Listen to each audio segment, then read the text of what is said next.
Hello, one and all, and welcome to the CCS Season 1 playoffs. My name is Thunder. I am joined once again by my wonderful color caster, Oshidash, and don't get it twisted, that stream title is not incorrect. This is TA Knight versus Dorado Gaming Omega, round 2. We've got kind of the bare naked ladies sequence going on right now. Yeah, woohoo! It's all been done. It's 7 days later to the minute. We're right back in this with the same two teams. What this tells us is that Dorado Gaming, despite not controlling their own fate, actually made it into playoffs. They did. They squeaked in TA Light by their good graces, defeated Yeah Okay Infinite, giving Dorado the free pass into this playoffs round. But I will say, if I'm Dorado, coming off of last week on a very fast 2-0 stomp when we were in bed by 10 p.m., having to face this same team, I don't know if it's like mental boom or if these players are going to be frothing at the bit to try to get at TA Knight again. But I saw the trash talk chat. I think they're ready to scrap. I had to go right to it. It is terrifying. They're chomping at the bit. That's all you can really say. Both teams are ready to just fire on all cylinders, get right in at one another. They actually had to get told, not in this chat, go to the trash chat. we're just trying to get them organized and ready to go in the game. And Flay had to say, guys, come on. Chill out. There's a place for this. There's a time and a place. But we are into the picks and bans. TA Knight, they have banned away the Gangplank, the Vel'Koz, the Wukong. GP and Wukong are both champions that received a brief, or a not like, necessarily minor update, but a small buff in this most recent patch. So taken away from Moonshot, Senna, Lissandra, and Ari are banned away by Dorado. They played against the Lissandra. I'm pretty sure it was the Lissandra last week, 2 times in a row, where they just got clapped by it, right? I think they decided they don't want to see it again.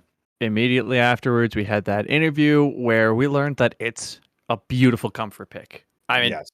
that interview was its own thing. We're not going to discuss it, but we learned the importance of the Lissandra Jinx coming out and Misfortune to counter. Indeed. Okay. I like it. We got ADCs picked up already. We'll have to see what gets brought in next. But yes, on this patch, we are on a new patch. We're pre-MSI patch before everything gets really, really crazy. There's been a lot of top lane buffs. We already mentioned the Wukong and the GP. Stuff like Yone and Yasuo, Gwen have also been buffed. And Zeri in the ADC pool has been nerfed. Dorado, they pick the Misfortune and they pick up the Diana to pair with it for the time being in the jungle. I have to say that the Zeri nerf is one of the biggest things that's going to impact this entire patch. Obviously, one of the most sought after ADCs for months now at all levels of gameplay. Finally getting, pulled back a little bit. We know how Riot is when they release a new champion. They like to put them just... and so they finally said, okay, we hear you. We'll bring it back. We've seen the stats. It's a little too much, which means we get to see some interesting stuff coming out. And it looks like we're going to have the Jarvan locked in there as well going into the Diana, which is kind of matching spot for spot on the way down the list. Nobody really wants to blind into anything unless they're forced into, which, I mean, obviously Dorado Gaming is every single time they pick. Exactly. They got ADC counter pick, but that's about the best they're gonna get. TA Knight, they pick up the Jarvan. That is going to be in the hands of Reedy in the jungle. I will say both these junglers, they've picked some of their most played solo queue champs already. And there we see the Nico locked in. I would think this would go to the mid lane, but just last night, I did also cast a series where Nico ADC was a thing. So... Okay, so if Jinx wasn't already here. Oh, you're right. You see that, I should look at the draft and that'll help me figure things out, won't it? Nico, yeah, I would say obviously very, very common in the mid lane, having the exceptional amount of lockdown and damage that comes with the character. Also played as a support once upon a time, particularly upon release. Alistar coming in, that is an aggressive bot lane. Yeah, the Misfortune Alistar. Main thing is it doesn't do anything level 1, but neither really does a Jinx. We'll have to see what the support pickup is for that. But, we're into the second round of bans. I'm interested to see what else gets taken away here. Dorado, they've already taken away the Lissandra. I'm interested to see if they're going to adapt, try to take away anything else from the mid lane. The Seraphine is the first ban. Okay, I mean, I don't disagree with it. Seraphine is a relatively strong character in the overall, has a lot of... just a lot of utility to try and deal with. If they're trying to get away from that, then it's understandable. The Yasuo, that was a quick decision by TA Knight to ban that one out. Maybe something they're afraid of with Sev. Potentially, but we'll have to see. Sev again, strong on the Vel'Koz, picked up a Galio last week. It looked okay Ugh. on it, but talking about Dorado's drafts last week probably isn't the smartest thing in the world because it just didn't look great. They're gonna have to come in swinging on this one. But Dorado, it looks like they're fairly convinced that this Nico will be going mid lane, the Seraphine ban first and foremost, and then the Malphite ban taking it out of the hands of Ulvarik in the top lane, most likely. Yeah, I don't really know what to expect from Ulvarik. I'm trying to take a look at the notes real quick here. Um, we see tanks, right? So you're not going to ban them all. Malphite. Yeah, I guess if you look at the combo with Jarvan Malphite, your engage combo is pretty strong there. But I just don't feel that Malphite really embodies the way that he played the last time that we saw him. Right. Last week, he had a very weak initial or a very weak opening to the second game as Sejuani, which was unfortunate, but still played it incredibly well. Uses the utility significantly well and still builds very tanky, becomes unkillable at a very quick rate.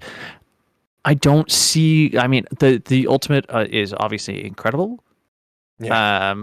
but that's it for utility. Yeah, I don't think that's what they're going to be looking for. I say as they hover a champion that Ooh. has lock in a champion that has even less utility. But it has just a gigantic health bar, which can be pretty helpful in and of itself. Mm-hmm. As the Mundo goes where he pleases, the Orianna is picked in the mid lane for Dorado. We are getting a Morgana hover.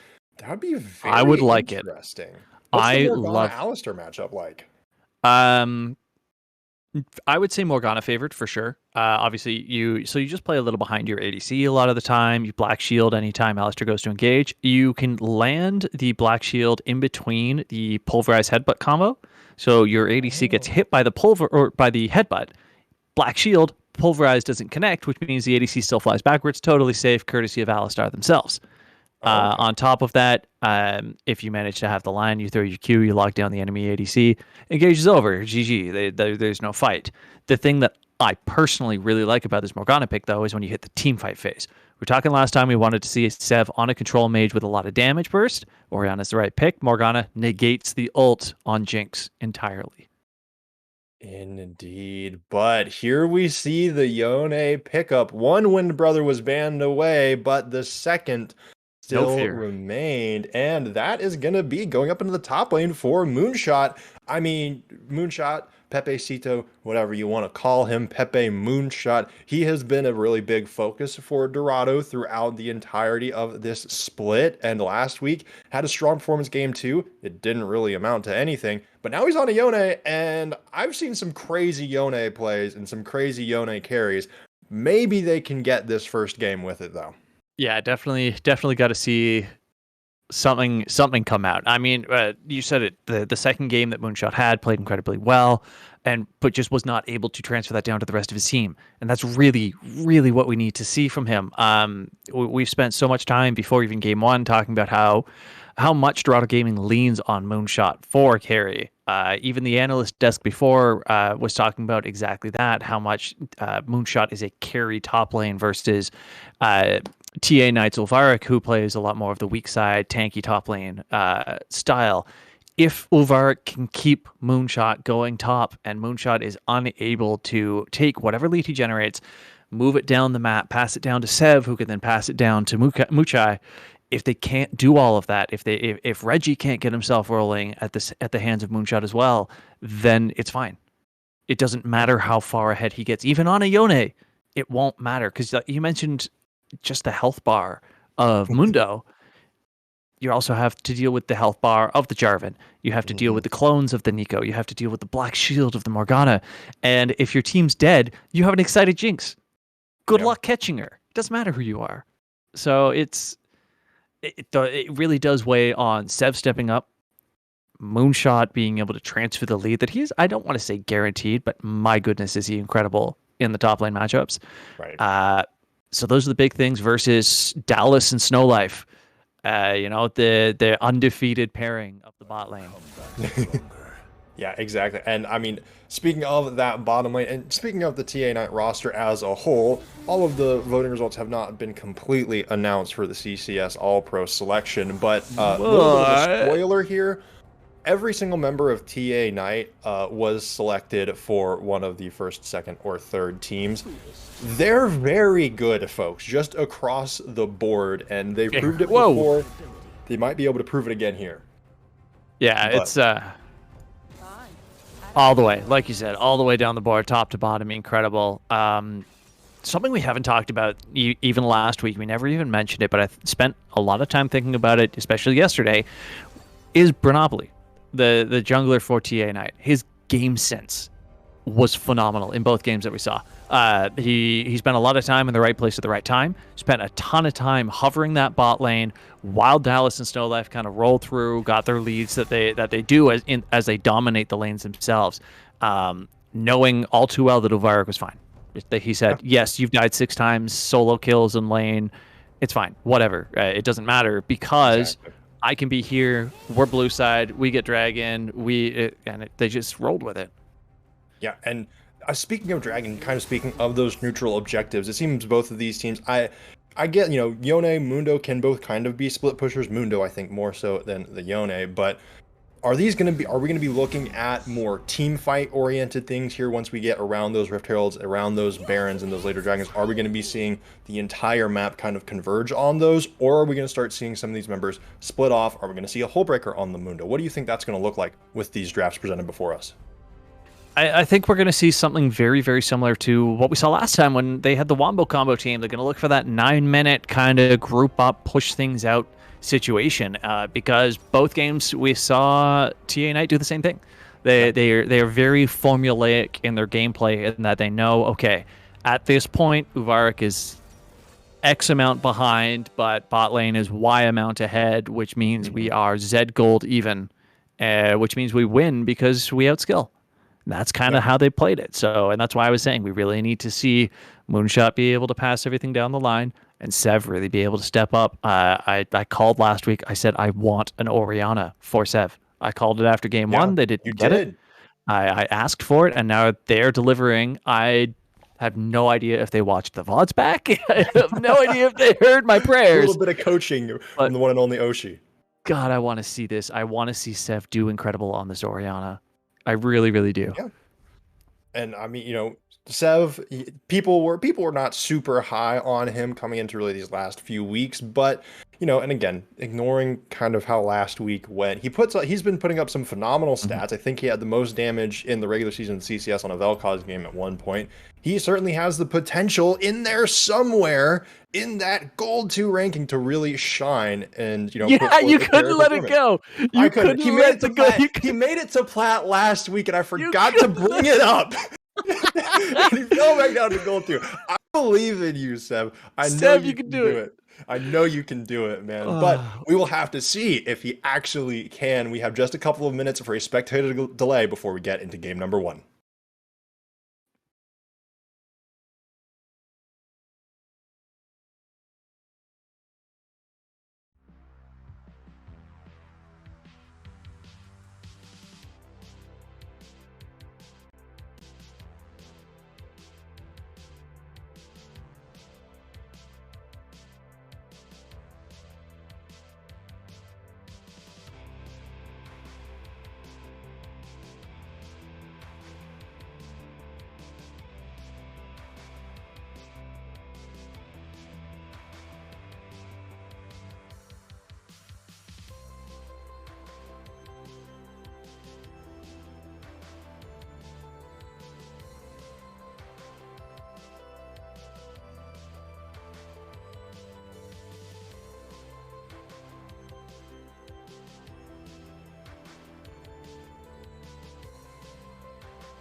Hello, everybody. We are back, and we are just about to break onto Summoner's Rift for game number 1 between TA Knight and Dorado Gaming Omega. Oshi, are there any interesting Summoner spells you want to look at? No, it looks like, man, this is boring. There's no like ignites. There's no exhaust. There's just like Uvaric okay, there's has ignites on the supports, but Uvaric and Hadio both have flash on D. oh, that's some blasphemy right there. They don't Actually, they you know didn't what? do So does Sev, Muchai, and Savron. And yeah. Reggie. Actually, Moonshot's the only one who has flash on F on that team. Dang! Wow! Yes, They did not listen to Mr. Faker. How could you? So I'm gonna be honest. I hate cowbell. I hate cowbell. Can I get a new co-caster? Production? Production? Look, production says they'll be replacing me soon, but for now you're still stuck with me. Look, I was a band kid. I had to hear so much cowbell. So was I. It's so... Look, you have 10 years on me. You're 10 years removed from the experience. I am still... It still holds just in my heart. Just a massive distaste for cowbell. But that being said, junglers are starting on the bottom side. They're pathing to the top. Mundo looks like he's getting a brief flank on the Yone up there, but I don't think we're going to see anything exciting. No, I mean, it's a wet noodle against... I don't know. Normally you want to call it a wet noodle fight, is what you say when it's kind of two tanks up there. But it's more like a wet noodle versus a surface of water. Like it's gonna make slapping noises, but nothing's really gonna happen, right? Like there's no waves. There's a big bind. Ooh, that's a lot of damage coming out. That's a flash force away. The ignite is coming down. Muchai's ticking down, but should survive this. Savronger providing the peel. Yeah, the big thing there, though, is Dallas also flashed forward. So no flashes on either ADC bot lane and no mobility on either of them either. So level 1, I would say it's going exactly how TA Knight wants that to go. You want to have that early advantage with the binding of Morgana there. Indeed, and Savronger for all of his efforts, he's still only a level 1 Alistar, so he can be a body, and that's about it. Hadio and Sevdif, meanwhile, in the mid lane, they're about even on their mana at the moment. They're just going to be farming up. I'm interested to see how the Orianna Nico lane matchup will play out, but we'll have to see. Savronger taking advantage of that level 2 to get a little bit of harassment onto Snow Life, but few minutes in, nothing too exciting yet. Jarvan looks like he's doing a full clear, and we are seeing just how much faster Diana is with the full clear. Yeah, exactly. I'm full camp ahead right now, and yeah, it's kind of what you expect though when you have significantly more AOE in your belt, and as well as the attack speed buff and the passive right there early on. Big engage by Moonshot right there. He is going to be able to back away to save the Ozark. Very, very low. Yeah, and you know what? Moonshot actually spaced that flawlessly, really showing just how comfortable he is in that aggressive role, not getting thrown into the tower range there, not, letting himself continue to hold that huge health range. The big thing I'm interested in watching, you mentioned how the mid lane goes between these two. I would say early on you're gonna see Nico push. The big thing that I'm going to watch for is the itemization out of Sev. See how quickly he gets boots. Because boots, the move speed from boots are incredible in the matchup, because you can dodge the snare significantly easier because it does not travel too quickly. But more importantly, the Q when it comes out is you can get out of the extra pops that come through. Oh, okay. So just damage mitigation just from buying a pair of boots. Just level 1s even. Have to keep an eye on that, and even has the phase rush equipped on that Orianna for that additional movement speed if he can get it procced. But it looks like for the time being, Dallas and Snow, if they're keeping this lane pushing in, Savronger is at below half HP on this Alistar, and the Misfortune cannot afford to press too far forward. But that being said, the Jarvan is still finishing up his first clear. Napoli taking this one pretty slow, hasn't paid any attention to any of the lanes so far. Moonshot and Lark, they're going at it up here in the top lane. They're both quite low. The Yone snapbacks again. Lark still alive. He's going to start regenerating that health. I think that was a timed snapback, not a command one at that point, because there's no way Moonshot did not want to keep fighting that. Such a huge advantage in that fight at that point. And now Mundo, look at the regen just from killing minions with the Qs, just landing those. That's it. The trade doesn't even exist anymore. Moonshot is... There's the Black Shield right there. Perfect timing on that, Savronger. completely neutralized on the Alistar so far.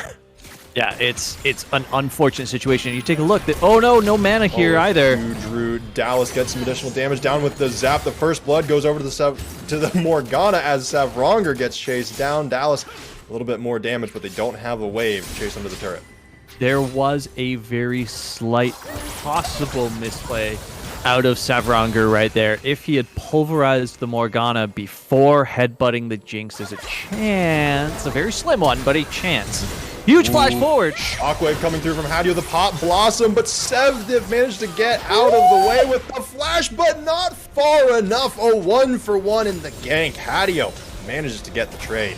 Oh my god, the quick fingers on all of those players right there. Managing to get out of the ultimate, but also managing to stick around. Like the awareness of Hadio, the awareness to pop that clone and say, no, I'm trading. Absolutely incredible.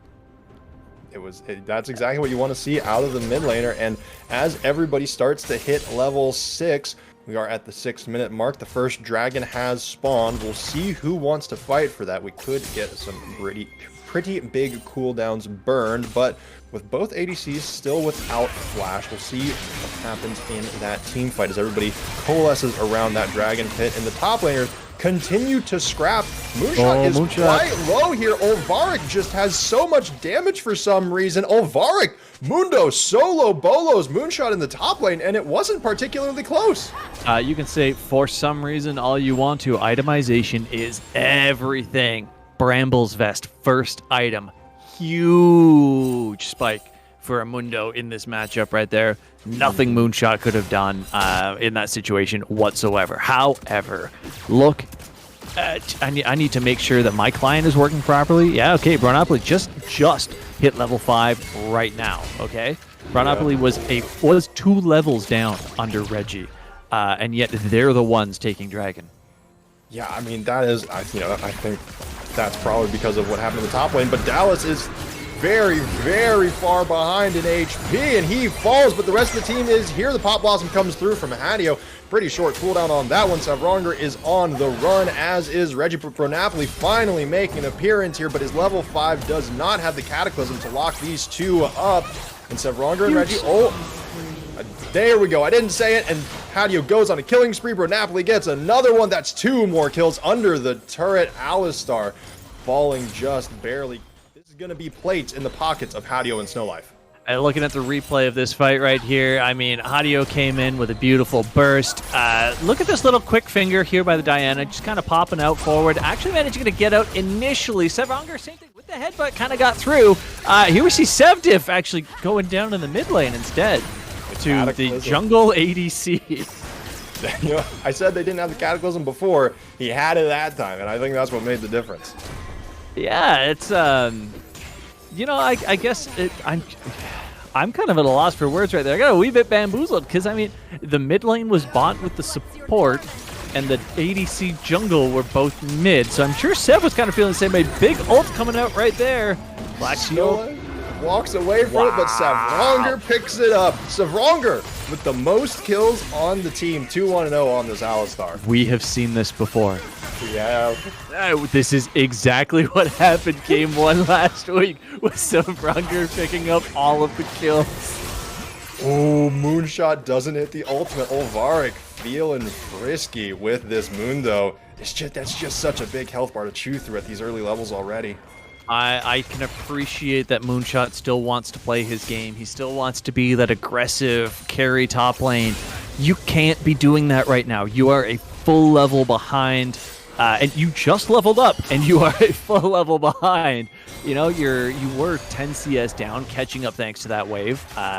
But it's not a good situation to be in. You cannot be trying to dive in against this Mundo right now.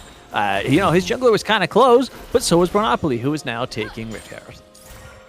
Indeed, and this Jarvan, you know, is all of a sudden 1-0-3 thanks to that bottom lane gank. And ooh, the Pop Blossom, Sev with the phenomenal shockwave to pull it away and save his life. So that pulled away Hadio's Blossom and Snowlife Bird. Oh!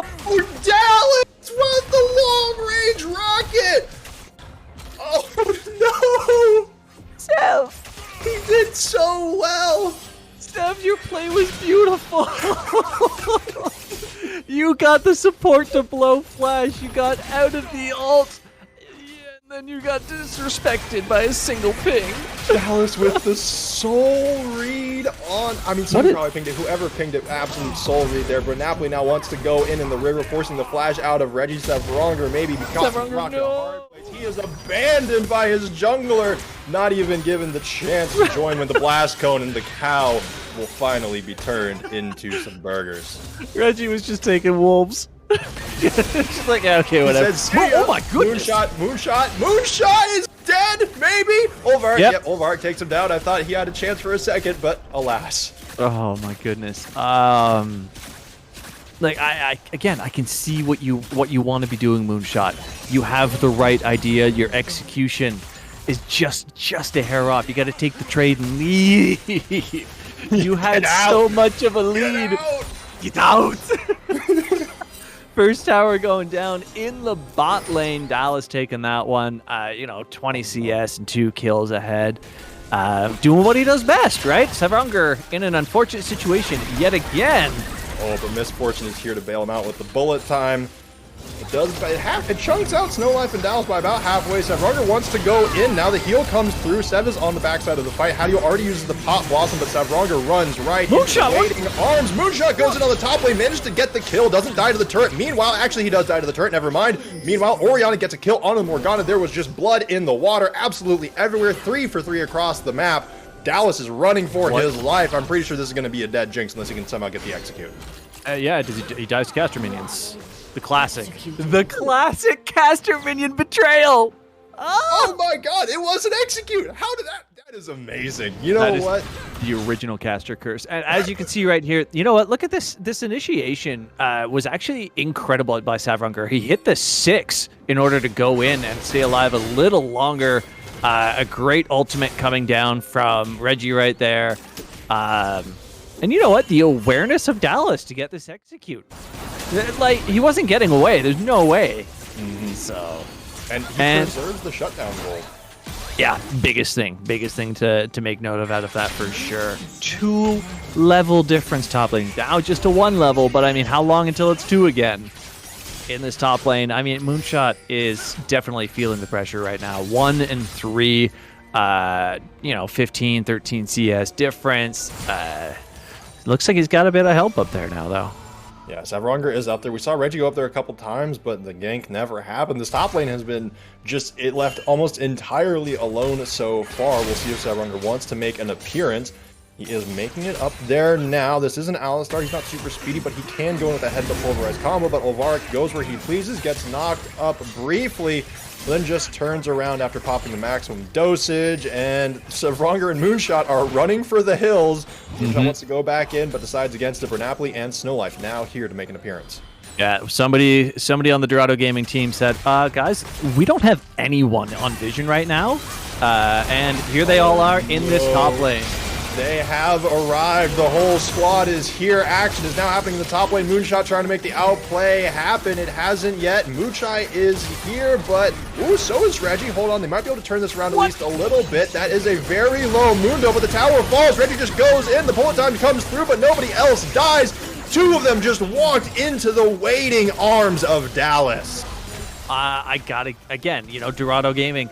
I see what you're thinking. I see what you want. But, I mean, look at this dive and watch the health bars. I mean, yes, Mundo is going to get a little low.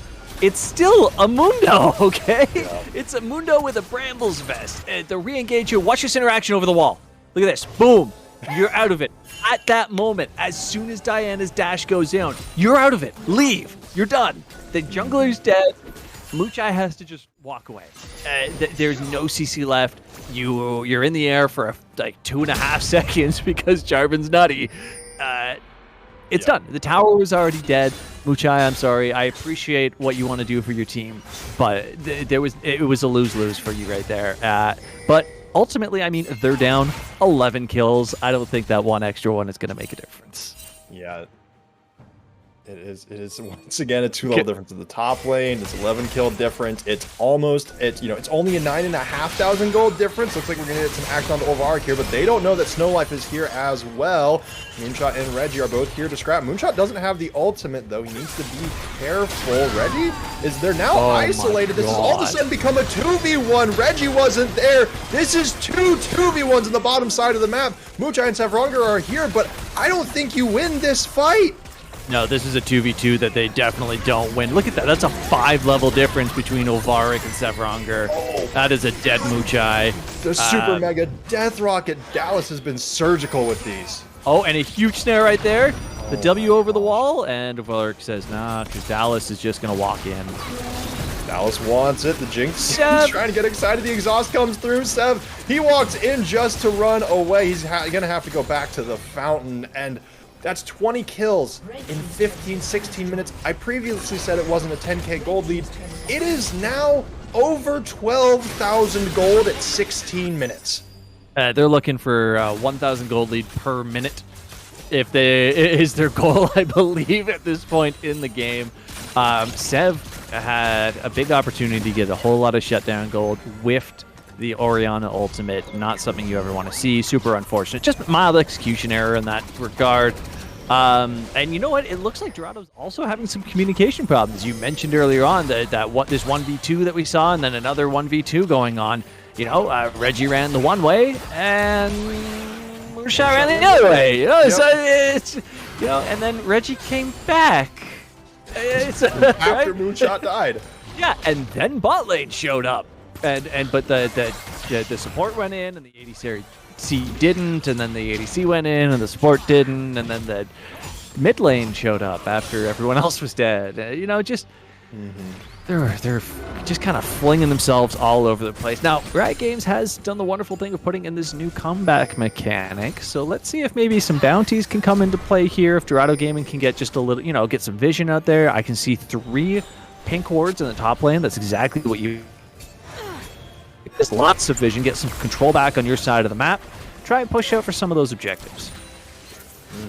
I mean, that's pretty much all you can hope for Dorado now, but oh my goodness, Sev just gets blown up, as does the rest of the team. The Pop Blossom comes through. Jarvan picks up one as well. Reggie and Moonshot, Moonshot was already dead. I couldn't even tell who had died already. That might be the fastest ace I have ever seen. Massive pick to open that up, get rid of all of the AoE CC and AoE damage that Sev brings to the fight. Watch the kiting out of Dallas right here. Look at this. Reggie goes in. Nope. Black shield that one. Nope. Just sidestep. Step. Dallas making absolute use out of the excitement that came from the original pick, doing everything in his power to stay alive. Phenomenal movement on his part. Phenomenal movement now out of the rest of the team with the macro. Olvark wasn't even there for that team fight around the dragon, by the way. Moonshot trying to go in. The ultimate just completely whiffs. Alistar with the knockup. That's a shutdown for Sev. The shockwave is committed. Snowlife and Hadio are on the run. Olvark getting out of there as well. Maybe if he can. The entire team is there trying to chase him down. He flashes away. He pops the maximum dosage. This is 5 members on a Mundo. Mundo is very, very tanky, is still somehow alive. Moonshot has to snap back and is ticking down. Snowlife came in with the clutch ignite, and somehow Olvark survives that. Snowlife proving the absolute epitome of support gameplay right there. Bro.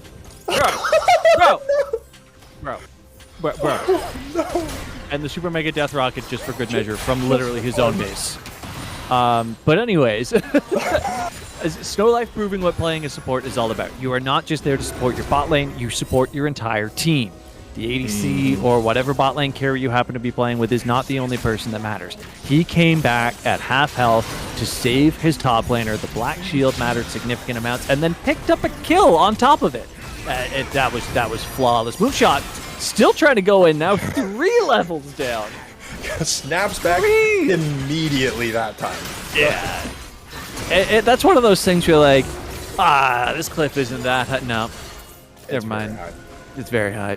Okay, just briefly, I do want to check in on items. Not to rub salt in the wound, but Mundo, 2 items, Sunfire Cape, 4 mail, extremely hard to take down, has the Knight's Cowl on top of it. Jarvan, 2 items, Goredringer, Death Stance, also has the stopwatch. Probably going to be impossible to kill. Nico, Ludens, Shadow Flame, going to be doing a ton of damage. Jinx, Gale Force, Rapid Fire Cannon, and a BF Sword, and a pickaxe And too. a pickaxe. Like this. Miss Fortune has an Eclipse and a Hammer and a Tear that's essentially doing nothing at this point. Yeah, the tier, I mean, if you were going to be laning still, it's not even stacked for what it's worth. It's 2/3 stacked. I don't know. I don't like tier on any ADC that's not Ezreal. Like, Yeah. I get it. You want to be able to use your abilities to be able to push. Manamune and Manamura are decent items.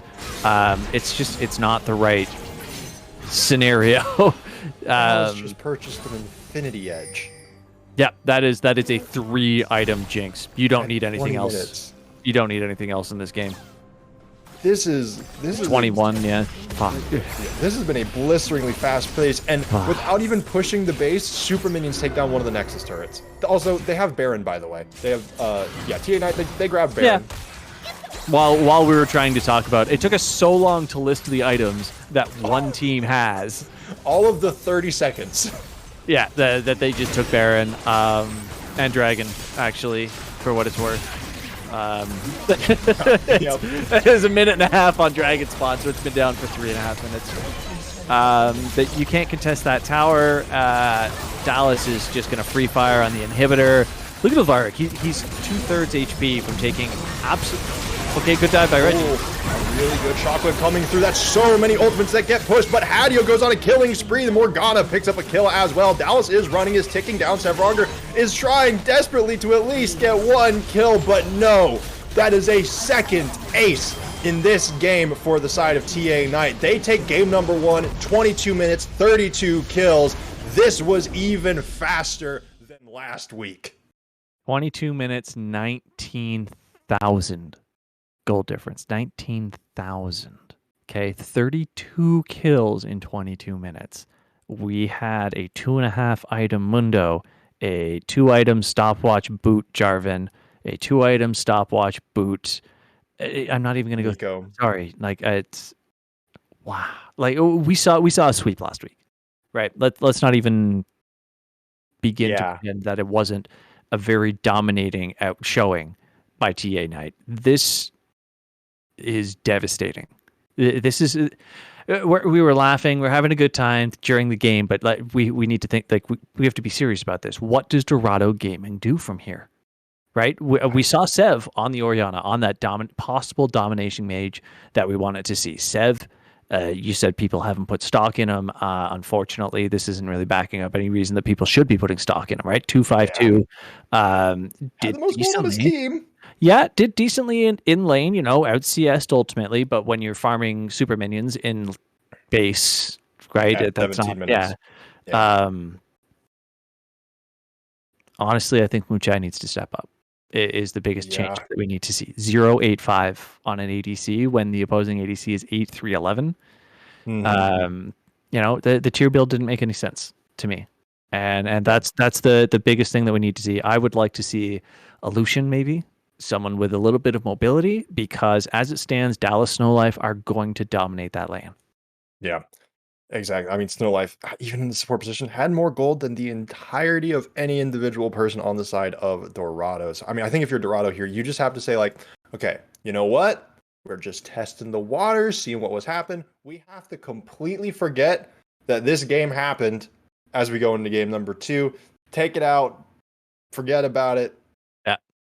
Because there's nothing else that you can do except try to reset that mental. But we have that game number 2 here shortly, and Dorado are going to have to pull something together, pull something out of the hat. We will see you there shortly.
Hello, everybody. Welcome back to game number 2 between Dorado Gaming Omega and TA Knight. We are already into the picks and the bans. They're looking fairly similar. Actually, never mind. Scrap that. Dorado, Not they at take out the all. Lissandra, they take out the Jarvan, they take out the Nico. TA Knight, those look similar. Vel'Koz, Wukong, GP. Holy crap, this is blitz speed. Dorado Gaming, they pick up the Ahri. TA Knight, they want that Jinx back. They're going to try to run it back in that bot lane at least a little bit.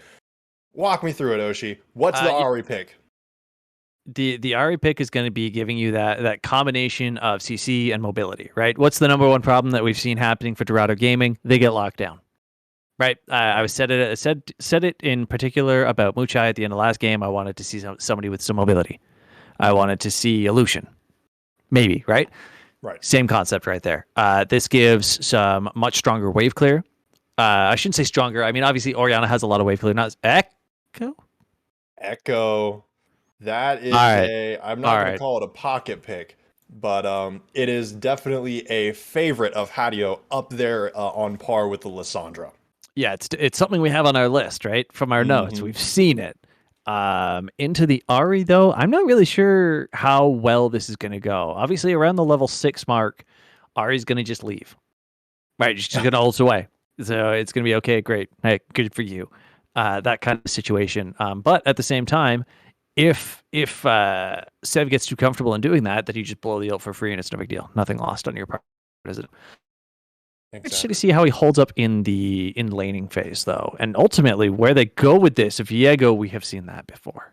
Ooh, you know what? They have the Xayah. Speaking of mobility, speaking of being able to get out of there, the Xayah is picked up. That's going to be from Muchai. I'm a fan. I think we might have seen it before. I'm going to be honest. I'm blanking on last week's picks, but TA Knight, they pick up the Nocturne. Now, the one thing I am looking at with these, with the Echo and the Nocturne, I know Hadio plays a lot of Echo. I'd be surprised if it doesn't go into the mid lane, but the Nocturne could be jungle. Do you think maybe it could also go top? Do you think they'll maybe put Olvaric on this Nocturne, or do you think that should just go into the jungle position?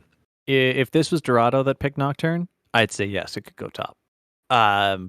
Because it's TA Knight, I don't think so. No, we see Rorik on tanks. He plays tanks incredibly well. There's absolutely no reason to twist it and put him on. I mean, look at what Mundo did last game.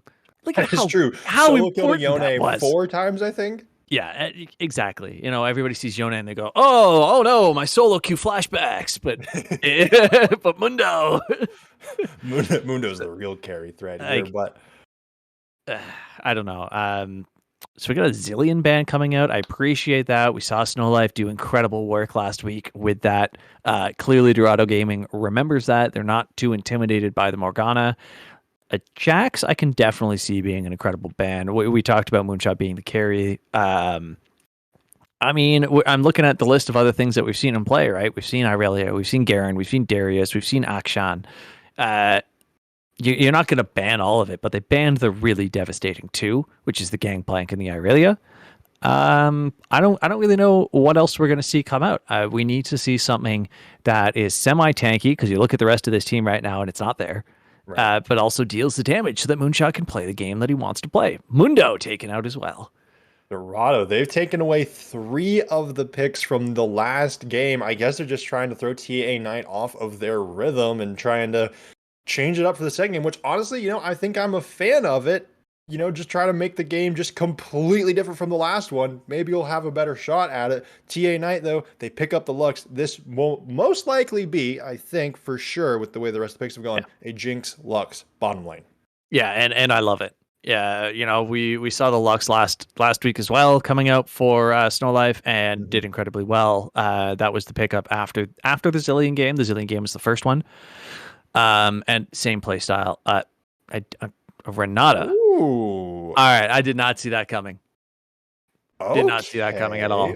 I mean, me neither, quite frankly, but look, there's two new champions, 2 post-2020 champions, Viego, Renata. They got the new champion buff still a little bit. They're still, but actually, that being said, I don't know. I'm trying to. I'm gonna be honest. I'm trying to hype this up. I don't know how good Renata Glass is gonna be here. No, I don't know. It's gonna come down to play. Yes. Ooh. Yes. Aatrox locked in for Moonshot in the top lane. Yes, that is exact kind of champion that I wanted to see come through from Moonshot. Tanky, damage, CC, mobility, healing, obviously through the roof.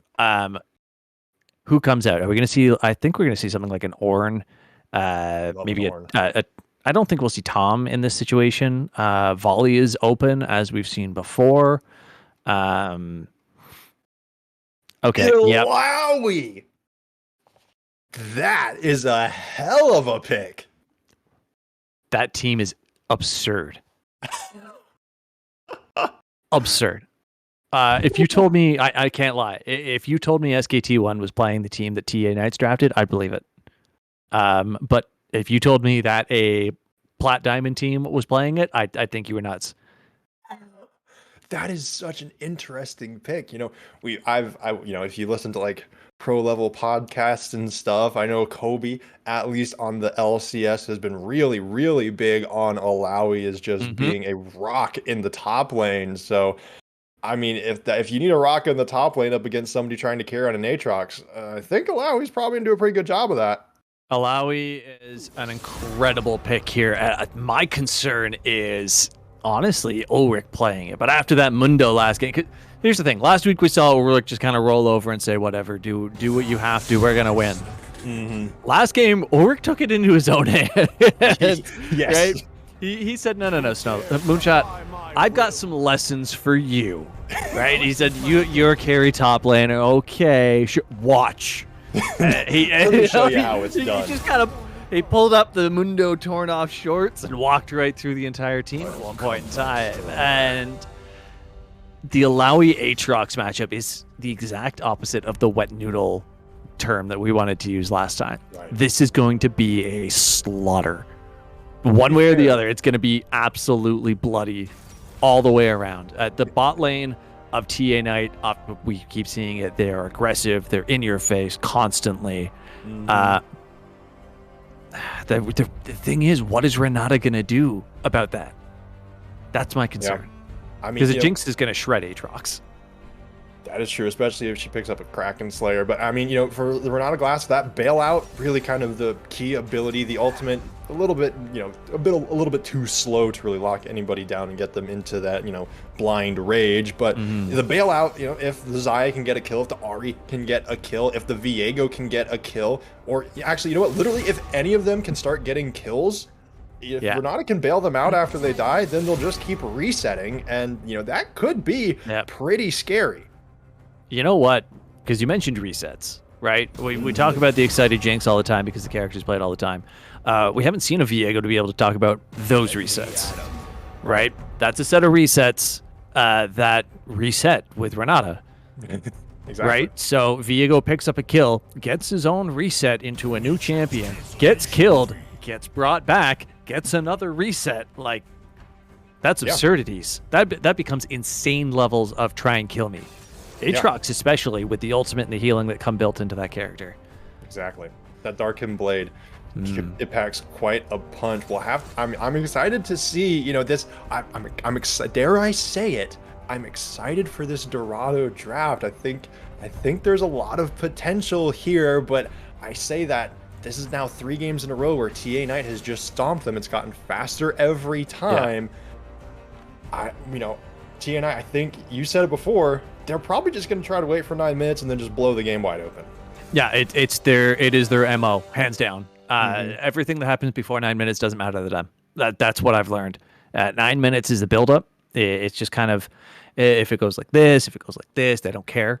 At 9 minutes, there's this switch. I don't know who the IGL is on the team. I really wish I remembered. But it's like they have an internal clock that just says, now.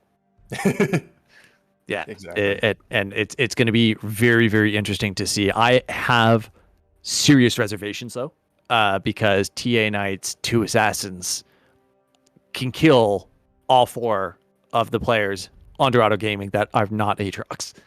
And even at that, if Aatrox falls just a little bit behind to the Nocturne, he does not win that either. Yep.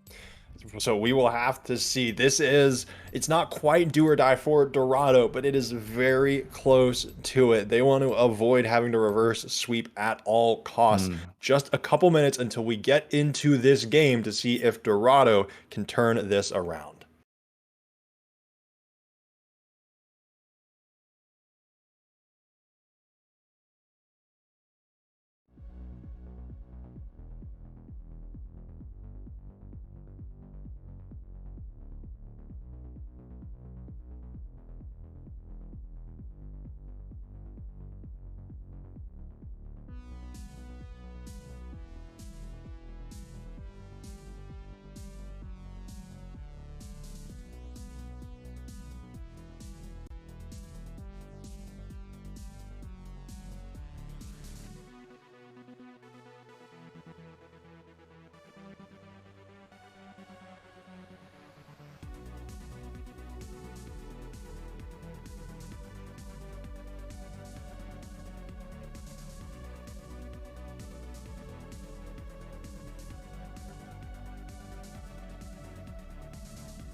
Hello everybody, and we are just moments away from breaking out into game number 2 of Dorado Gaming Omega versus TA Knight.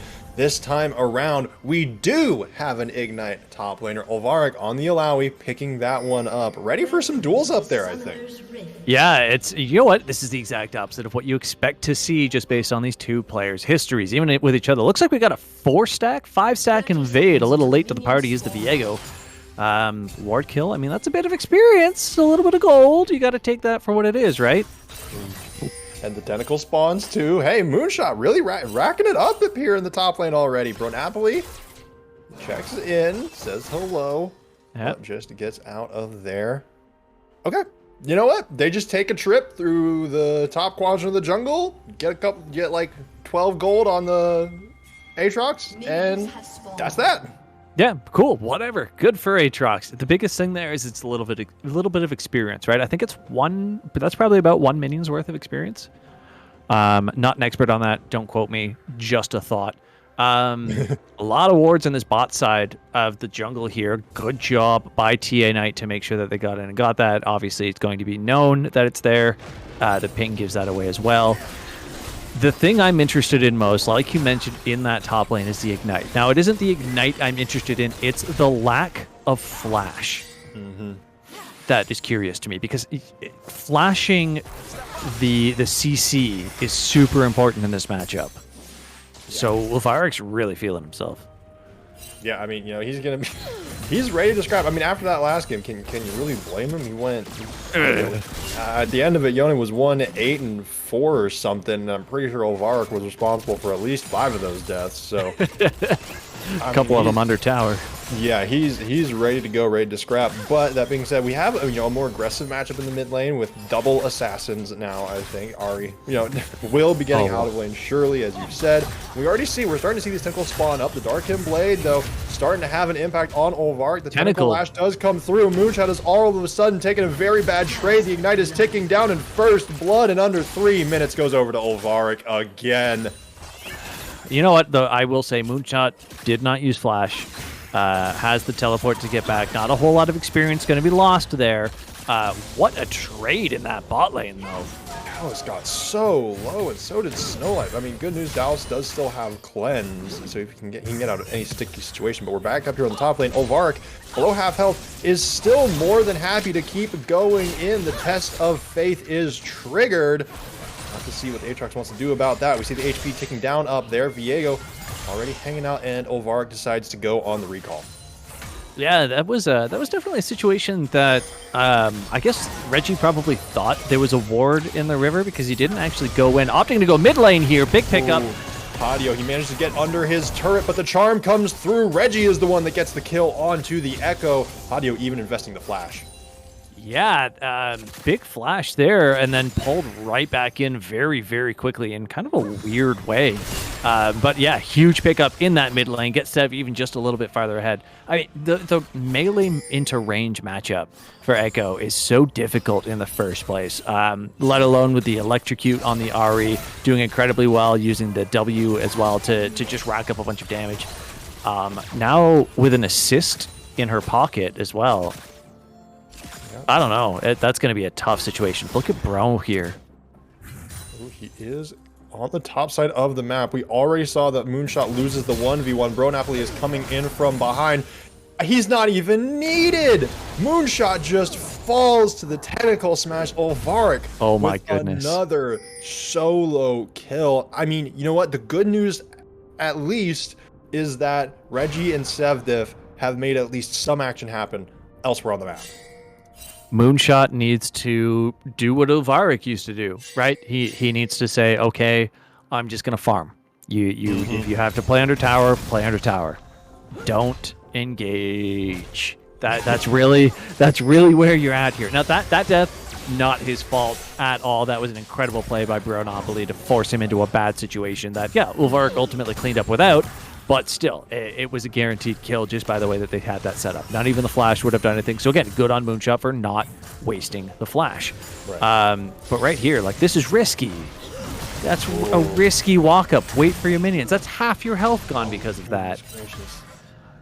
Good news is Aatrox does regen quite a bit, but Looks like he is finally deciding to stay under that turret a little bit. Olvarek, he's gotten the double longsword on the recall. Hasn't really had a chance to get too many more items. They're about to go on that, but Snowlife, he's getting caught out here. The root does come through, and looks like Lux is able to just walk away perfectly fine. Here comes Reggie. He is here. He flashes in, but Snowlife gets over the wall with a flash of his own. Snowlife with the constant outplays. That was so well timed on his part. Again, that right there just kind of realigns with something that I was saying last game, where it looks like Dorado Gaming is having a bit of a communication issue. If either Savrunger or Muchai had stuck around there and autoed once or thrown a single ability, Snowlife dies. But instead, he gets off, not scot-free. Flash is invested, but it's a Lux. She doesn't really, the supports will die. That said, Reggie, for his efforts down here, does get the dragon, but he will very quickly die to Bronapoli because of that. We're going to have to see if this Noct can get out of here. He does manage to spell shield one thing, but there are 3 members on top of him. He flashes out, is still very much alive. Hadio trying to come in, get a little bit of damage. He does get a double stun, but it's not enough. Sev gets a kill. Hadio with the chrono break, gets hit with the exhaust. Savronger, Sevdif, Muchai, they are on the chase here. Echo is going to hit the blast plant and just barely gets out of there alive. And Olvarek already putting a ton of pressure on Moonshot under tower at that. Only 9 CS up, not much, but 2 whole kills. Moonshot has a lot to play back from. This is the slug fest that we thought we were going to see this game, right? Just absolutely brawling down below. But again, communication problems from Dorado. Viego, after not picking up that kill on Lux, went for the dragon anyways. Bot lane did not come to help him. He ended up super low. Bronapoli showed up. Perfect opportunity. Great play. There's the ultimate. That was like... That was just half the Aatrox's health. Just instantly. Yeah, okay. Oh, he even popped the ultimate, by the way. Yeah. Yeah, whatever. Yeah, okay. That's sure. Is Illaoi broken, or is Olvarek just that good today? Honestly, I think it's Olvarek, but Illaoi, like we were saying, is that rock in the top lane. Watch this. 30% HP, 2 abilities. That's bonkers. There's nothing else to be said about that. Looks like we're going to have a dive coming down in this bot lane right here, though. You can see both those assassins, the scary ones I mentioned in draft, sitting in Tribrush. They get spotted out on a ward, and the Arya and Viego are going to be here to pinch. We'll see who decides to get in on the action first, and it looks like it's Hadio and Bronapoli. Savronger is not dead yet. The bailout comes through. He's ticking down. Does not get the shutdown, but Hadio falls. That support for mid laner, as well as a turret going over to the side of TA Knight.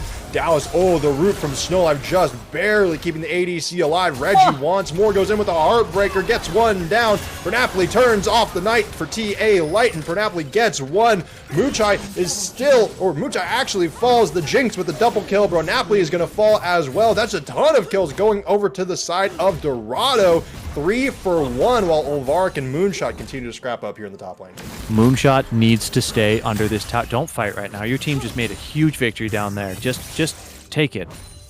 Here's the thing. Like, if Moonshot just chills, then this is going incredible for Dorado Gaming compared to every other match so far. They are trading incredibly well. Look at Sev, 3-0-2 over the 1-2-0 of Hadio. Doing great, doing incredible right now. Reggie, 3 kills as well, up 20 CS. Just back up, please. Just back up. He wanted it. He wanted it so bad. All those tentacles were still there, though. Speaking of wet noodles, those are some dangerous wet noodles. And oh my God, Snowlife with a huge root. Muchai just falls to Dallas. It was looking so good for a moment, and then there are 2 kills on either side of the map. TA Knight, they still have a 2K gold lead, despite what was briefly looking good for Dorado. Oh my God, Moonshot. He wants to go in. He is 2 levels down. Olvarek is low. He goes in with the flash. He commits. He finally gets the shutdown after dying 4 times. Moonshot. Okay. The flash setup there. Yes. Good. Well done. Why? 2 reasons. Not just the CC and the damage that came with it. He flashed out of the tentacles. They were not there. I screamed initially when he started that engage because he got hit by 3 tentacles and lost half his health bar. Here goes Sep in the mid lane into Hadio. Okay, yeah. It's like a pointy noodle fight. Yes, both mid laners down to half health, but Hadio, oh, he almost gets caught up by the Viego. The charm comes through. Sev, he's landing these so well, and another kill gifted to Reggie. We finally get to see Sev do what we have been asking for, right? The mobility, the damage, the CC, just the control and gameplay coming out. 303. Yes, Sev. This is why we were investing in you, right? This is, we were not, we bought in around, 50 at Sev's stock, and then we watched it drop and drop and drop and drop at 20, and we didn't sell. We held. Steel hands. Diamond hands. Diamond hands. We held. And now we get to reap the benefits. Moonshot just needs to just play the game you've been playing the last 2 minutes. 2 minutes? Yeah, 2 minutes. 2 minutes. Lose the tower. Let it go. It's okay. Let it go. Let it go. Oh, he's not willing to let it go, though. Vark just needs one more auto for it, and he gets it down. Moonshot has invested the ultimate. The leap of faith comes through. Yes. Vark is quite low now. He doesn't. The ignite comes down, and Moonshot. That's 2 kills in a row. He's getting back into this top lane. Yes, unfortunately, this does not look very good for Steph. Huge flash to get out right there. Does not quite have the ultimate yet, but doesn't need it to escape. Moonshot. Moonshot, moonshot, moonshot. My lad, that was glorious. Why? You didn't just face roll your keyboard at him. Yes, you played so intelligently. You sidestepped all of the tentacles. You dodged all the skill shots. You just plain outplayed Levarik. That's it. Yeah. That's what we need more of out of him. He is, that being said, still down 30 CS up in the top lane. Levarik does already have the Divine Sunderer to boot. And Snow Life, that's the exact same play, but a huge shield coming out of, oh no, you know what, never mind. Dallas still gets the kill. And hey, you know what? The heal happened from Moonshot. It was pretty great. And then Sevronger still fell because he wanted to go back in. Yeah, that's the combo you're playing against in that lane, right? If you get snared, you probably die. Yep. So, one thing I will say we have not seen a whole lot out of this game is Bronopoly. He had an incredible gank top lane, and then he's just kind of hung out since, right? We've got 2 dragons already gone over to the one side, and no one has even fathomed going near Rift Herald yet. I mean, with the amount of control that they have in that top side of the map, there's no reason Bronopoly should not have gone for the Rift Herald yet. Yeah, I mean, it's very reminiscent of last game where even on the Jarvan didn't really have that much impact early game until there was one solid gank in the bot lane that really kind of turned everything on its head. But he's once again, he's power farming, and Reggie. He's not even out farming Reggie, who has more kills and looks like he's about to get another kill onto Levarik. The Test of Spirit coming through. That's a lot of damage onto Reggie. Moonshot invests the ultimate again. This is a 2v1 for the time. Actually, not even a 2v1. Now it's just a 1v1. Sev is here as well. The Everfrost goes wide. Levarik is doing his best to outplay here, but in the 3v1, the Alawi cannot take it down. Just incredible patience in the overall right there. All 3 members just, they waited. Reggie got taken incredibly low, incredibly quickly by the full range of abilities from Levarik, and ultimately just walked away. Because yes, that's exactly what you do in that situation. You are 25% HP with 2 teammates right there. Leave. It's okay. He walked away, and then his teammates did the same thing. One of them got low, rotate out a little bit, rotate in, take turns tanking it. Alawi can't chase you. She doesn't have anything that lets her.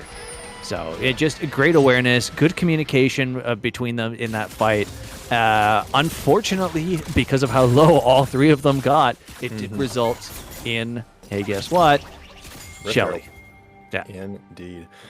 And so we're gonna have to see where that gets dropped. It looks like we've swapped around some lane assignments. We got the 3-man snack stacks. What's the difference when Snow Life, Dallas, and Bronopoly are here in the mid lane? Meanwhile, Alawi is meeting Ari in the bot lane, and Aatrox and Echo are up top. So we'll have to see where they want to go from here. Dragon spawning in a minute and 33. Sevronger just sidesteps everything there. And we're I back agree to with the that fun. emote, Snow Life. I was thinking the same thing when I watched you ult without a snare. Just like, what? Just one way to get vision, I guess. Hey, you know, that cooldown's pretty low. I mean, it's already almost halfway back. Oh god, that's he'll right. Yeah, he'll fire those off plenty Not even quickly. level 11 yet. The cooldown is it's bafflingly fast on that ultimate. But brief checking on the items. Everybody has now completed their first. The Mythic's completed as well. Hadio wants to go in on Moonshot here. Everybody has the ultimates, but it looks like they don't commit too hard to the fight. That being said, Reggie wants to commit to the fight in the mid lane. Snow Life flashes on out of there. This Lux has been surprisingly slippery. Yeah, Reggie's surprisingly tanky as well. Dallas hitting with those rockets and not doing as much as I expected. Getting charmed, getting taken down. There you go. Sev coming in on the backside, clutching it up. Yeah, that's what you want to see. A huge shutdown gold. Great pickup right there. Sevronger didn't run away fast enough. Shield out. Silver came through to stop Olvarik in his tracks. Can Olvarik get one more attack off? No. For Demacia goes wide. Brenopoli is stuck under the turret. Moonshot's gonna get the kill. It's looking really good for Dorado. They're closing this gold lead. Snow Life is under the turret. Can he get away long enough? Reggie, he falls. He was on a rampage. That is shut down gold to the Lux. Yeah, he was looking to use the reset to become the Lux to stay alive. Let's take a look at this replay. Watch Olvarik. Look at how long he lives for here after all the damage that he did. You can see it on the right-hand side. Brenopoli gets in for the pickup. Able to push Sev all the way back, but not quite. Sorry, not Sev there. That was Muchai. My mistake. And then this devastating dive. Look, almost. You can see the health ticking back up as that tower shot hit to kill him. Ultimately, great play by Moonshot and Muchai right there to finish the dragon. They need to pick that up. That is 3 in their pocket. Regardless of being up 3 kills, 3 dragons, they are 3,000 gold behind. Yeah, I mean, you know, Soul Point, they're on Soul Point. Great, you love to see it. It is Cloud Soul. You know, again, you're never going to complain about getting Soul. One of the less powerful ones. That said, you know, these are champions that I think they'll love the ultimate to be quite frankly, but yes. They also have they have taken no turrets. They took very few plates. There's no turrets down. Snow Life is getting another route into ultimate off, and Sev is gonna have to run back probably all the way to the fountain again, giving more pressure on the map over to TA Knight. This is a support Lux with a Dark Seal for the record. Just want to draw that to everyone's attention. A Ludens and a Dark Seal. That was 60% of Sev's health in a single combo round. And here goes Moonshot again. Oh my god. Oh, the Test of Spirit does so much damage. He has to run away. Those tentacles have some range. Olvarik is taking this tier 2 pretty much for free. In the meantime, Shelly dropped in the mid lane, gets a charge off for the mid tier 1, and again, despite leading in kills, despite leading in dragons, Muchai invests the ultimate to get out of there. But hold on, Olvarik on the bottom side is under fire, under pressure. Brenopoli dives in for the kill onto the Xayah, but falls for it. That's a double kill over to the side of Dorado Gaming Omega. So ultimately a 2-for-1 right there, ADC trade out for jungle top lane. But look at the map pressure right now. Like, what does Dorado get out of this? A couple minions, maybe some vision back. Hopefully, if they can, if they're brave enough to push back out. But okay, right? I mean, TA Knight's not going to take. They're not upset by that, right? They took 2 towers in that fight, 2.5 towers almost at that. And now they just reset, okay, well, they'll all go back, they'll buy, and that's great. They lose a bit of vision. They're just going to come sweep it all back out again as they push the waves in. Look at Snow Life just clearing waves with his E casually. This Lux is frightening. And Olvarik, look, already all the way back down there at the inner turret. Like nothing ever happened. Teleported in, by the way. There was a brief moment where Moonshot was able to deal with him 1v1, but Olvarik now with the Hullbreaker, the Hullbreaker is still such a nasty item on melee champions. That said, Olvarik is running away. Well, you know what? I say that and he turns right back to try to join in with this minion wave. We'll see how aggressive he wants to be. He's just going to clear out some wards, and for the time being, Looks like everything's going to stay calm, but Sev, ooh, maybe he wants something? Nope, never mind. Nah. They want nothing. They want nothing to do with this. They don't know where anybody else is. It's not safe. And I want to take a second to point out, we saw it only for the slightest, just a brief little flash, but TA Knight gave blue buff to Snow Life. So that tells me everything I need to know about what they expect from this Lux, and what they expect to come out of Hadio here. Hadio's goal is to get in and kill one person, right? Snow Life is going to take out the rest of the team with these AoE abilities. That's what I'm being told by this. I mean, Ulvar can probably 1v4 at this point, in the right area, so that the tentacles are used in the correct fashion. If you catch him in the middle of the lane, you're fine. But I mean, if you catch Ulvarik and Tribrush, you'll buy red buff. I'm pretty scared. Moonshot is going in pretty deep right here, but look at this healing. There weren't any tentacles around him when it started, but they do spawn pretty quickly. Ulvarik is so tanky with this Hullbreaker. Moonshot, he pops the World Ender. Is it going to be enough? The Leap of Faith is already invested, as is the Test of Spirit. Actually, it hasn't been. Moonshot might be able to win this one. Ulvarik is low. Moonshot just takes out Snow Life, but Snow Life is on the way to help out his top laner. Moonshot gets so much healing, and that is a double kill. Some smart macro play, it looks like, from Dorado Gaming. Incredible awareness on their part. Great communication. Looks like they fixed that up so well. Oh no, cut out in the mid lane though. The Jinx gets the shutdown. Xayah goes up into the sky trying to run away, but Moonshot takes so much damage from Dallas, and without the ultimate, can't get away from the Super Mega Death Rocket. Savronger pops the ultimate himself, pops the hostile takeover, still ends up falling. That's a triple kill for Jinx. There's two more juicy targets here. Reggie gets the first kill into Hadio, though. That is an Echo. He can get some damage. The resets are coming through, but Napoli is weak. Dallas is still here. There's not enough damage. A double kill for the Aatrox. Dorado win the fight. This is what we want! Dorado, that was an incredible turnaround. Look at this situation. It starts as a 3v2, and it just goes downhill, and it looks like it keeps going downhill, and it looks like it keeps going downhill. Reggie picked up a huge reset. The fact that they were able to kill the Echo there, and that was the pickup that he got, like you said, meant damage. Unfortunately, Reggie in a bad situation trying to pick up this Drake. Got taken out, and now Moonshot, don't do it. Don't do it. God is here, but Snow Life is here as well. Ulvarik wants to try to get some damage down. The root comes through. The Test of Spirit. This is going to be a lot of damage. Moonshot is so weak. Alawi gets the shutdown, but the Everfrost is here. Ulvarik's going to fall as well. Sevdiv takes such a huge chunk. This Lux still putting in pressure, as well as the Jinx, Muchai, Savronger. They are on the run. The Dragon is still not dead. It is still a large gold lead for the side of TA Knight, and it looks like they now have control of the pit. Their jungler is the one that's alive. Yeah, and this is going to be their first Drake. That's the thing to keep in mind here. It's one. But this stops the soul, right? Which is exactly what they needed to achieve in that moment. Despite everything going right for Dorado in the last 5 minutes almost, they're still down 3K. How are they still down 3,000 gold? 197 CS to 178. 206 CS to 140. Yeah. That's how. That is a 66 CS difference for the 80 carries in the bot lane on top of 4 kills. Mm-hmm. All right, that is two. Okay, I'm sorry. Muchai, what is with your tier?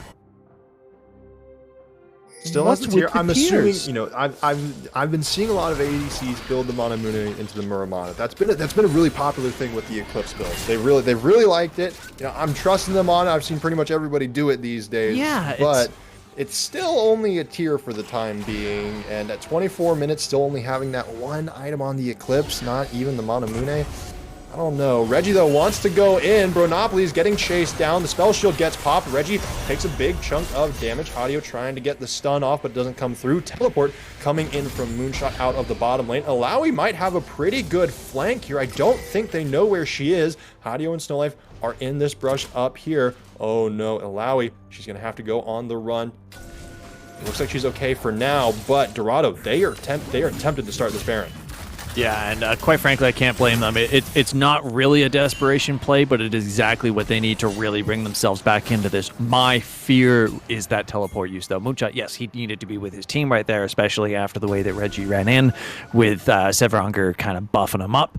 But Uvarik still has teleport. So if this fight goes south, Uvarik can take any part of the base that he wants, really. I mean, at the very minimum, top lane is going to push into that tower very quickly. The wave bounced off of the turret in bottom lane, so it should be pushing back now as well.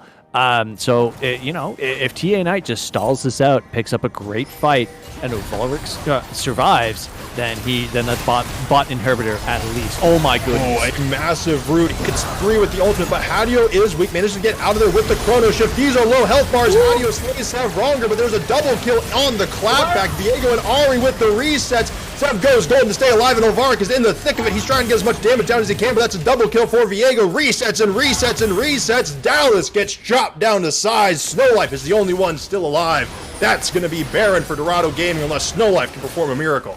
Here goes Moonshot hunting down Snowlife, wanting to get the last of these kills. He played that fight incredibly well. Dorado overall played that fight incredibly well. They need Moonshot there to tank that Baron. They're opting to leave instead. No, they can't. Reggie had to smite it to get health, to not die to it. Oh, Here's the scary thing. If Snowlife knew where they were, he could have ulted them and probably killed 2 of them. If he had the time, he could have killed them. Oh my goodness. Look at this fight. Look at this replay. Look at Snowlife here. This is after Snowlife already did the majority of the zoning that he had to do. But look at his health bar. Huge pickup right there, ending the ADC, just getting rid of all the major threats. This is where it's... All right, zipping all the way back again. Look at this. What do you see? Hadio go back there? Look at how low all the health bars are here. Now watch Moonshot get right back in there. Boom. Forces the bot lane away. Just by being there with that health, regenning as much as he did, there was absolutely nothing that Dallas could do. Dallas could not walk up after they pushed back out of that AoE. Definitely a bad fight. It was a great location, but they engaged way too hard before Uvarik got there. And that, I don't really want to say this, but that's one of their major damage sources. I mean, yeah, it's fair. Ilaoi is coming in with a lot, with a lot of damage, has the 3 items built up, but now at this point, Moonshot also has the 3 items built up, has 9 kills to Uvarik to 6. So while he didn't win the 1v1, he's winning out overall in the team fights. And speaking of Uvarik, one of his items, it's a hull breaker. That does nothing in a team fight. It's essentially -1 items when they fight around the Drakes and when they fight around the Rift Heralds. So he's gonna have, his impact is gonna be a lot more tested, I think, just on if he can get a good flank. Yeah, it's really going to come down to whether or not TA Knight can get the fight that they want with Uvarik living. Because if they can do that, like I was saying, with that teleport on deck, he can take a whole base in a 40-second respawn timer. This is a great setup by Dorado. I keep wanting to say El Dorado because I love that movie, but a great setup by Dorado Gaming. Oh, no! Reggie has to Heartbreaker out of there. He's already at half health and ticking down. The Dragon gets started up by TA Knight. Reggie has to run. Hadio is on the flank this time around. Savronger is out on the hook. Reggie is still getting zoned away. If he gets hit at all, he's dead. Nocturne turns out the lights to ensure the Dragon goes in their favor. Everybody is still alive for the time being. Savronger actually takes out Dallas. I believe that was with the ultimate. Ilaoi does get a double kill with the leap of faith, but they are traded back. Renata is actually the one with the double kill on the side of Dorado Gaming. Hadio is still alive, but he's trying to get out of there. He hits the blast cone. Hadio, Snowlife are the ones still surviving. TA Knight get the dragon, but not the fight. I need this replay myself to see exactly what happened here. I was so busy focusing on Hadio in that bottom corner. Watch this top side here. Look at Moonshot go right in. Look at him force that backline out using all of the sustain, picking up just about a solo kill up there. Just completely force out TA Knight with the sustain that he has on this character. Look at his items. He has not built tank. He is not tanky. That is 100% sustain to be able to hold those carries off the way that he did. And what that did is that let his teammate force Hadio away, which is the biggest first step that they could have had because he had an incredible flank. But then Uvarik has nothing to do but walk at them. I said it early on. This Ilaoi cannot chase you. They do not have the kit for it. If you stand in their AoE, yes, they will slam you and slaughter you. But if you can kite, if you can CC, if you can shield, if you can heal, you end up with a dead Ilaoi. And that's exactly what they did. That was incredible placement by Moonshot in that fight. Exactly. And now we're starting to see finally some more healing come through. Hadio, oh my god! Sevronga just out of position, and now they are starting to get the picks that TA Knight want. Moonshot, he pops the ultimate. He is tanky, he has a lot of sustain, but not when 4 members are on him, especially a Dallas with an Executioner's Culling. Yeah, this is, that Execution is calling. Huge pickup. Looks like a big pickup here. The charm comes through. The Ari does so much. Lux gets the shutdown. Reggie's trying to chase. He has the resets. He has the ultimate. So does Dallas, but it doesn't matter. Hadio's the only one still alive. Reset City is here. That's a triple kill. Don't get it twisted. That's not for the Jinx. That's for the Viego, and they're going to go back to the Baron. We're going to get a replay in this fight, but in the replay, I want you to take a look at this bottom lane. Look at where Alawi is. Does not opt to teleport in. Is still there even in the picture-in-picture. You can see on that inhibitor. I mean, that fight was incredible by Dorado. That is exactly what they needed, the little bush camp into the pick there. But this was the fear that I kept bringing up. If Alawi gets anywhere near that bottom lane, that is a dead inhibitor. And it looks like this is a dead Reggie to Baron. And Muchai able to finish it. Oh, no. That is on 3. It is on the Aatrox as well, which is good, but Reggie not able to sustain enough there to take out the... I can't tell. I wasn't paying attention to it, and I really wish I had. I don't know if Reggie had Smite. Because if Reggie died with Smite, that's not good at all. Because that would have healed him, and that would have been enough to stay alive, and that would be Baron on an additional player. On a strong player. I mean, Reggie has 13 kills. I feel like we've been talking too much. Reggie has over a third of the team's kills right now. He's been having a phenomenal game. We've been talking about Moonshot. Reggie has been popping off. I don't think he had the smite there. I refuse to believe otherwise, but dying there is rough. I guess there were no honey fruits around, but that being said, that is an inhibitor was taken by Olvarik. At least relieves a little bit of pressure, especially as the dragon is spawning in just about a minute. We're gonna have to see. And that being said, that was, by the way, that fight that happened in the topside river where like everybody on TA Knight died, that was a 3v5 or 3v4. My apologies. Olvarik wasn't there, but that was a 3v4. Yeah, but the big thing to take in is who the champions on the 3 side were, right? The AoE that they carry with them is devastating, especially when you're walking in blind to an Ahri who's going to hit you with true damage on the way back on top of everything else. Yeah, great setup. And quite frankly, something we're used to seeing going the other way. Yeah. That is true. That is true. But things are finally going the way of Dorado. This game going much longer. We have stopped the slide of increasingly faster games in favor of TA Knight. We're currently at 33 minutes, over 60,000 gold for both teams. And finally, Dorado have a gold lead. It's not much of one. It doesn't 700 it doesn't matter that much, but they have a gold lead. That I think is considerable to note. That being said, Olvarik wants a piece of Moonshot. We see that Test of Spirit doing a good chunk of damage. Chunks Moonshot out, but he can sustain pretty quickly here. This is the fight once more around Soul Point for this Cloud Dragon. This game is reminding me of old LCK games, and I mean like old LCK games. All right, I'm talking season 6, season 7 LCK games where I'm gonna stop. Reggie goes in and Sev gets the first kill. The Berserk comes through. Olvarik is the one that gets hostilely taken over. Moonshot wants more kills, but Napoli falls. Dallas, this is a squishy Jinx. He's not going to be able to get anything done. A triple kill for the Ahri. Hadjo's the only one still alive. He's recalling behind the dragon. He's going to have to get back to base and try to stop this from just being the game. And here we are with Baron ending at the worst possible time. They had it for the fight, which was ideal, and they lose it for the push. They should definitely get an inhibitor here. I love the call to pull off the dragon, though. Get it on the way back. It's fine. Look at the bot lane push as well. A ton of minions down there. But what I wanted to point out, I mean, it is now a 4K gold lead, which is huge in comparison to the 500 it was before that fight. However, I was going to say, it reminds me of the old LCK games because they were up 10 kills and 500 gold. And that's what you used to see in the LCK. One team was farming minions, the other team was farming champions. Right. And we see who gets more gold out of that. But speaking of farming minions, that inhibitor down on the bottom side of the map, those are super minions that are continuing to pour into Dorado's base. Currently, they're just getting a whole bunch of gold off of it. It's not providing that much pressure, but it is still relevant. They have hit the Nexus turrets pretty considerably. So, I mean, literally at any point, if Olvark can get a TP into the base, that's just a dead Nexus. And so we see Moonshot is down there having to clear that wave.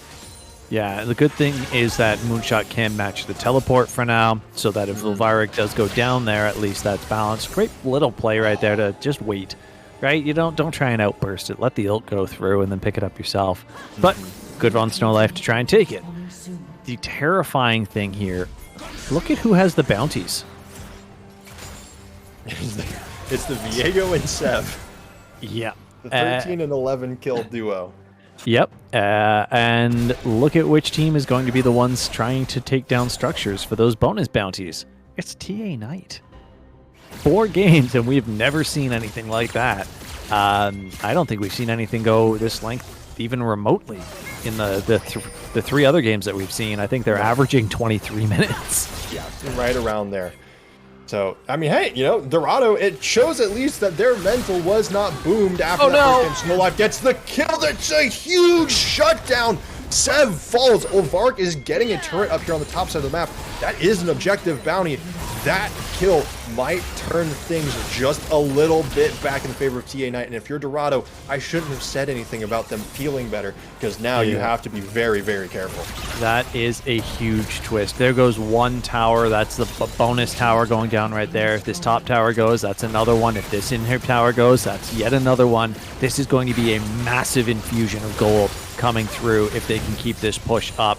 Moonshot, yes, go ahead. Stay top lane. You can definitely hold that against Olvark at this point in the game. Without question, you've been playing so well. Do it. Looks like they actually want to take this fight. I'm not sure about that one, because this is going to be a 5v4 real fast. Olvark, he wants to test the spirit on Reggie. He is very low. Hadio comes in to try to save the day. Olvark is still not dead. Moonshot has popped the world ender. Hadio and Olvark, they're trying to make it happen, but Moonshot is just too good. Hadio is weak, but that is still 2 inhibitor turrets that have fallen.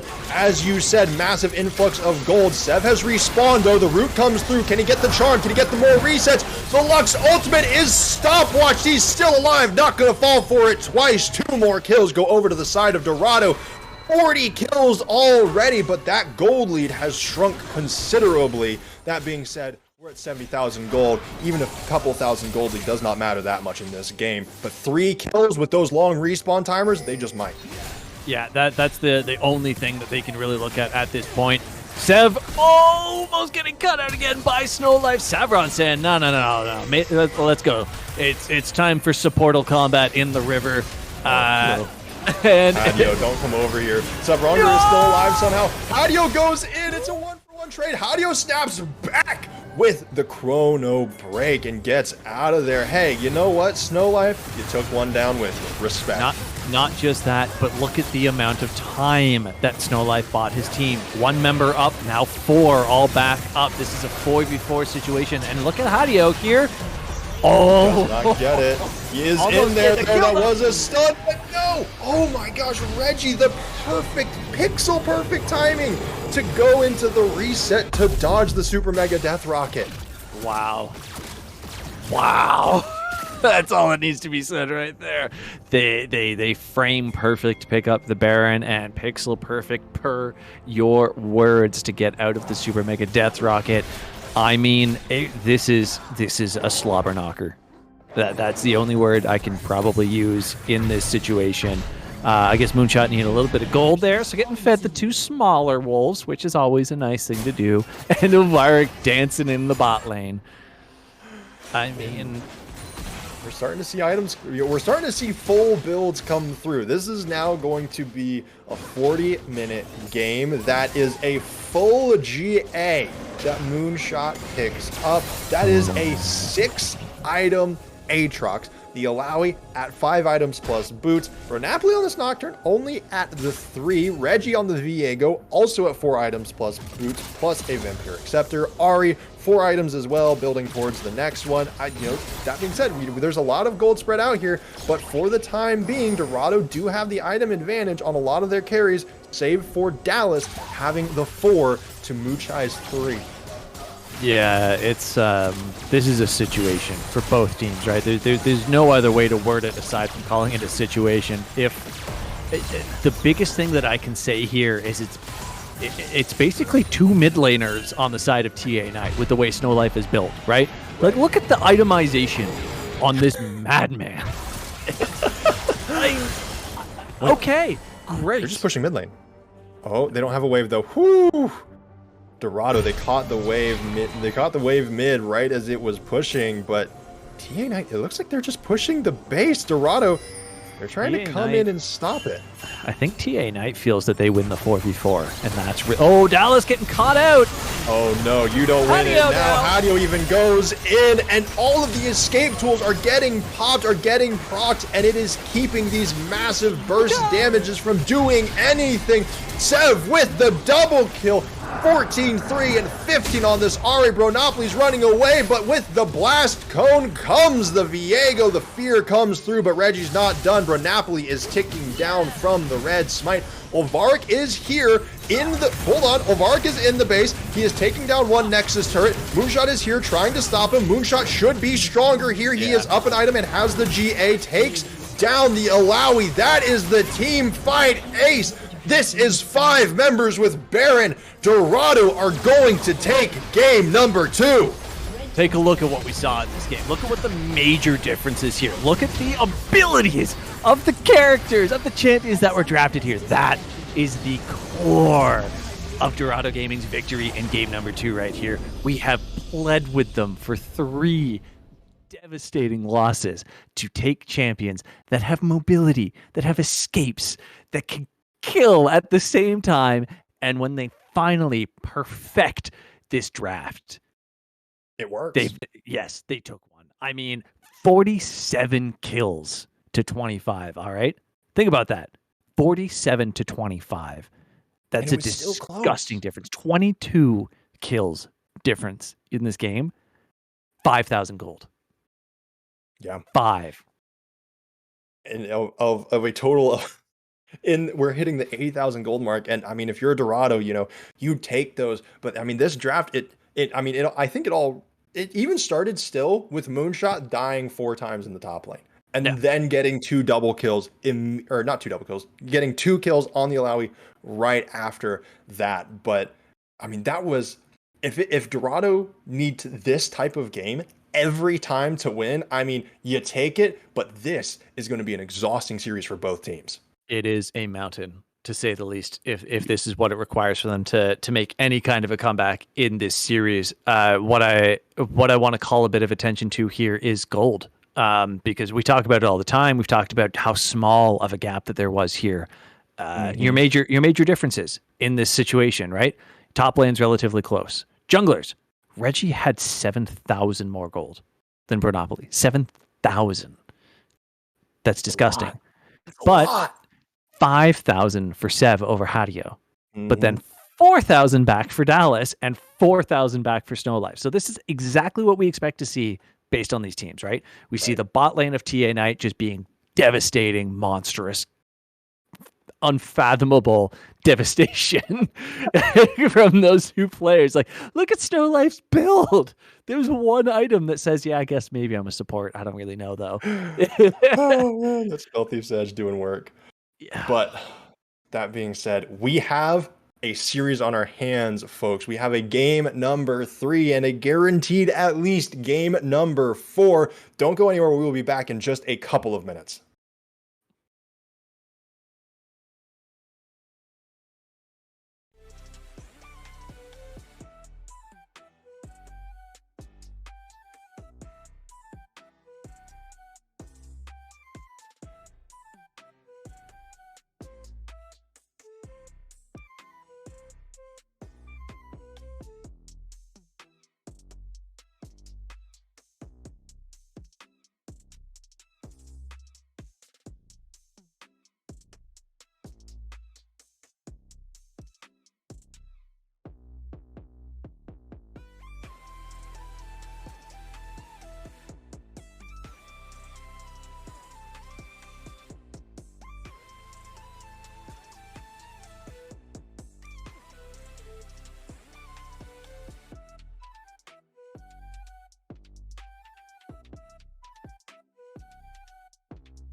Hello, everybody. We are back in action. This is game number 3, and it's not an elimination game. I know everybody in the CCS was making the prediction that TA Knight would take this one 3-0, except I think for like Elsa. So Elsa's the Yeah. smartest person in the room, predicting a 3-1 so far. We'll see if Dorado can't keep going with the upset brackets, so far. Because that last game, it took a while, but Dorado took it.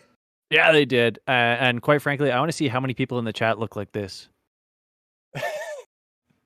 after that one. Because, tell me about your brackets, right, guys? Everybody in there, just tell me how poorly your brackets look in comparison to before that game or even halfway through that game. Because I guarantee you're taking a whole different look at Dorado Gaming right now.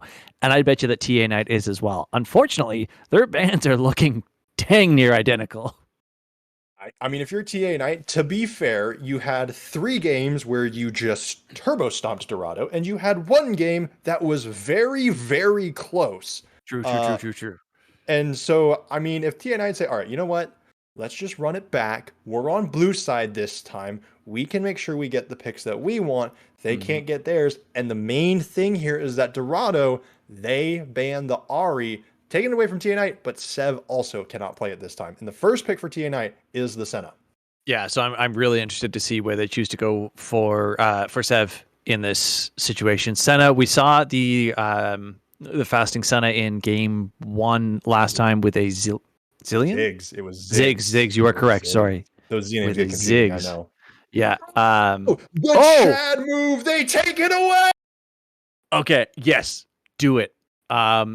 Not sure if I like this going to Sev per se. But if they take this away, I mean, or the fact that they took that away is incroyable. The 2 really interesting bands though is the Viego and the Ari. Obviously, take no way. Don't get baited. Don't get baited. Don't talk. Don't about give it. me hope. It's not happening. Don't. No, You know what? That is awesome as well. Don't get baited. It is the troll. It is. Oh my god. We should have known. We got trolled to get trolled. You mentioned that you maybe don't want Sev on the Ziggs in the mid lane. Would you perhaps like it in the hands of Muchai as a little bit more of a safe bottom laner? I could definitely see that going well. Muchai's overall playstyle would do incredibly well, in my opinion, in that regard. Unfortunately, the Xayah really showed just how incredible Muchai's reactions are and how useful things like the Xayah ultimate are. It really let him shine in a lot of fights, a lot of scenarios that were very unfortunate. Ziggs does not get that the benefit of that. And I'm trying to think if there's another support that you would, or another character that you would pick for your AD carry to fast with. Gangplank was not banned. Last time. No, but Gangplank wasn't banned. Dorado were the ones that were banning it. And they left it up this time. And TA Knight, since they didn't pick it, Dorado said, hey, you know what? We'll put Moonshot on it. And TA Knight, their pick for mid lane was the Vex. I imagine they think that this Vex will be going into the Ziggs most likely, but we'll have to see. Dorado, they do ban away the Tahm Kench, and so now it looks like they're going to try taking shots at matchups they don't want the Senna to be paired up with. Yeah, things that they don't want the Senna paired up with. But I mean, I like the Kench ban because it's twofold, right? We've seen the Kench top lane before in the hands of Elviric, not ourselves, but historically this season. So it kind of you get that nice pairing ban in the end there. Works out quite well. I guess they, you know what, I can agree with banning the Renata. The Renata Glisk ults were incredible. Right. In that last game. We didn't talk about it. I really wish we had. There was so much else going on every time, though. It was just so commanding. The number of snares that they landed. Yeah, I can respect it. You know what? I need to correct myself here. I said Dorado had been banning the Gangplank. They haven't been. TA Knight have been, and it's the Viego ban instead. You were on to it, and I just got it completely incorrect. But TA Knight, the remaining bans, the Renata, the Cassiopeia, and Dorado Gaming, they go back to banning the Malphite. So here's the thing. If they think the Vex is going into the Ziggs, why did they ban Cassio? I guess they don't think it's going into the Ziggs then. So where is so they blind picked a Vex mid lane. I guess Or is it Vex Senna bot? No. No, we No, wouldn't see that. no, absolutely not. There's no way. But No. interesting lock in Dorado. They have picked the Diana. Mm-hmm. And so now there is a Diana, a Trundle, and a Gangplank. Oh no, the Mundo! The Mundo is back. The Mundo is back. I mean, I'm interested to see. There's no way it's a Vex in a bot lane. I'm going to be honest. More okay. Diana you know what? mid. The Senna's just going to be support. It's not a fasting Senna. Ah, okay. They're going to do Senna support. That's got to be the play at this point, right? That you pick a Caitlyn or a Sivir, or I'm just listing 80 carries at this point. Or a Seraphine. Or Seraphine. Also, something that Dorado Gaming has banned a significant amount. So, not a fasting Senna, just a regular ADC Senna, which is devastating. Huge percent base damage. Incredible hyper-ish carry. But when you look at the rest of the team that TA Knight has, the Senna really supports a Mundo well. And Ulvarik proved that he can carry on the Mundo. Right? So, what do we see coming out here? Last second click. So, it is going to be... This draft from Dorado has me confused.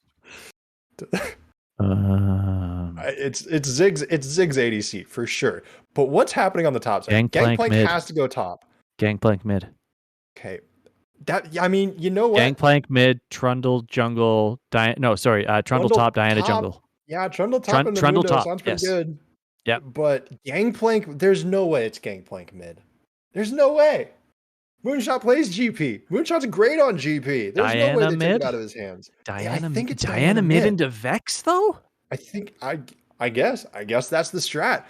I will, I guess there's a pretty good mix of damage profiles. To be fair, it's pretty it's okay. Hold on, where are my notes? I had something about Reggie plays a lot of Diana characters. Sev plays tanks mid. He's playing Mundo mid. Reggie plays a bunch of Diana. Moonshot plays a bunch of GP. Is this Trundle mid? There's no way this is Trundle mid. I don't know. I can see. I see. Is it Okias in chat here making fun of us, asking if we know anything about their roster? No, I mean, I know some. I know Moonshot plays GP a lot. I know Reggie plays Diana a lot. I guess we're gonna see the Trundle. I mean, I guess we're gonna see the Trundle mid. It's just into the Vex. I mean,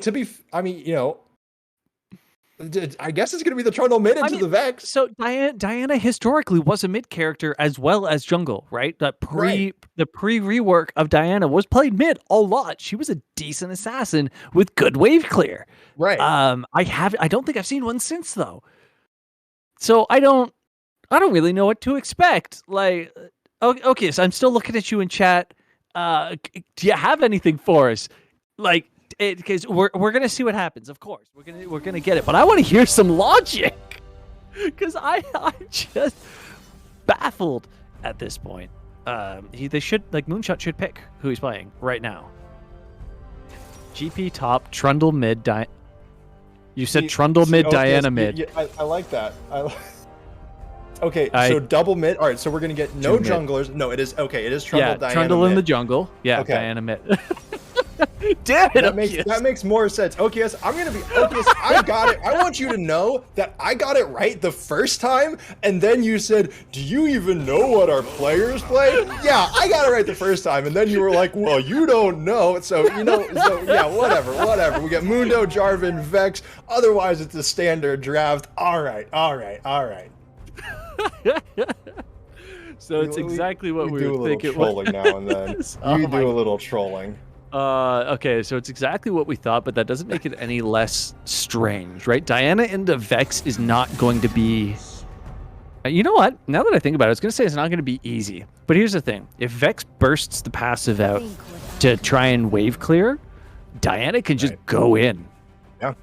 Whenever she wants, right? Because I keep having to remind myself about the Diana rework that the dive is now a regular ability and not her ultimate. Mm-hmm. Right? So she can go in and get a ton of damage down And as long as she's out before the passive comes back up, then Vex will get a little bit back, but not a whole lot. So Vex, one of the few champions that's not released in the past year that's not like built with five different dashes in the kit. So can be, the personal space is kind of the way to keep herself safe, but we have the rest of the loadouts locked in. I will say, it is a little bit weird out of Dorado, but I like the GP and the Ziggs kind of being able to overlay those globals. I gotta Kanye you here or whatever it is. Look who Dallas is playing. Okay, see, I didn't want to say it, but I had a feeling.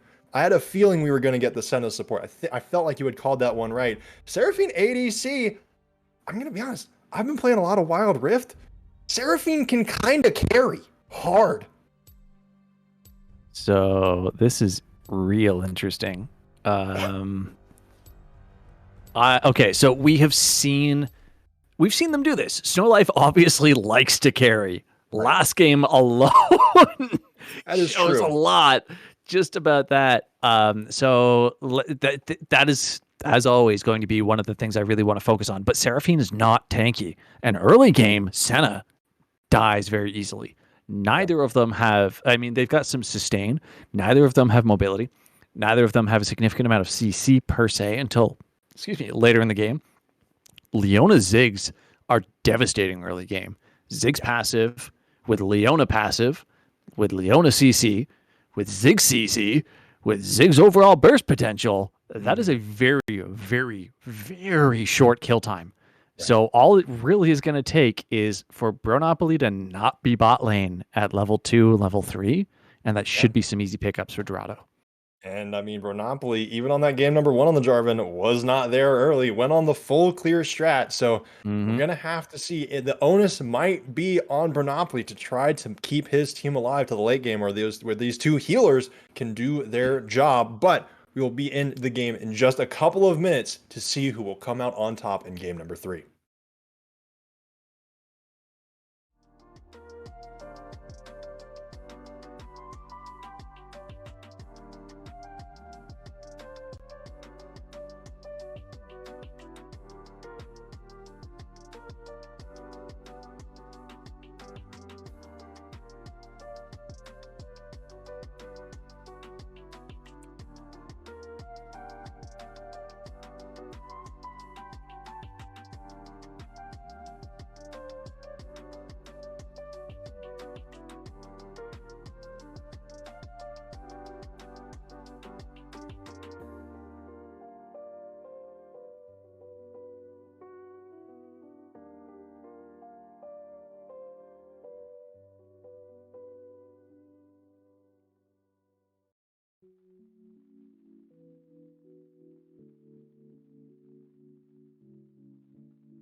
everybody, and welcome back to the CCS. My name is Thunder. This is Oshi. This is game number 3 between Dorado Gaming Omega and the TA Knight, and it's 1-1.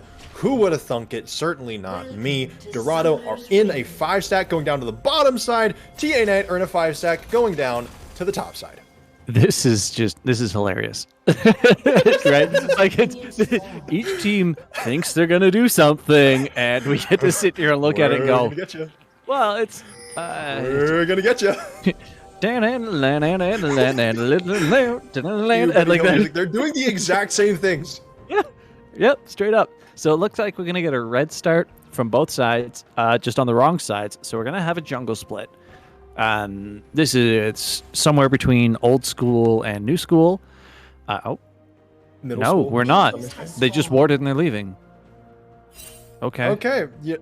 Around the world, around the world. Everyone just made a trip, and we're going right back. Yeah. So that is what it was, and it looks like we're getting blue starts. The exact opposite of what I had said. They're not going to jungle split, quite probably.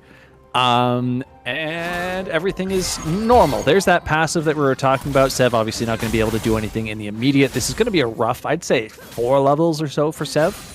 And then it's going to become something a little more violent. Ooh, all right. I like that. We'll have to see. Hadio already getting in it with a little bit of harassment. Dallas and Snow Life are later to the lane than Sevronger and Moochai, although I actually think they did give Trundle a little bit of a leash. That being said, we'll have to see. Moochai and Sevronger hitting level 2 first could be important. Sev does get hit with the fear and is getting zoned off the wave. I say Moochai and Sevronger might hit level 2 first, but Snow Life and Dallas have some control over the wave. Yeah, this is exactly what you really want when you've got that kind of double support fasting situation. If you can get any kind of lane control, it's super useful. Obviously, both those characters are going to heal each other up and just kind of force people away. But what you're seeing in the mid lane is what I was talking about in terms of just how tough it's going to be for Sev for a while. Until he can push in and force a fight, I mean, this lane is Hadio's to walk around with. You can't miss the fear early on. If your placement is even mediocre, you hit it. That is not what you want from Uchai, though. Oh, he is so low. And my apologies, I was briefly distracted by the fact that Jarvan is still up on his blue side jungle, having just now finished taking the blue buff and the Gromp. And in the meantime, Trundle has gone blue, Gromp, red, and is now on the Krugs and is making his way to the top lane. Yep, and yet if you look at the farm, Jarvan is ahead. So weird situation, but yeah, definitely a clear difference there. Muchai really gonna have to take advantage of the extra range that comes with this character. I mean, Zig's not gonna have the easiest time farming under tower, but not gonna have the worst time ultimately. But the real problem is he has teleport. There's no heal. Yeah. This Ziggs is gonna be stuck here for a little bit longer, and Snow Life almost gets the long range kill even from behind the turret. I bet you right now Snow Life is wishing he had that Lux ult that he was doing so much with in the last game. Indeed. But of course, wouldn't have that for a little while yet. Seven had you continuing to duke it out in this middle lane, but Sev wants to go in for a little bit of damage and harassment, but personal space gets proc. Sevronger on the bottom side of the map goes in with the Zenith Blade. The satchel charge just pops him away a little bit farther. No summoner spells spent except for the cleanse on Snow Life. And then we also saw if you were watching the minimap any kind of closely, you saw Jarvan go in mid lane and not just flag and drag, but flash for it. Sev trading out is there as well. So no flash on the Diana mid, no flash on Bronopoli either. Just too much going on in too many places at once for the camera to keep up with. We spent a lot of time talking about top lane every other game. I don't think it's going to be too much this time. Not for a while anyways. They just they're trading back and forth. Both champs heal very, very well, and can walk away from one another without too much to worry about. So, yeah. One thing to note for the runes: Moonshot has taken the first strike. Trundle is down here in the bottom lane, just chilling by the turret. Dallas satchel charge pops him back just a little bit, but the terrain, I think, saving him from getting brought all the way under the tower. That being said, Sevronger is very weak. Now, one thing I do think, what I think happened, the reason Jarvan got the additional CS over the Trundle is I believe Jarvan invaded and took the Raptors. I think that is what happened. That would make sense just by looking at what was cleared and how long it took him to get through his blue buff. This is Sev going in yet again. That's what I was talking about, is being able to get in when the personal space is down, just kind of pop in a little bit of damage and then get out before it comes up. As long as Hadio doesn't have that CC, he's not going to be able to harass Sev down the same way Sev can burst him. So really, that's what Sev has to play around. And once again, this is a matchup where the boots are ideal. And you notice Sev got them early, caught out with no flash. On Bernapoli, or on Sevdiv this time, or Bernapoli, but Bernapoli wants to go in, but Sevronger is here. Leona's the one that gets the first blood, but that is the first kill of the game. Sev doesn't even, or you know what? I don't think my overlay is updating. I'm pretty sure Sev had to get an assist off of that one. Oh yeah, Sev definitely got the assist on that. I just cannot help but laugh that Sevronger once again is the one picking up the kills. We see that so often. Oh man, I mean, he's just, you know, he just wants it. You know, he's a little bit of a Chad sometimes. You got to get those first bloods in. It's not kill stealing, it's kill securing or kill supporting. Yes. There you go. There you go. I mean, look, if his laners were just better, they would be the ones to get the kills anyways, you know. Yeah, they wouldn't need him to come help at all. Yeah, support life, you know what it is. Dallas looking to pick up this dragon, but a good smite comes through from Reggie. Exactly what you want. That's a 6.5 minute dragon. That's you know what? Things are chaotic with these teams in terms of if they take dragons and when they take dragons. Yeah. It's insane. Solev looking for a flank here. Ooh, Muchai does get rooted down with the empowered Seraphine root. Muchai falls. Sevronger did want to go in. This Leona is tanky. Maybe can get out of here, and it looks like she will. Rumble is on the way as Snowlife and Dallas clear the wave. If they get too greedy here, they could absolutely get punished. Yeah, I don't think anything else is going to come from that. Oh, there's a ping, and no. Yeah, catching these two characters in this situation, like, maybe later on that would be a threat, but I don't think Trundle has the damage to kill them with the amount that they can heal themselves before they just get out. That's kind of the problem when you're playing a character that just walks at people, right? It's so easy to get snared up.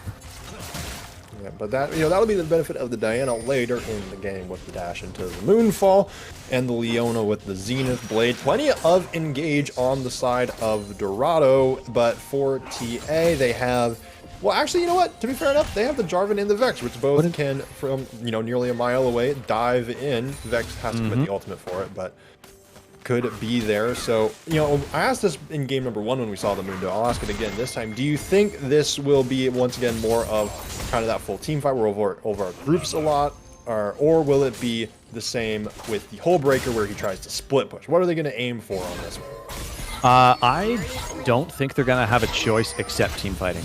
Is ultimately what that's going to come down to, just because of the way Dorado game. Oh, Sevronger. Oh, I believe Sevronger is dead. If Hadio wants to commit. Ooh, Hadio did not pull up with the rest of the ultimate. Sevronger is very low. Blast plants away, but not far enough. Moonshot is here. Bronapoli is going to have to run, but here comes the Mundo. Olvarg, unfortunately, is at very low HP. That being said, Moonshot, he eats the oranges. He consumes the citrus. He flashes over the wall, but it doesn't matter. Mundo gets the kill. Reggie is low as well. One falls. Bronapoli, the jungler, goes down. Sevdiv is trying to get away, but that is 2 kills going over. I actually believe that was, that was only the 2 kills going over to the side of TA Knight. 1 going to Dorado. Yeah, ultimately a 2-for-1 trade out there. Good on Sev for recognizing that even though the levels are close, there's no way that he could fight the Mundo in that situation and just falling out of there. Again, just kind of a hectic fight. Moonshot walked right past Bernapoli. Just left him alone and then realized that there was no way he was going to be able to catch Hadio. So he turned around then, which put him in the situation that led to him dying. Yeah, and I will say Bronapoli kind of just went over the wall into Reggie's club and fell to that very unfortunately. But oh my gosh, Muchai, woo! Dallas and Muchai trading flashes there, the root almost landing. Yeah, that was horrifying for Muchai right there. Incredibly quick, making sure he got that perfectly. And the big thing that I saw that you'll see lower level players mechanically miss is flashing and then not continuing to move. So quick fingers on both hands, the left and the right there, to make sure the flash came out and the footsteps followed. And now we just, back to top lane, farming. is what it is. The big thing to keep in mind is that, sure, even though the CS, 8 CS and 2 kills up, there's only a 400 gold difference top lane right now. Yeah, but notably that 400 gold difference did get the Mundo the Frostfire Gauntlet already. First mythic item already on the table. Oh my goodness. And Olvarek with the level lead as well is doing a ton of damage to Moonshot here. This Mundo with the maximum dosage is getting the maximum out of it. That's 3 kills now on this Mundo in the top lane. The free boots even getting airdropped in. Is this Mundo saying moon don't to Moonshot in that situation right there? Olvarek just showing what a tank can actually mean in these matchups. Doing incredibly well both times we've seen this Mundo come out. Looks like we got a 4v4 bot lane. Ooh. Hold on, Dallas maybe getting caught out here. The Zenith Blade coming through. The Cannon Barrage over the top has not come down yet, but hold on, this is a massive fight. Bronopoly goes in on the backline with the Cataclysm, but Hadio and Snowlife are getting absolutely decimated by Sev. Bronopoly gets another one. Kills are getting traded very evenly. It's 3 for 3 so far. Bronopoly and Sev are the only 2 left alive, but Sev has a level advantage. Bronopoly is able to get away. It's still a 3v3 down on the bottom side of the map. Yeah, Sev unfortunately got minion blocked at the very end of there, so wasn't able to continue onwards, and the Cannon Barrage actually just came off cooldown. Moonshot using it right now, looking to pick up that kill in a 1v1! He just about gets it. Olvarek, maximum dosage not coming up until just right now. Wow, we have a replay on the bottom side fight. Holy crap. Yeah, you know what? There isn't a whole lot to comment on in this fight aside from target selection. Take a look at how in sync Dorado Gaming was on that. They focused down the same players at the same time almost that entire fight, which is 100% ideal. And now we're right back in it in the mid lane. 3 people going in. There's the stun. Hadio, he's trying to get out of there, but this is 3 people, as you said. Sev dashes in, gets the kill on the Yordle. I mean, that one was just clean, and that being said, there is still a kill advantage for TA Knight and a 1,000 gold lead, but getting more kills racked up on the Hadio in the mid lane. I mean, Sev, once again, on this Diana, putting those carry pants on a little bit. Yeah, again, exactly what we want to see from Sev, being able to burst people out, a little bit of mobility in his hands, some CC as well. So far, loving the pick, especially when you may compare it to something like the Galio in the one game that we saw didn't go the best. The big difference in the kills is when they've been picked up, right? That bot lane fight went relatively even, but I would say overall was in the hands of TA Knight. But when that solo kill came, or the one kill picked up in mid lane came through, Dorado Gaming was able to capitalize that into the Dragon because of the timing of it. Sure, 1 kill gold lead, but 2 dragons, 2 steps towards that soul, assuming they get something a little nicer than what they got last game. I don't know. I mean, it's going very well for Dorado. Yeah, and again, we say that, and normally in a game with in your 1,000 down, having the 2 dragons is good. It's not normally going like very well, but for Dorado, so far, yeah, this is still a vast improvement. If they can keep rolling like this, I like the Diana Zig scaling, I think, quite a bit. I like the GP scaling with the split pushing, so I think playing the long game here, and Oshi, you're going to have to tell me what you think about it. I think playing the long game is probably going to go in Dorado's favor, even though this Mundo is going to get, pretty dang tanky, especially with 2 healers. Here's the problem with going the long game against this Mundo. Yes, 2 healers. Yes, he's going to get tanky. Where is your persistent damage going to come from for Dorado? Right? Your persistent damage on any single from any single player, is what? Gangplank? I guess. Right? Yeah. In which case he has to be able to auto attack you, which a reverse 3v1. The gank squad is here. Sev falls. The kill goes to Snowlife. These supports, man, they're bloodthirsty. And they are talented. The timing to be there, they land everything that they need to land. And, Snowlife, sure, support, definitely, until you look at the build. Yet again, Snowlife is not your standard support player in the slightest. Absolutely not. I mean, he had the Ziggs carry game. He's played the Lux that had a phenomenal, he didn't carry last game, but had a 4 kills, was building Rabadon's Death Cap, Luden's Echo, all that type of stuff. And But now we also, I will say, hold on, before we talk about it too far, Reggie massively chunked out. There's the dive in from Bronapoli. Reggie has to flash away, but this Jarvan doesn't want him to get away, and he chases him down. Sevronger falls as well. Hadio with the pickup. Ooh, Dorado, that's not what you want. I'm very confused by Reggie's plan in that situation. He just walked towards them. He didn't use abilities. Like he was 20% health by the time his team showed up, and he had to smite something and flash and use the ult, and all he got in return was a flash from Jarvan. Ultimately, just a confusing situation right there. Something that we've seen a lot of, though. Yeah, it is, and it can be kind of feast or famine with Reggie to an extent. Last game on the Viego, what, 14, 15 kills. This game, walking forward on the Trundle, Sevronger now trying to go in with the flash into the Zenith Blade, but gets absolutely nobody. The Trundle pillar comes down. Reggie once again trying to make it happen, trying to walk forward as aggressively as possible. Bronapoli saying, I will fall, save yourself. Absolutely bro move out of the Jarvan right there as 4 members from Dorado collapsed.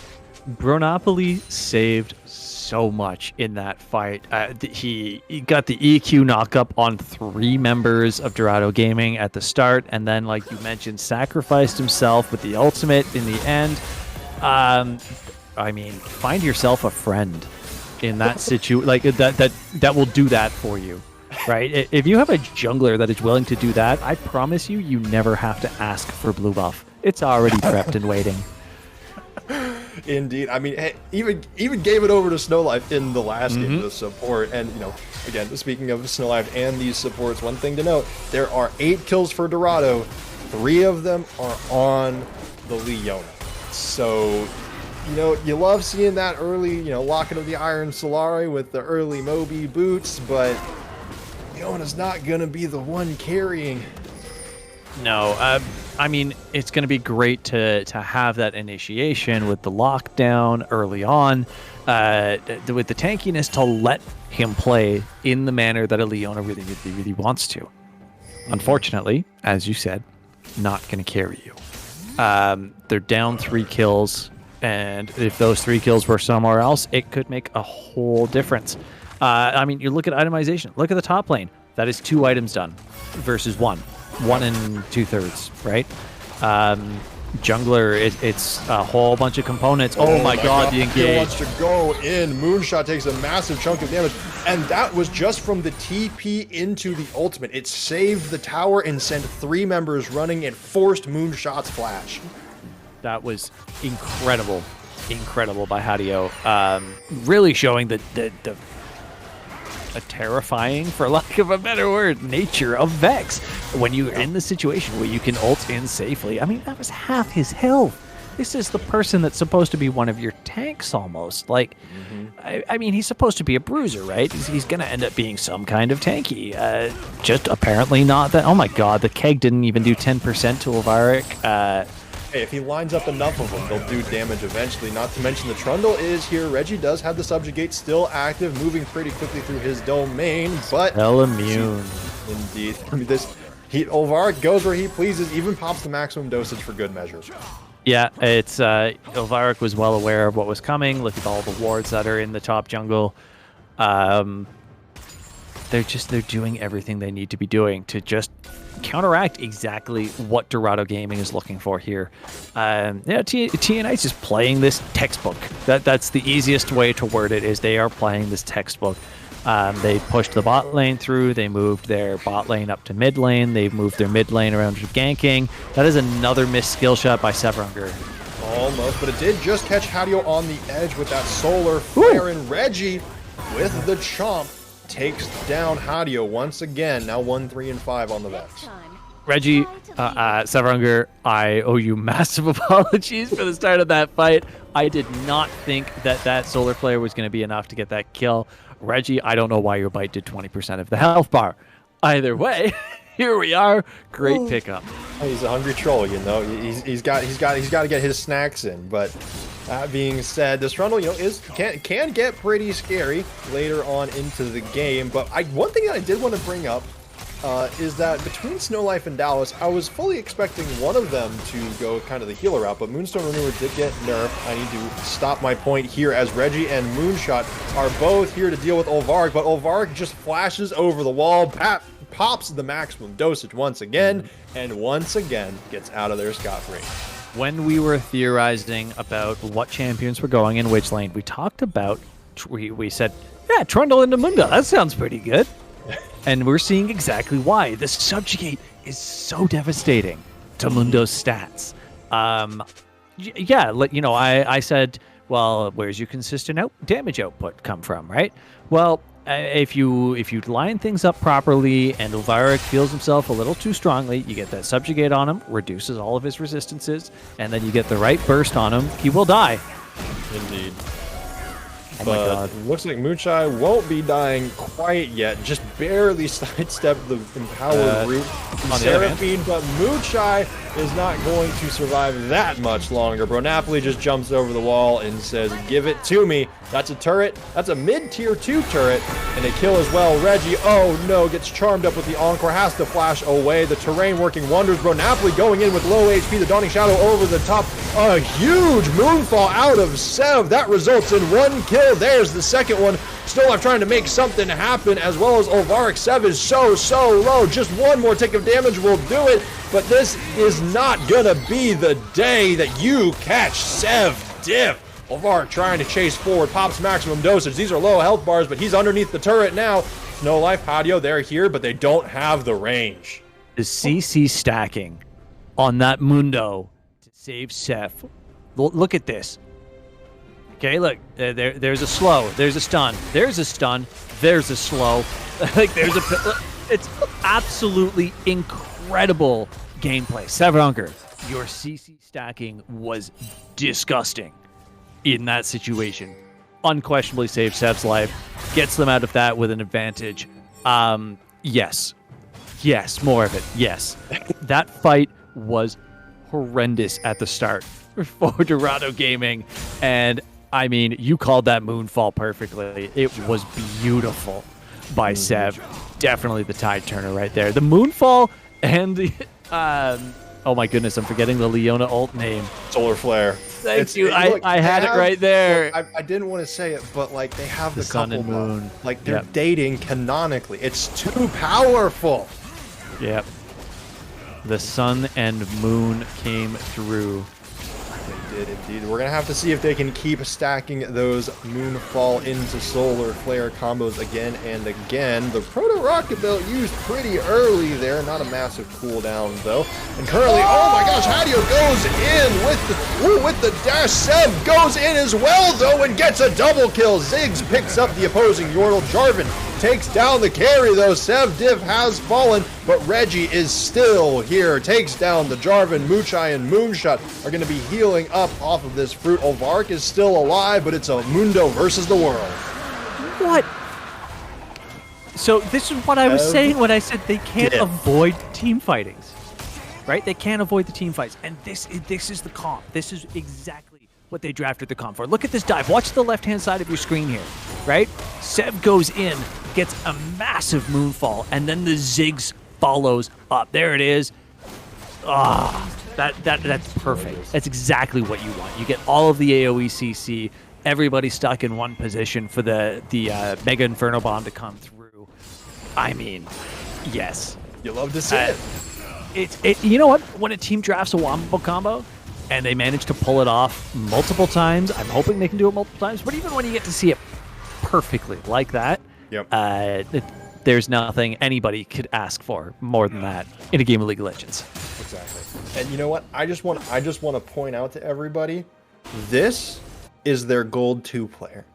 Gold has been outperforming, dare I say, the rest of the team so far this series. Gold diff, Sev diff, Gold is a harder rank to play in than Plat. Confirmed. You want to talk about gold diff for a second here, since you brought it up ever so casually. Sev is 2,000 gold ahead of Hadio right now. 2,000, okay? 5-2-6 to 1-4-5. We are not used to seeing the score lines this way on these teams in this set. This is Sev doing everything we wanted to see him do. Everything that you and I have spent 5 games talking about, saying, if he would just. We got to see it last game. We get to see it this game. The Proto Belt just coming out to be bold. Yeah, he's letting them know. He's letting them know who the boss is around here. Oh, what a situation to be in for Dorado Gaming right now. I mean, all of their lanes are doing impeccable in comparison to most of the other times that we've seen. Even Muchai right now. Yes, you're 20 plus CS down. He's only what 1,200 gold under. Right. Not that bad considering what we've seen previously. But this Baron is going. It is going extremely fast. It's on Hadio to try to stop a potential steal. He gets hit with the Solar Flare. Sevronger does not hit the Zenith Blade. Proto Rocket Belt does quite a bit of damage, but at the end of the day, it does push TA Knight off of the Baron. It even forces Ovark to pop the maximum dosage to heal back up. I mean, if you're Dorado, you committed a couple ults here and there, but that was a really easy push off of the Baron from TA Knight. Honestly, it seems like TA Knight are starting to feel a little desperate. Yeah, you know what? I think the Baron call was bold. I mean, we've seen those Baron plays from them before, but I agree. They're not as ahead as they're used to being. It's only a couple hundred at this point. So yeah, I agree. That Baron call was definitely a little bit on the desperation play side. They want this lead back. But at the same time, they showed respect, right? The ultimates came out, the GP ult right on top of them as they're doing Baron. The Solar Flare came down, the Megadeth Inferno Bomb came down, and rather than trying to stick around and fight with some low health players, they backed off. They respected Dorado Gaming. So sure, they may be feeling a little desperate, but they're not being stupid about it. That speaks immeasurable volumes about TA Knight's IGL. And, mad respect to them. Bronopoly, though, wants to go in very briefly. Ooh, Moonshot! He does get hit with the Vex Ultimate. Hadio clicks the button again to go in. Moonshot is weak thanks to the Dawning Shadow. Bronopoly tries to go in and stop the backline from getting there. Muchai is taking a ton of damage from this Jarvan the Fourth, and the Ziggs falls. Reggie, Sevronger, Moonshot, they're trying to continue this fight. Sev has not been here the whole time. He's coming around the backside. Can he make it happen? He does still have the Moonfall, but it really only hits one. Hadio falls. That's the Vex down, but Sev falls as well. Moonshot, he is stuck in this brush. He gets a lot of damage onto Dallas, and the Seraphine falls. It's 4 for 3 at the end of the day. Both junglers are down. Nobody's taking the Baron. Yeah, that was a slugfest. I mean, look, it's a 4v5 ultimately. Moonshot was low after the initial engage. I mean, Hadio, you're insane. Diving in like that. Like, no Zonias on him yet, and as far as I can tell, no plans to get one yet. No stopwatch. Hadio is playing out of his mind on this Vex, but the turnaround by Moonshot to pick up a kill at the very end there was beautiful. The damage that this Gangplank is putting out is I don't know, man. I keep using scary. I'm using disgusting. I've used gross. I'm running out of words, man. My diction's only so big. It is so much damage. There are not words to describe it. He does have the 3 items: the Prowler's Claw, the Lord, Dominic's Essence, Rear, that Executioner's Culling right there, getting stacked, or no, not stacks, but it is getting stacked on top of all of the other damage, cutting that healing coming out from Mundo, from Seraphine, from the Senna. So it's going to be interesting to see if that Gangplank, because, there's also now an Oblivion Orb that's on Muchai down in the bottom lane. We're going to have to see if that healing cut is going to be enough, but just briefly checking in on the rest of the items, pretty much everybody on the side of TA has their 2 item spike, except for Hadio, who is the one who seems to just have the absolute most balls to just go flying in there with only the Everfrost. But on the side of Dorado, everyone there has their 2 items, except for the Leona in the bot lane, which is expected. Yeah, I mean, both. Look at the bot lane from TNA right now. Both of them have 2 items, and their mid laner doesn't. Oh wow, looks like a big fight coming out right now. Probably looking for the disengage. There's the Miss Solar Flare. That is a fleeing Savronger. He's already used a lot of his tools, and he falls. Another kill going on to Olveric. I think at this point, just looking at the items that Elveric has, he is going to be unkillable, if not already now, in the next 3 to 5 minutes at the most. He doesn't need any more armor. He just needs to build a bit more magic resist. Right. I don't really know what else they can expect from him. I don't think those two can duo Baron right now. No, but the rest of the team is coming. Napoli and Dallas, they have quite a bit of health. And Reggie, oh no, he is so low. Moonshot's getting low as well. Napoli goes over the wall. He cataclysms in. He pops the Gore Drinker, and Dallas, with some help from Snow Life, picks up the kill. Reggie, Muchai, Sev, they have to start running away. We'll see if TA want to go full force at the Baron now. Dallas and Snow Life have such incredible synergy with one another. The simultaneous long-range ultimates right there. Baron is going down right now. Super Mega Death Inferno bomb came down, and it looks like they're going to stall it out again. Indeed, it's just with the three of them. These are low health bars, but that said, again, there is quite a bit of healing between these two supporter champions. But no, they just have to leave the Baron because the rest of Dorado are out on the map. And we may finally get to see something we have not been able to talk about, which is Ziggs on a tower. The satchel bomb being able to just destroy it just like that means that, in tandem with the passive, means that Ziggs is devastating to towers. He just takes them down like they're made of paper. Unfortunately, Dorado Gaming, I mean, they've taken all 3 outer towers now, yeah, but it's 31 minutes in. Yeah, I mean, Ziggs has not had alone time with a lane at all. Right. And they really want this Baron. This is the 4th or 5th time that they have started this Baron, and I would say this is the best time. There's the bomb yet again. All it does is tell them that it's happening. Moonshot. Baron was very close to taking it, but Napoli seals it with the smite. And now they're going back, they're walking back, they're backing back. We'll see what happens, but at the very least, this is going to give Muchai a little bit of time to try to get to the turrets, unless Snow Life and Hadio have anything to say about it. And there goes Uvarik into the top lane to stop Moonshot from going anywhere at all. Moonshot cannot contest that. There's no way that he can 1v1 the Mundo at this point. And quite frankly, the Baron is really devastating here because, like I was saying earlier, Dorado Gaming doesn't have an AD carry, like a traditional attack damage carry. They do not have attack damage wave clear outside of Moonshot. So clearing waves with the Baron buff on these minions is going to be hard.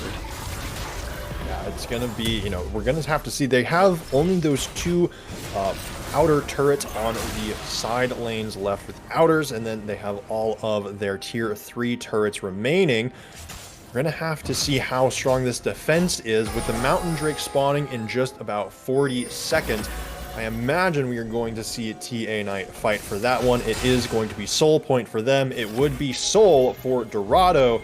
We see the TP even being committed by Moonshot. He does not want to just use his ult for this fight. He wants to be here as well. That is a huge root onto Muchai. The Ziggs falls. Sevronger gets stuck in there with the Jarvan. A massive encore comes through, but it doesn't quite hit enough. Reggie is going to be the one to fall next. And Branopoly with some huge knockups. Moonshot's going to fall to Olvarik over here. Sev finally falls to the Seraphine. That is a clean ace. This is a Baron buffed up TA Knight. There is a minion wave on the turret. If they can get there in time, they just might be able to finish it. They have another one coming right now. This game, this series, this team sits on the shoulders of Snow Life. This man is a mountain of a carry, and I hope that he gets the respect he deserves. Game 3 is over. He made one huge snare pick in tandem with Dallas. This bot lane is amazing. Yeah. I cannot speak highly enough of the two of them at this point in time. I mean, look at the lane that they were playing. Look at how they built. Look at how they play together. Snowlife had 6 kills as the support, but carried the team in every possible manner that you could think of. He supports them with healing. He supports them with shielding. He supports them in damage, in CC, somebody tell me that Snowlife is the IGL, and he's a one-man army. The man does it all. He even makes the lobbies. So we're gonna have to see. So that was game number 3. Game number 4 is gonna get started here shortly. If you're Dorado, it wasn't as good as game number 2, admittedly, but you still survived, and you just got Snow Life diffed, but Sev was doing well. Reggie was starting to kind of get in there. I think really you called out last game, or maybe it was a couple games ago. Get Muchai in there as well into that mix, and they might just be able to take it. But again, we have at least one more game. Dorado are now fighting for their lives in this series. One more game over to TA Knight, and they take it to move on and face DNX next week. But for Dorado, if they can win this one, they can keep their hopes alive. Don't go anywhere.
Hello, everybody, and welcome back. We are here with game number 4 between Dorado Gaming Omega and TA Knight.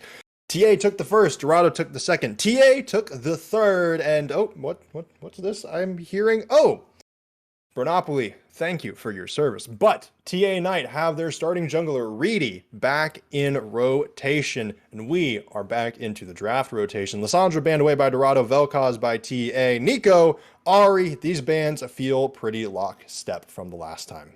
Yeah, everybody seems to know exactly what they do and don't want to see the Jarvan coming out this time. I agree. Yeah, the Jarvan's definitely has not been a friend in the situations that we've seen it in for Dorado Gaming, as my cat screams at me in agreement. Um, there's a lot of mid lane bans going out here, which, quite frankly, I mean, we keep talking about it. Sev is gold 2, but He's drawing 2 bans. Yeah, having a great series, but Dorado Gaming for Moonshot up in the top lane. TA, they've been banning it. TA was banning the Gangplank. Dorado tried it last time, didn't work. TA were banning the Wukong, didn't ban it this time, banned the Ari instead. And now Moonshot said, all right, you know what? Well, we'll try this one. Also received the buff, is going up there in priority. And hey, we could see the spin to win. Yeah, it's what we saw it in the when they played last week, and Moonshot did incredibly well on it. What a devastating 2-champ pickup. Yeah, they left it up again. Yeah, the Senna has been picked up one more time. It's kind of going to force the hand of Dorado Gaming. Dorado, you combine them, but no, you're absolutely right. I mean, they trundle into Wukong. I like that matchup. And that is a Sivir pickup. So that is a strange situation to put yourself in as Muchai, as Dorado.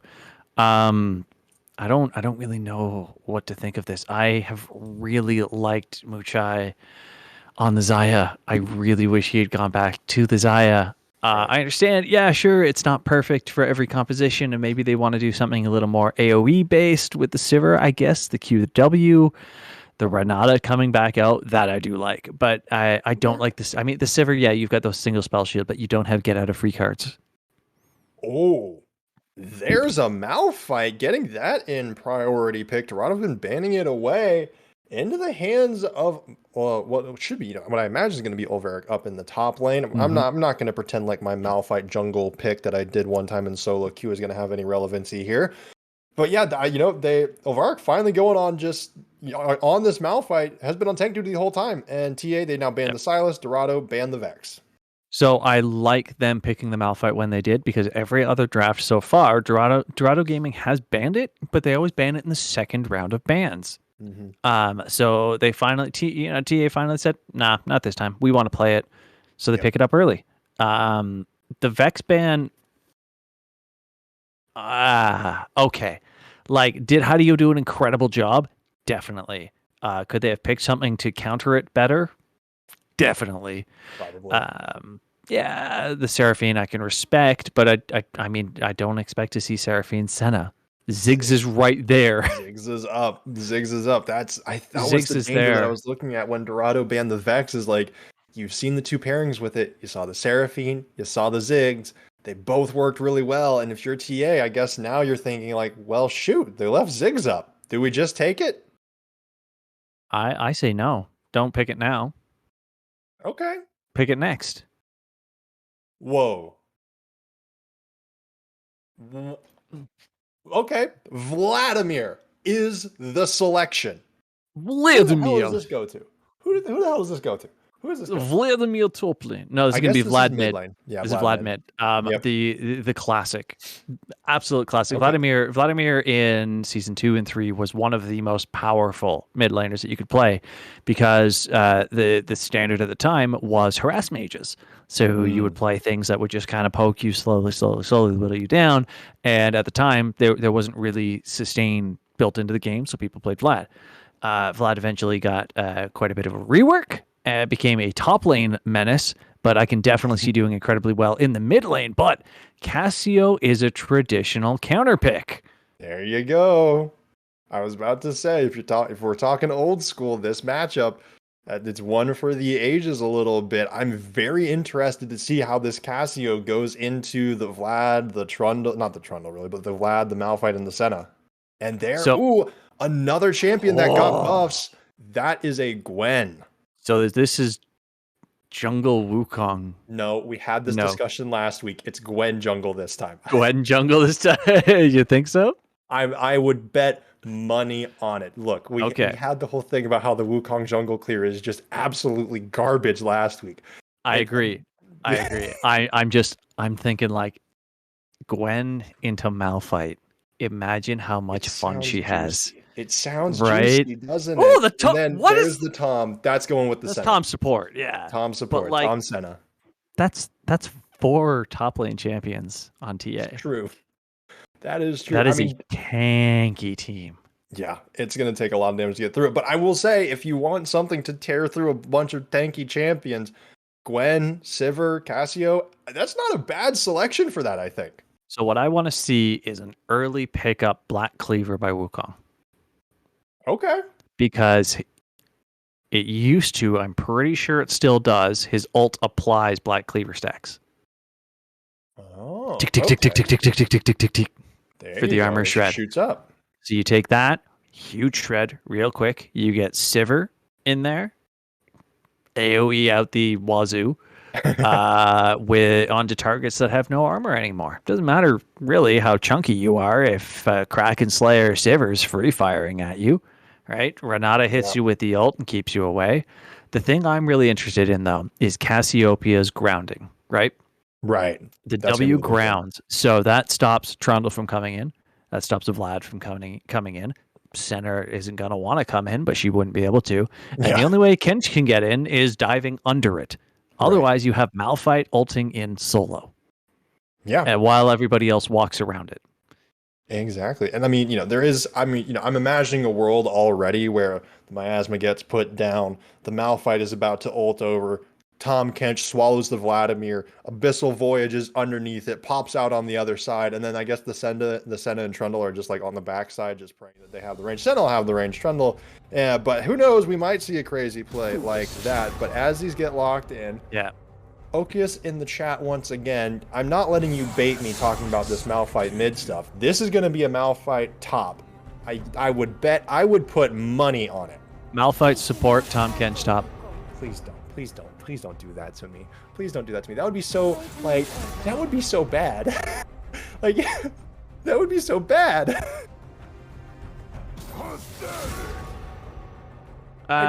Would it though? I mean, I guess you could Would it though? Would you not like to see Snowlife play full AP Malphite? Okay, but Malphite can get away from Wukong. Tom Kench, unless that Abyssal Voyage animation takes decades, and where we see the Malphite lock in. No sweat off my brow. Maybe I should try being an analyst. Oh, We have lost the game. We have a problem. Please don't ban our jungler. Oh, I believe we had a very brief issue where in the bans. Yes. Okay, so it looks like it looks like in the bans. I did not notice this.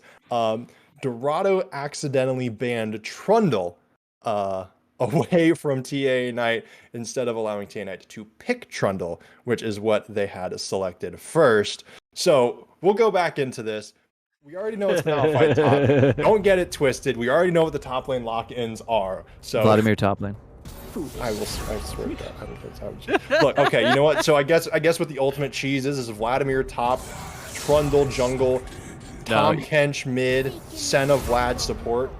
You know what the ultimate troll is? Ulvarik. Well, yeah, but Ulvarik plays Malphite in mid lane. We could see that. that. We have had lane swaps happen before in the CCS. So it could happen, but I will say, Gwen will have a pretty good time in the Malphite. Okay, all right. Hey, Reedy, a little bit of taunting there. Thanks question to the for you incorrect name. though. Wait, hold on. No, no, no, no, Where's the no, no, no, no, Wukong no, no, going? no, no, no, no, no.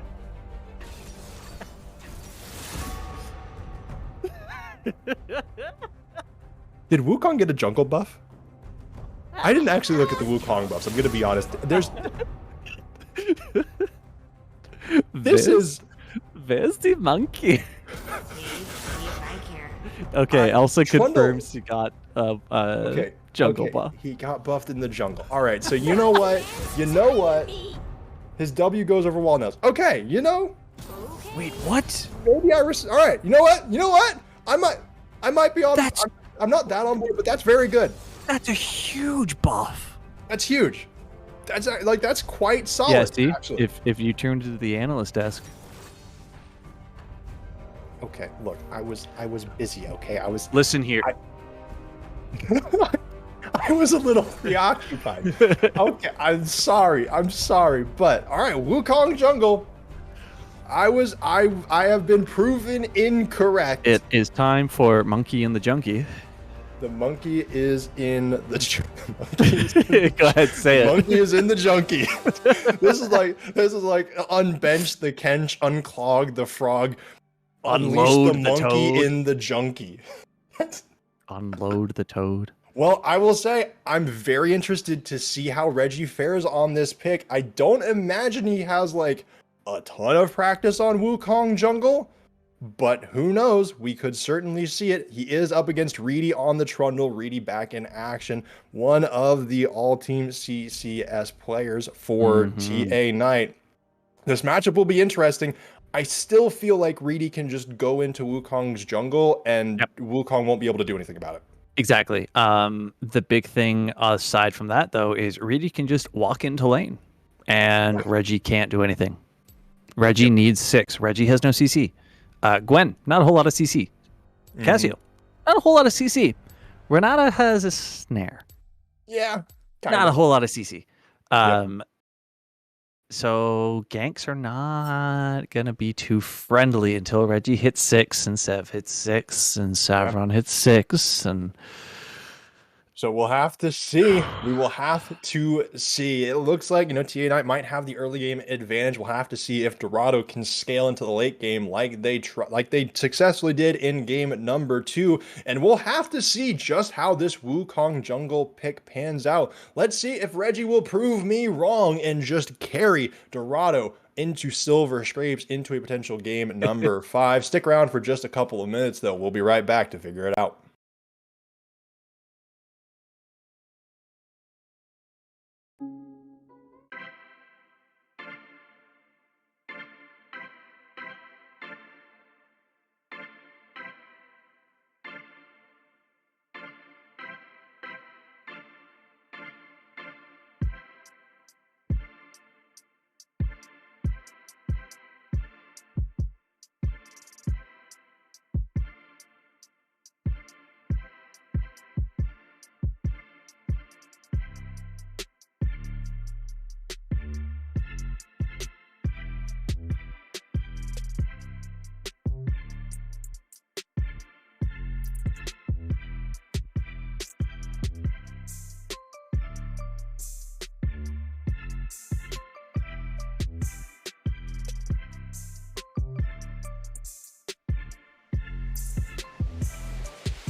Hello, everybody, and welcome back to game number 4 between TA Knight and Dorado Gaming Omega. This game number 4, the draft is interesting. We are seeing Reggie on the Wukong. We're going to see if this monkey can get funky in the junkie. Yeah, we're gonna pay a whole lot of attention to Reggie and the Veggie during this game for sure. Really interested to see how the buffs that Wukong picked up play through. Thankfully given to us in part by Elsa the Queen, one of our senior staff members here, and otherwise by you yourself going and looking it up the hard way. We learned that the W of Wukong, the clone, actually lets him dash through walls now. And Senna has a long sword. So Hey, this is not fasting Senna? It sure isn't, and it's not fasting Tom Kench either. Yep. So great. There's Who's getting fighting. the farm? Take your bets. Both. Who's getting the farm? Both? Yes. Both? They're splitting Yes. farm? One's Oh, I'm sure that's gonna one's be so farming good. minions, the other's farming champions. I'm- Yeah, so it looks No, like getting red starts here. Standard leash, everything that we're used to seeing at this point in time. Blue side bot lane going to be a little late in. I'm really curious to see how this Cassio Vlad matchup goes as well. See how well Hadio is at managing the passive buildup. I mean, he was incredible at managing the passive of Vex in the last game, so I expect nothing less. And I'm interested to see how this top lane matchup goes. You mentioned it that Oh, Glenn no. doesn't mind going in. Muchai is getting chunked out, but Snowlife is on the chase. He is very, very low, ticking down. Dallas wants some aggression, but Sivir is the one that picks up the first blood. Dallas now trying to get the trade back, but he is surely going to fall. That is a fast double kill for Muchai. The only good news, though, is that Reggie does have to flash away from his own blue buff. This is what we were talking about. Reedy, he is being aggressive on the Trundle. Yeah, you called that super early, and now Moonshot in a bad situation. Sev having to expend a lot of time up there while Hadio had some free reign in the mid lane. I mean, everything going right in the bot lane for them this time around for Dorado Gaming. Not something we're entirely used to having. Can they continue it, though? I mean, we're so used to seeing Dallas and Snowlife come through for their boys. So let's see how that plays out, because ultimately the rest of the map never seems to matter to them.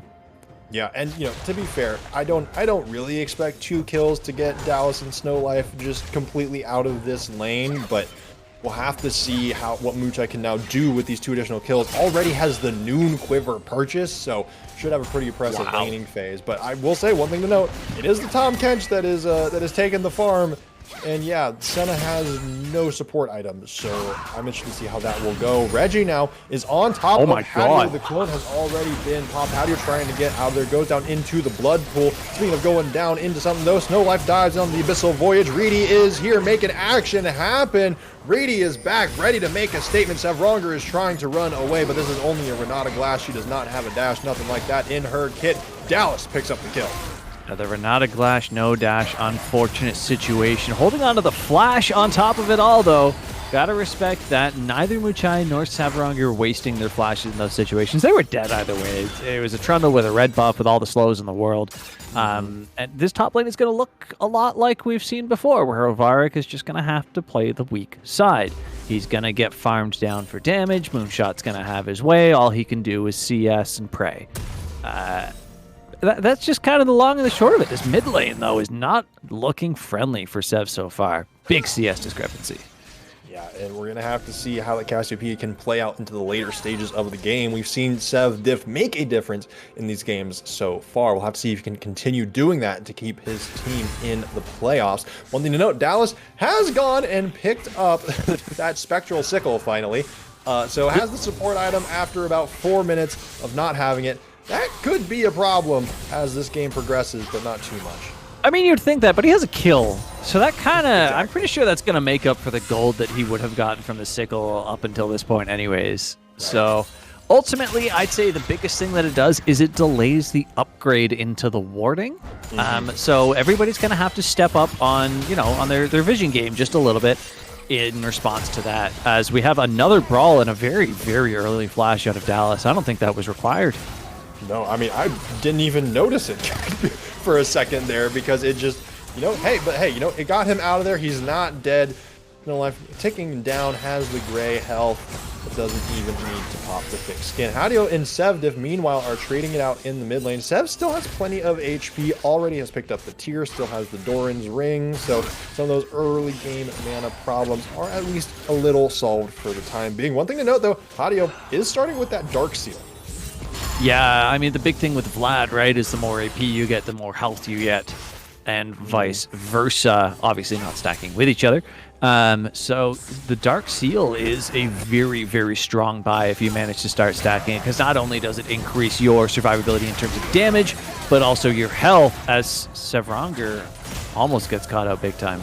Takes a ton of damage. Snowlife is using this Abyssal Voyage as an engage. Dallas now almost getting caught out, but Sevranger, ooh, the bailout comes through, but Sevranger cannot get the shutdown himself. He falls. Muchai trying to make the trade happen, but Dallas is coming through with the root, the spell shield from the Senna. Snowlife does go through the Abyssal Voyage, takes a couple turret shots, and Dallas, with the range advantage, takes out Muchai. A double kill now for the Senna in trade. Yeah, Dorado Gaming is definitely, like, their bot lane definitely overestimated themselves in that entire fight. That's really all there is to say about it. I mean, Sevranger didn't need to step forward again, but he did it 3 different times and put himself in an unfortunate situation that was just capitalized on. And here we go with Moonshot again. Like I said, he's just going to push Ulvarik around a wee bit, but he's doing it at the expense of getting a bigger CS lead. Needs to freeze that lane near his tower right now instead of hard pushing and force Ulvarik to teleport. That's really it. Yeah, we saw this before where Ulvarik was in the tank neutralizing matchup in Snowlife. This is Tom Kench is an engaged champion. This is not a replay, folks. This is just, they're rolling the greatest hits for us. Snowlife, this Abyssal Voyage is the greatest engaged tool in the game. This is not a replay, it's just a tribute. Snowlife is still going in. Muchai's going to die once more, but this time Snowlife falls. Reggie's going to come in and get the trade. Wukong having a little bit of an impact, but still, Dallas gets 2 more kills. Well, 1 more. Snowlife gets...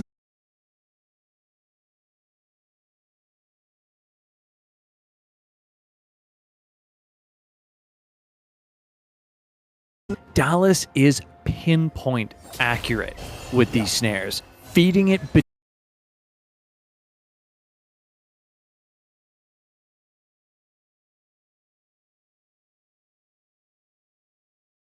time. I don't know what you could possibly ask for them or ask for from them as teammates. They do everything. It's amazing. Like, literally, they literally both do everything. They both play support. They both play 80s. They both carry. It's absolutely bonkers. And now Ulvarik and Moonshot are going at it in the top. Oh, Is the work committed? Ulvarik commits the ultimate. Can Moonshot get a trade? No. Hadio doesn't even need the Hemo Plague to get the kill. That was a roam up top, and Dallas, Dallas gets rooted down. This is a lot of damage going on to him. He tries to go into the mist to get out of there, but it doesn't happen. Snowlife was clearing a ward and is a little late to the party. It's a 3v1. The Kench gets benched. Muchai takes the kill. That's another double kill onto Dallas and Snowlife. Yeah, the big thing here, they have to convert that double kill bot lane into a dragon to counter the Shelly pickup here. It's all you can do. That's it. I mean, yeah, get the push in for sure. Your Sivir, you can do that quickly. But if they did not get this objective, ultimately it would have been a win for TA Knight. Instead, we see this coming out. This is great for both teams here. Both teams pick up kills. Both teams pick up objectives. I don't know. This is incredibly even. That was just the top lane fight there was great. Ulvarik played it perfectly. He baited out everything that he needed to. He stayed alive just long enough and ultimately didn't even die. Got the ult off at the right time. Very, very well played. Yeah, and we were seeing this bot lane just go at each other now too on the other side of the map, and it's honestly, I will say, at the very least, Muchai and Sevronger are taking the fight to Dallas and Snow Life with a little bit of help from Reggie, but at least it's 4-3-2 to 4-3-2. They're going even. The CS not quite as much. Somehow the Tom Kench has 16 CS lead on the Sivir, but hey, at least in the kill department, it's relatively even. Well, the big thing is the Tom Kench has spent a lot more time in lane than the Sivir has, and much less time under tower. Yes.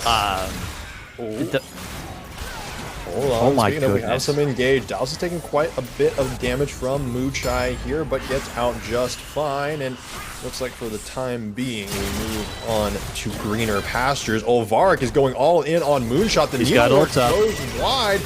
Well, at least the first proc does. He's trying to throw off more. Olvarik manages to get out of there. Hadio throws down some additional damage. Dallas and Snow Life, they are in a 2v3. Reggie is trying to make some plays happen here. Another Abyssal Voyage. This time does not get the engage. Sevronger, Reggie, they're trying to collapse. Reedy is following. Olvarik gets a kill. Reggie is weak. He does not go down. Only the clone does. It's the kill on the top side of the map, but low health bars on the bottom. Oh, that's just... Moonshot. He's trying, man. He's trying. You're tower diving a Malphite that has ult. It went exactly the way everybody would expect it to.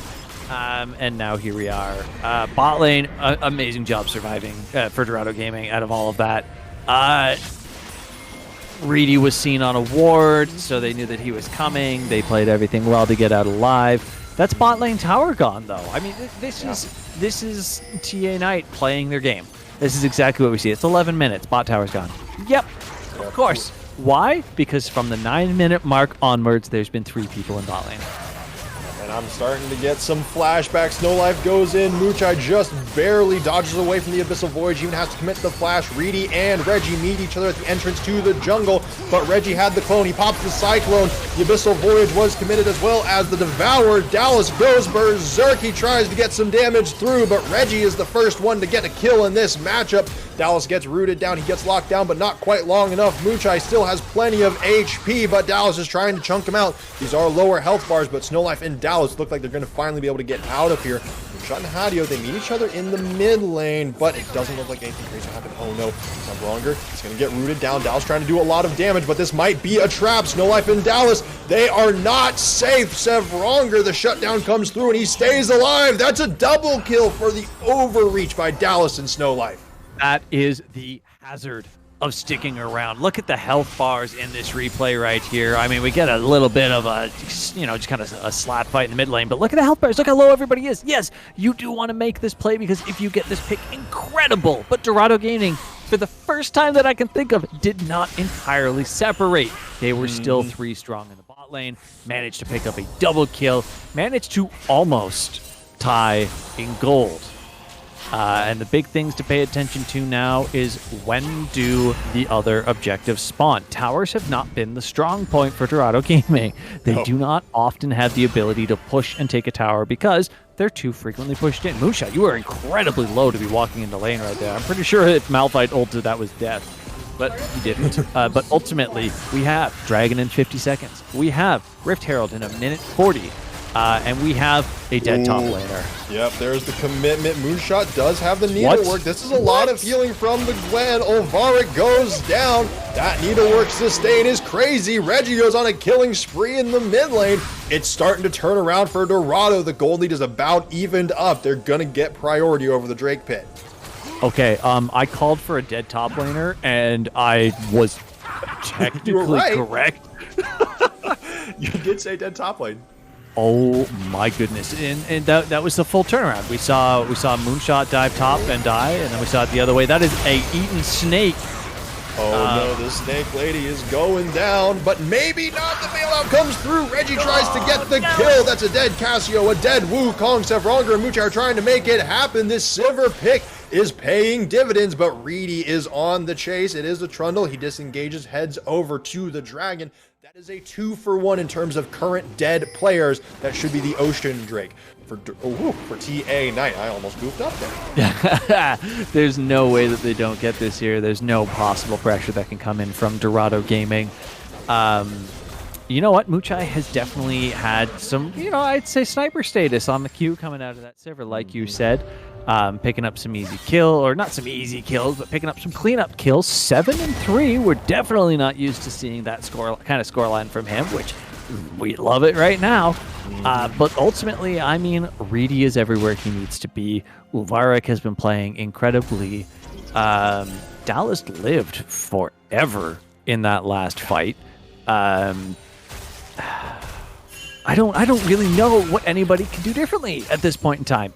They just keep brawling. They keep fighting one another. They just keep going back and forth. And Savrunger is up in this top lane. Moonshot's low though, and Snow Life is here too. Something happens. Snow Life is indeed here. The Abyssal Voyage coming in again. The double knockup, but the needlework is so good. Moonshot has slain Ulverik up in the top lane again. At some point, you have to stop messing with this Gwen. Reggie, though, is going to meet two people in the jungle here. Is he going to be able to get away? Dallas is taking so much damage. This Senna is not tanky. Reedy, is he going to be able to survive? There's three people on top of him. The bailout comes through, and Reggie manages to survive. That's a triple kill on the top side of the map. That was incredible by Dorado Gaming, pulling through everything through right there. Oh no, this does not look good for Sev. Going through, the Hemoplague has been popped. Sev, he is healing up slowly but surely, but Hadio still gets the kill. This is a lone Snow Life. The TP's coming through. Or is he going to be able to make it in time? No, it gets canceled. That is a dead frog and a wasted TP. Oh my goodness, Dorado Gaming, you are doing everything correctly, and you have a 1,500 gold lead. That's it right now. 5 kills up. But only 1,500 gold, Muchai. You need to get this turret for your team, my dude. You've been in that lane for a while now. This is, you know what, Dorado Gaming is, again, they're doing everything right. They have the game that they want in their hands. Look at Reggie, 5-1 on the monkey and the junkie. You couldn't be asking for more in this situation. We had a scout call say that he had played one game of this earlier today, 7 hours before this one started. Lost going 3-2, I believe it was. 3-2-6. 3-2-6. This, I mean, come on. Look at this in comparison. Look, he needed that one game just to figure out how the new W interactions work, and all of a sudden he's got it down pat. Now though, Dallas, Snow Life, Ulverik, Hadio, they are grouped up in this mid lane. They want this mid tier 1. We'll have to see if Reggie and Co can stop them. That is a very low Hadio. Oh, the hostile takeover goes through, but it doesn't quite do enough. The first kill comes down. It is onto the monkey, but the Gwen gets the catfish. Moonshot falls as well. Senna, can she keep doing the damage? Can the range come through? That's a 2-for-1 yet again for TA Knight. They haven't gotten this mid-tier 1 yet. They are going to continue this push, continue to try to take it. And Vladio lives throughout the whole thing. The Vladimir managed to heal himself right back up. Hadio doing everything in his power to stay alive. I don't even know at this point. You know what? Dorado Gaming, like I keep saying, they're doing everything right. They're playing absolutely incredible. Moonshot in particular is doing flawless at this point. But the team fight strength that comes from TA Knights right now is something that they cannot match yet. If this goes into the late game, the Sivir hyper carry status may and should be reached. Should be able to shred through it, especially if that Black Cleaver comes out on the monkey, which I'm expecting that to be his next item by the look of the things. There it is right there. There you go, right as you say it.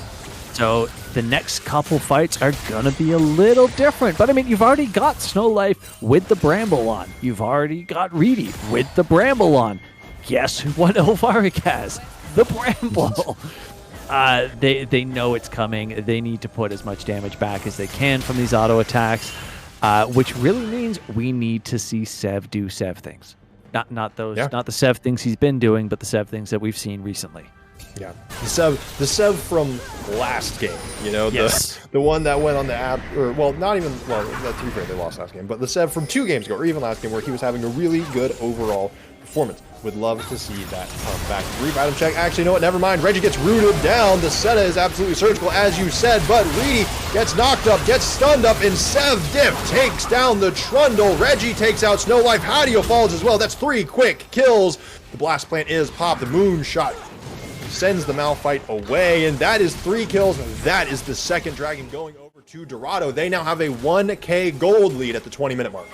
It looks like we're going to get a little bit of a replay coming in here. Let's see what kind of a pick. This initiation, again, like you said, I said, surgical on the original snare, but there's just, they can't hold down the monkey. The knockups, the AoE knockups, the recast of the knockup, when the W is out to get the double knockup, is so strong, and Reggie has used it so thoroughly. It looks like we're going to be getting a 20-minute Baron for Dorado Gaming. Yeah, last time they tried to start it at 20 minutes, it took them literally like a full week to do it, and they didn't even get it done. This time, between Gwen, between the this is them finishing it. Yeah, they just completely just ate that Baron into shreds, and Reggie now. It's been a week since they tried to start it last time. Oh, so they just finished it. All right, yep. Okay. All right. Anyways, hey, you did it. Don't put that one on me. Back to what the items are looking like. Speaking of the Baron, Moonshot has picked up the Gnasher's Tooth as well as the Rift Maker. The Monkey has the 2 items as well. Cassio is still only on the Leandries. Kraken Slayer and the Lord Dominix are on the Sivir. Sev is chasing down Dallas, and that is just going to be a dead Senna, I think. Ticking down slowly. Somehow survives on... Okay. Yeah, single-digit HP. But hey, you know what? Gets out of there, burns a couple cooldowns. Didn't even have the flash. I'm assuming she found something to Q, and that's the reason that she's alive. I have no idea, but Moonshot is doing Moonshot things in this bot lane right now, living the good life of free farm pushing. There goes the turret. This is what we need more from Dorado Gaming. They are doing this is the correct thing to do. The 4-1 push when your top lane is as far ahead as Moonshot is. Yeah, do it as long as you don't get engaged on.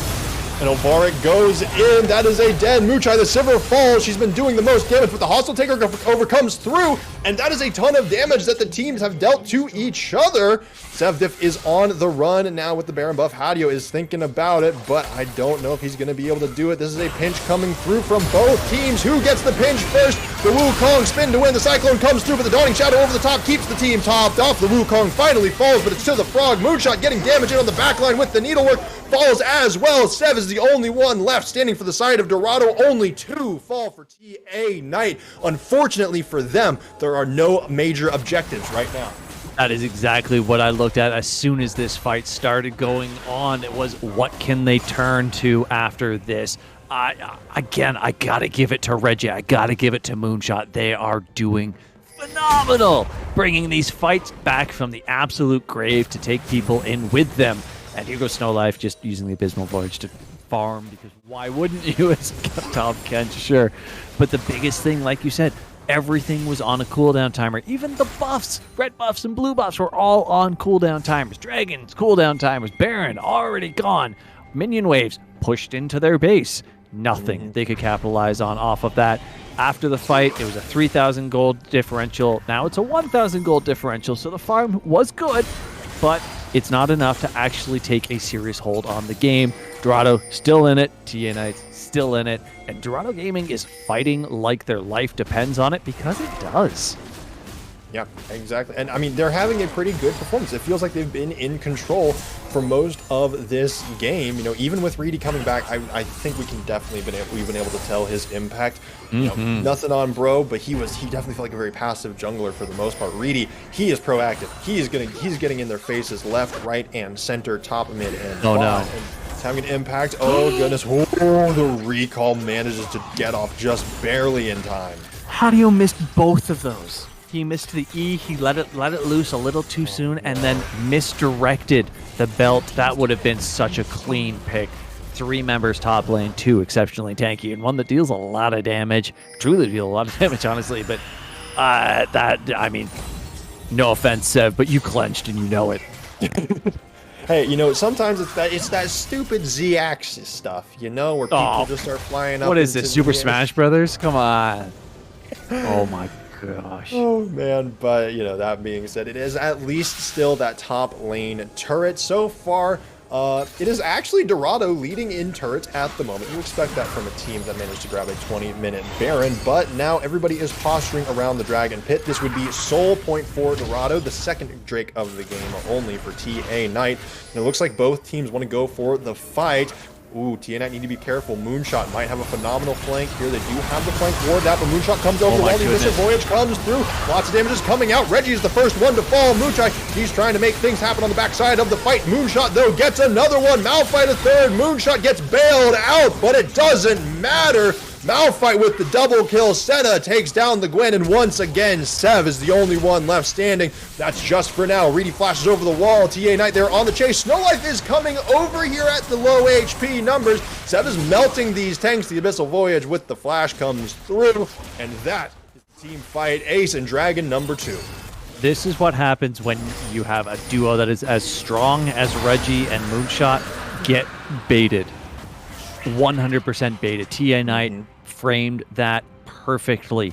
They stuck it to a situation so that the jungle and top lane had to use all of their mobility to get onto the back line, and by the time that happened, the back line had moved.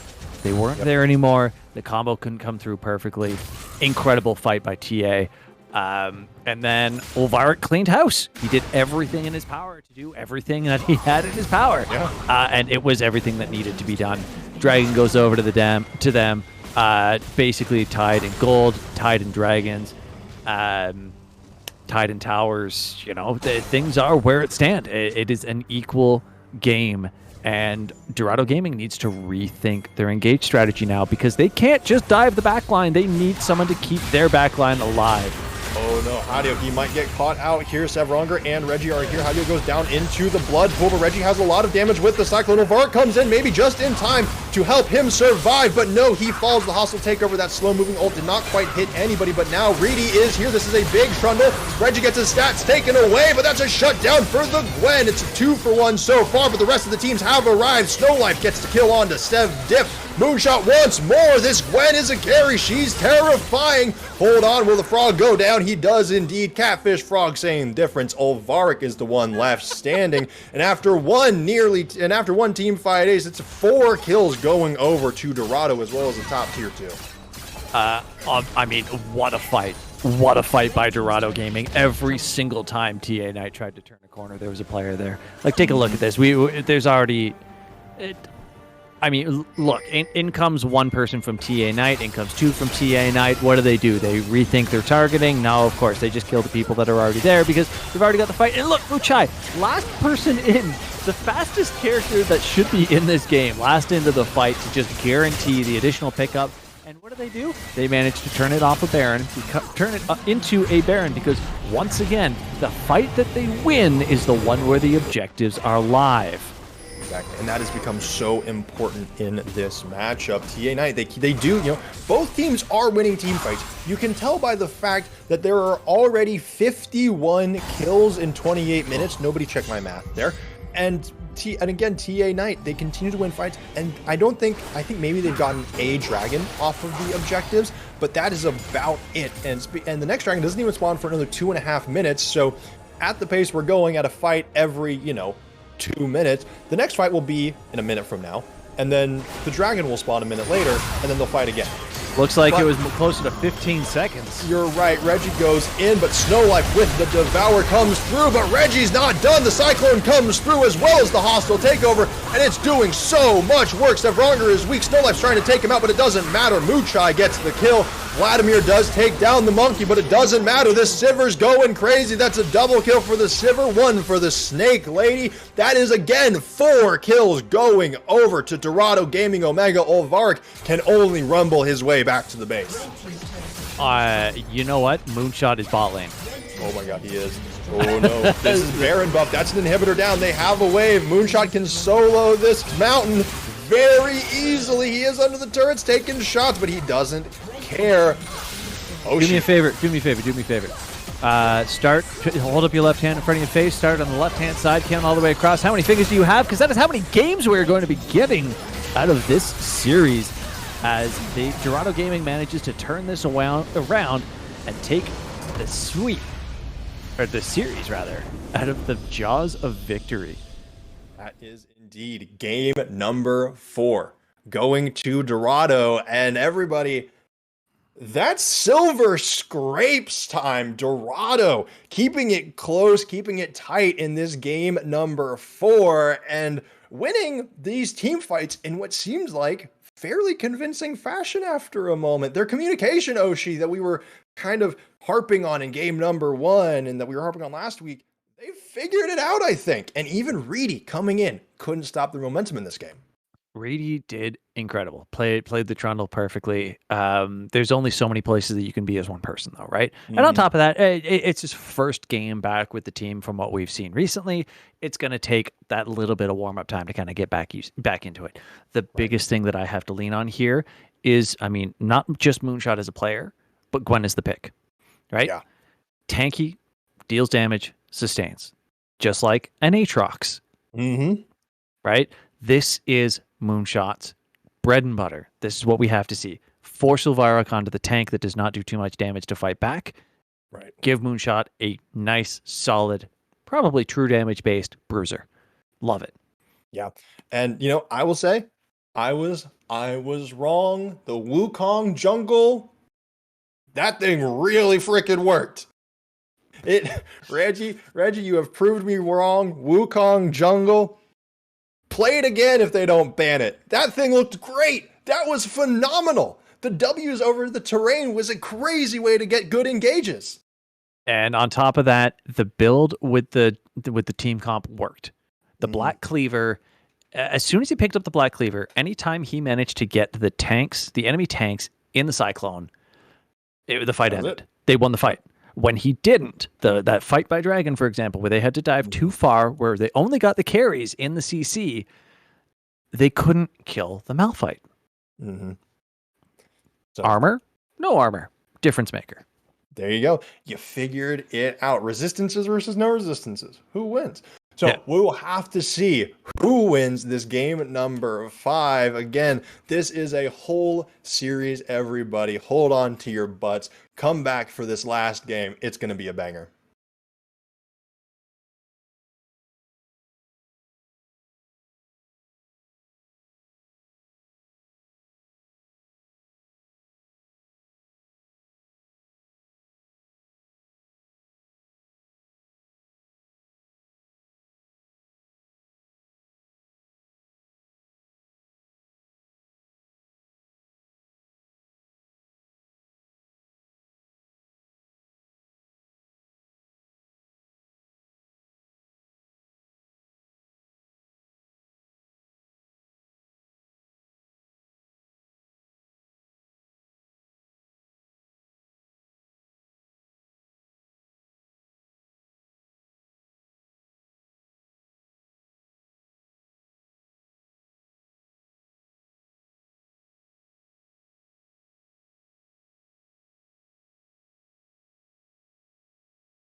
It's game 5, everybody. We can't legally play Silver Scrapes, but I'm giving you the pitch perfect rendition for game number 5 between Dorado Gaming Omega and TA Knight. I gotta give it to I'm you. so That sorry was for your ears, by the way. that was as pitch perfect as this was a sweep.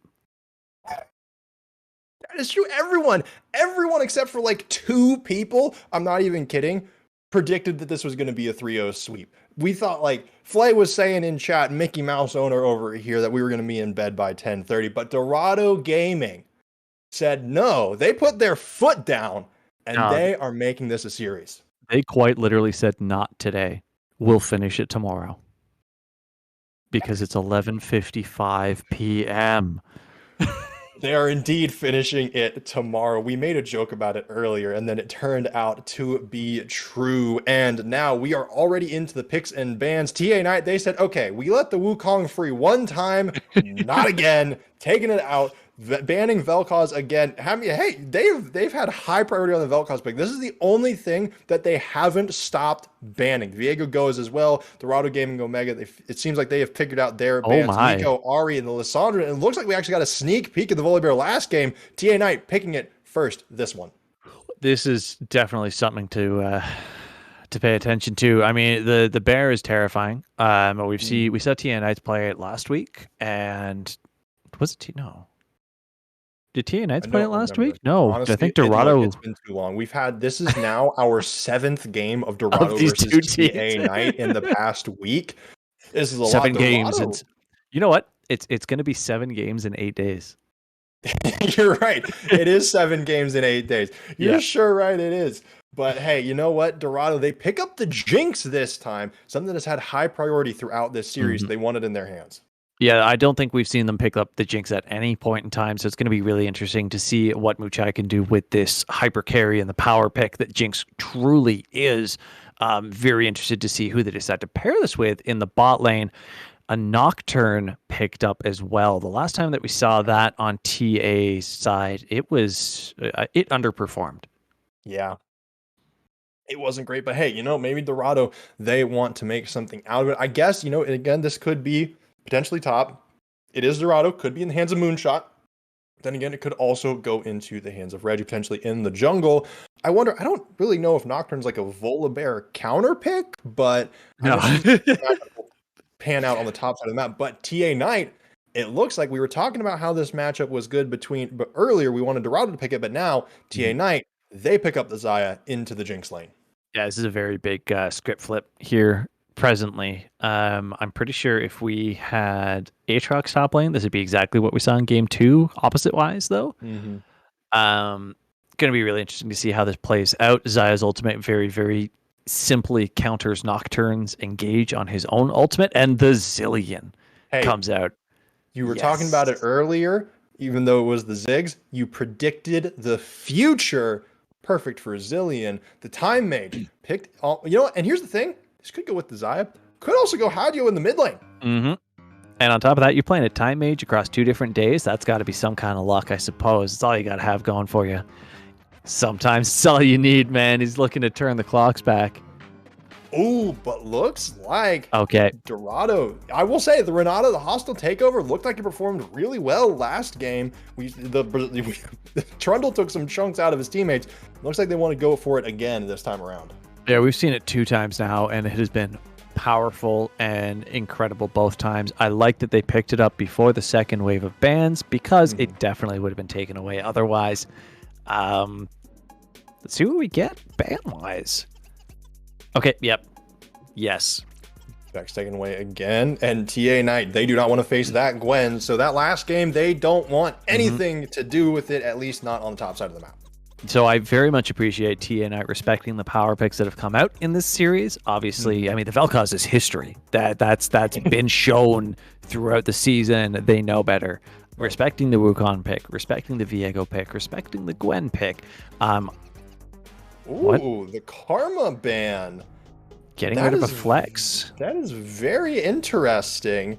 I guess maybe they. I honestly, you know what? I don't know what the read is, but they must have some secret tech that they know of that TA Knight didn't realize. I don't think Karma's like a counter pick on anything, but they must know something about TA Knight that we don't.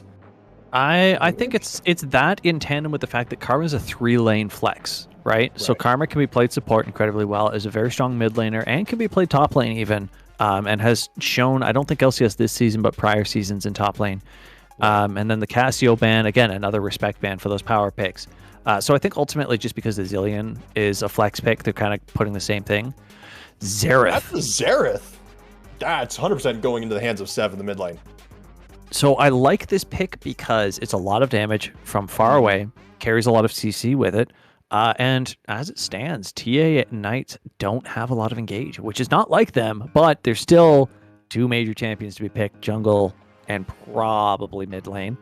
So there's still a lot of engage that can be picked up.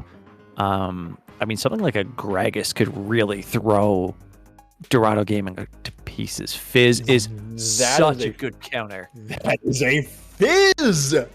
The number 1 counter to Xerath is Fizz. They just went on op.gg, looked up Xerath counters and picked it, and there is the Mundo in the top lane. No. The 2 games that they have won have Irelia or Jax. Irelia, Jax, Aatrox. I don't think Aatrox is the right pick. I think Irelia or Jax is the pick that we have to see come out here. We need that hyper carry true. No way. Ooh, thank you. Okay. Thank you. Like Vayne would work. Sure, Vayne gets sat on by Fizz and by Zillion and by Volibear.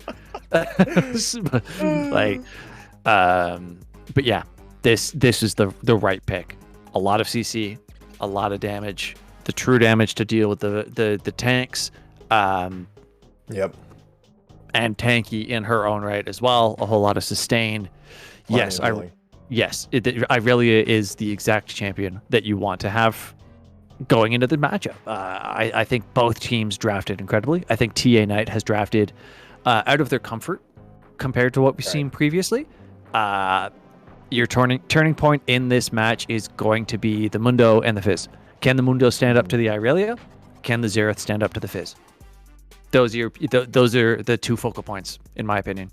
Indeed. And I mean, to be fair, I think that has been the 2 focal points throughout this series. I'm excited to see which way it goes. I mean, again, it feels like Ulvarik every time he's in like a matchup that is like actively very bad, except for maybe the last one. He's just been able to turn it around. We'll have to see, though. The sustain has been looking much better for the side of Moonshot, as you've been saying. But I will say, I'm excited to see Snow Life on this Zillion. It's something he's played a lot that we haven't seen yet in these 7 games, or what 6 games? Math on camera, it's terrible. In the 6 games prior to this, this is our 7th game, and we are just now seeing him pull it out. I'm excited to see it. I'm excited to see some of those Zillion mechanics. But again, I'm very interested. So I guess this is Nocturne versus Volibear jungle. I wonder who is going to be the most proactive. Yeah, Volibear doesn't have a bad jungle. Like, the jungle clear is decent. The extra shielding that you get from your E, that's also AoE damage, is good. On top of the chain lightning that comes up after you auto a couple of times is great. As you start to level up, you get the bite that helps to execute and heal you. Should you choose to use your Q for movement, I suppose you can. I don't know. It's there. The biggest things is flank ganks. You can hop a wall with your ult. You want a tower dive? It doesn't matter if you're top or bottom. You can hop the wall with your ult, shut that tower down, and be right in their face. You can get right behind a team. You, again, hop over the wall, shut the tower down, and run down their lane, straight at them from behind, things like that. There's a lot of strengths that come with it. The weaknesses, I would say, in comparison to Nocturne, is you are going to be a little slower, ultimately, on your wave clear. Right. Or your wave clear, sorry, your Your camp clear. jungle for camp clear, indeed. And of course, I mean, Nocturne, you know, is the quintessential dive champion. Has at Mhm. least one dive buddy in the Aurelia, but they kind of have this combination comp of the Xerath and the Jinx, which can just shoot from like 10 miles away, and the Nocturne and Yeah. Aurelia that can be right up in your face. I guess it's going to kind of be on Sevronger to balance where exactly he wants to be in those fights. Yeah, Sevronger is definitely going to be a linchpin in these fights as to whether he's going to be in the front line or supporting the back line. I definitely think he's going to have to pay more attention to supporting the back line. Ultimately, if this Jinx gets going, they can fight back to front, no big problem. Or sorry, front to back, no big problem. Ultimately, what it will come down to once this Jinx gets rolling and once the Irelia builds themselves up, it is going to be about killing the Fizz. You kill the Fizz, nobody else stands in the way of Jinx because she will just shred them down without much concern. Yeah. At that point, you use the Nocturne ult to keep everybody away from you. You use the hostile takeover to just make things as chaotic as possible. You use the big AoE stun that Irelia has to lock down an entire section. They get locked down in there. Xerath is free firing. Jinx is rocket free firing. You're guaranteed your hostile takeover ults. What are they going to do? All TA Knights can do is walk at you 99% of the time if you kill Fizz. Yeah, exactly. But that said, TA Knight this time they're the ones it looks like with a lot of disengage. Mundo can literally just walk away. Volibear can jump away if he has to. Fizz can get away. Xayah with the literal just get out of jail free card. Although I honestly don't know if that will outlast the Xerath ultimate. And then Zilean, of course, being able to just bring a teammate back and then speed everybody out. So honestly, it seems a little bit like the tides have turned. Dorado, they're the ones that are looking a little bit more proactive, a little bit more aggressive in their draft, and TA Knight are going to have to be the ones to try to be patient and not just win the game at 22 minutes. Exactly. And now here's the big thing. The funny thing for me, rather, is the Renata revive versus the Zilean revive, right? That is true. Where it's One's an Zilean ultimate. and Zilean requires you to die. Renata requires you to kill. Yeah. So you look at the AoE that comes from the team that has Renata on it, and the odds of them picking up a single kill after that gets used on someone through the roof. Pretty through good. the roof. So yep. So I mean, hey, it's a matchup of the old Revive champion versus the new Revive champion. It's game number 5, TA Knight versus Dorado Gaming Omega for who gets the honor to move on and face DNX next. Don't go anywhere. We'll be back in just a couple of minutes to finish this one out.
Hello, everybody, and welcome back. This is the final game of the first round of the Wednesday side of the bracket for CCS playoffs. My name is Thunder. I am joined by Oshi. This is game number 5, the all-important game number 5. It comes down to a best of 1 to see who will move on.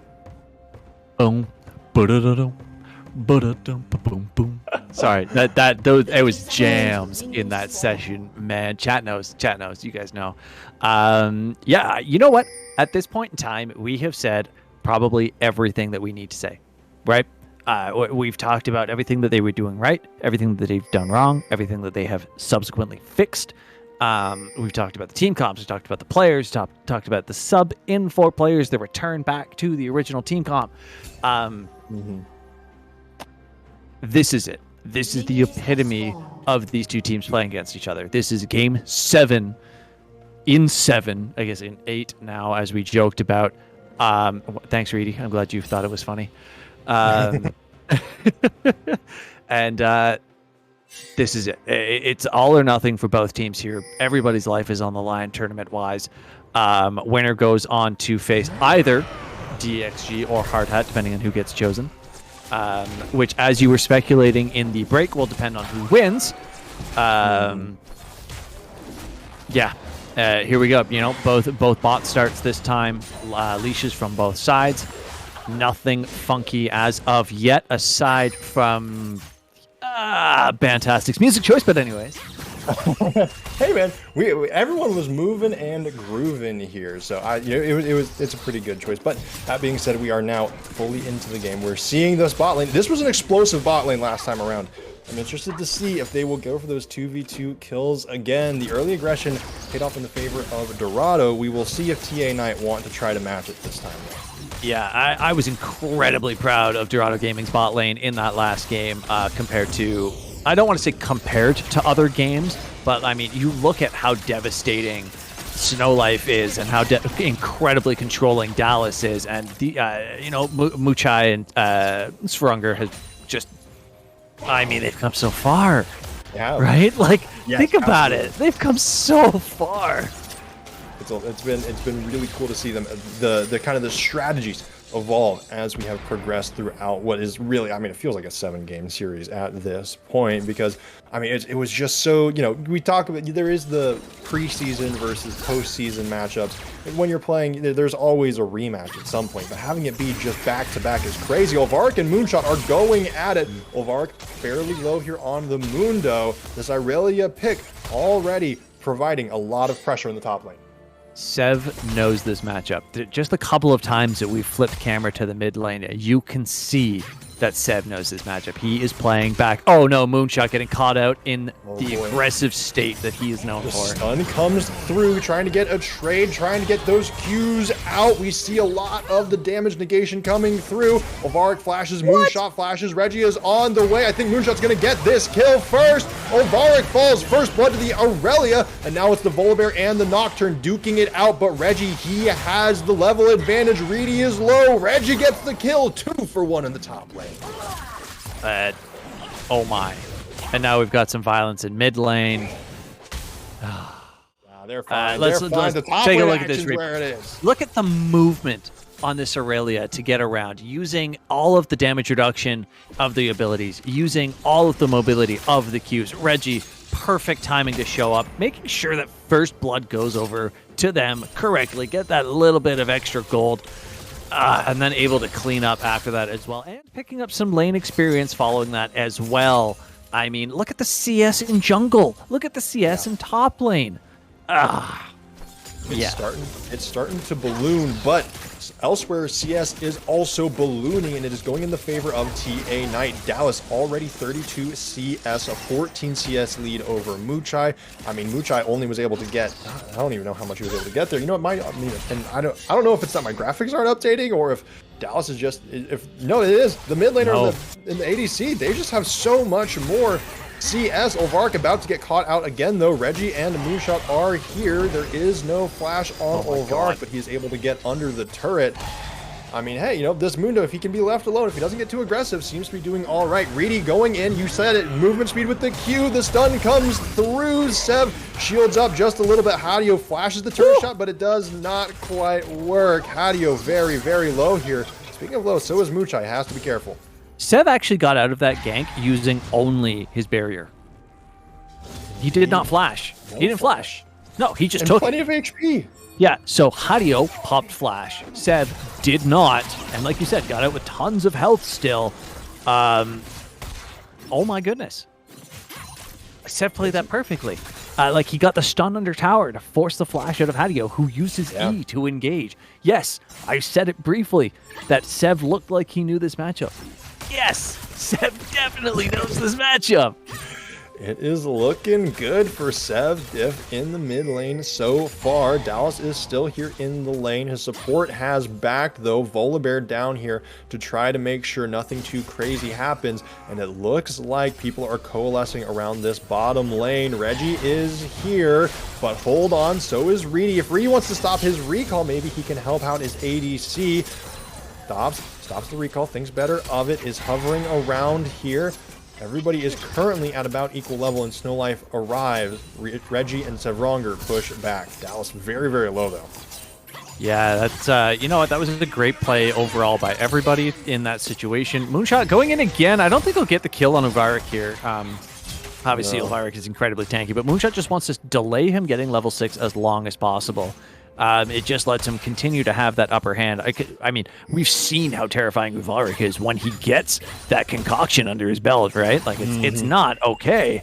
But in that bot lane, it was just an overall good play by everyone. I think bot lane, Dorado Gaming had to push in bot lane there, because if they didn't, Dallas would have healed up just a little bit on the mini wave, been able to freeze it in an incredible situation, and then go to Dragon, right? Yep.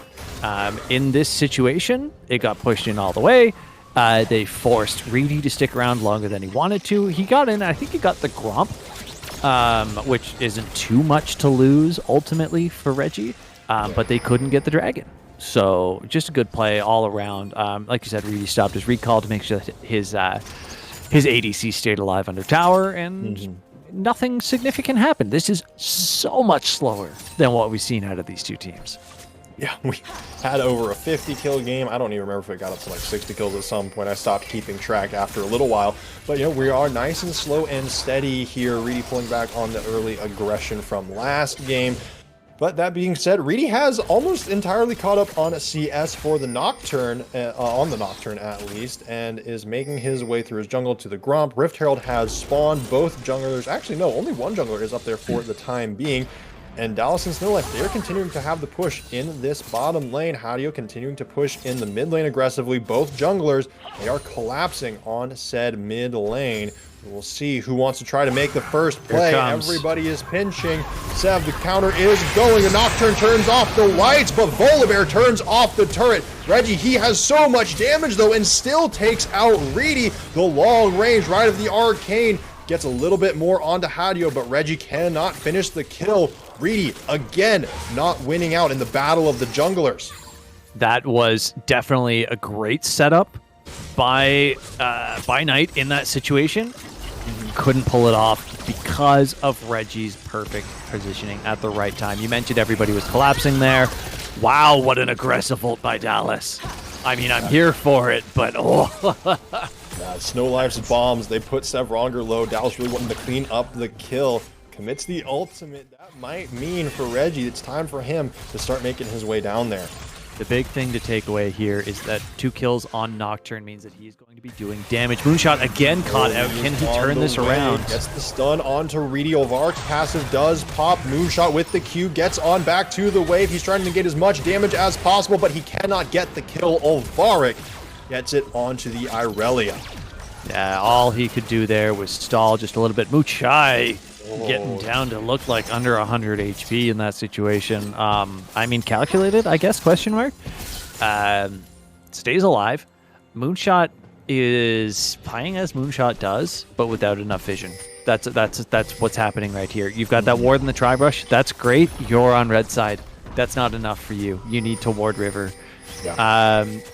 Noctul was already down. There was no way Reggie could come help. He just picked up his red buff instead. Yeah.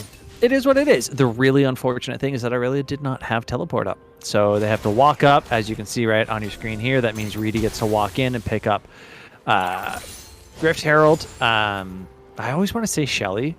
I love the name. It's a good name.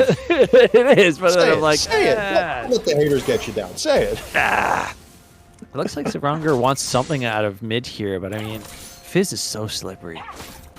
Okay, there. Ooh, that's what you're looking for. That's the cooldown. If he didn't, Seb didn't throw the stun out. Go in. Nope. And oh my god, stacks in mid. Reedy wants to go. He doesn't get onto the turret, but the hostile takeover comes through. Reedy's damage is going to get turned onto his teammates. Hadio is under damage from the right of the Arcane. He is resurrecting from Snowlife's ultimate. Snowlife flashes in aggressively, pushes the other two away, manages to save the kill. That looked dangerous for TA Knight. The thing I'm the saddest about in that whole fight was that the rocket missed. Yeah. Muchai launched rocket. It came up, but he expected more of a tower dive than what actually came out, and ultimately that resulted in rocket not hitting. And this is Moonshot again facing the wrath of the Mundo. Some dosage came through Olvarik. He wants it so bad that he flashed for it, but Moonshot, he is making this happen. He has some fancy feet, but he is running the wrong way. Hadio was thinking about coming up here. Comes up now, but Moonshot a little bit too early for the execute. Yeah, buying time to let his team set up this bot lane fight that we see coming on. Reggie getting in on Dallas. He commits the Feather Storm, but I don't know if he's going to be able to get the kill. No, Muchai is the one that takes it. I'm pretty sure the fear delayed how long, or sorry, increased how long the Feather Storm lasted. Yeah. Did you see that? It certainly looked like it. He was up there for a while, I will say that. But that thing, Feather Storm stays in the sky for a hot minute. But off of that kill, Red Team, Dorado Gaming, Omega get the first Drake. Yeah, and that's this is the game plan that we see Dorado Gaming like to focus on. They've been putting a lot more pressure in that bot lane. Moonshot's struggling right now. Yeah, definitely. Moonshot needs to go back to playing the game that Moonshot has played in the 2 games that they won, which is chill, bro.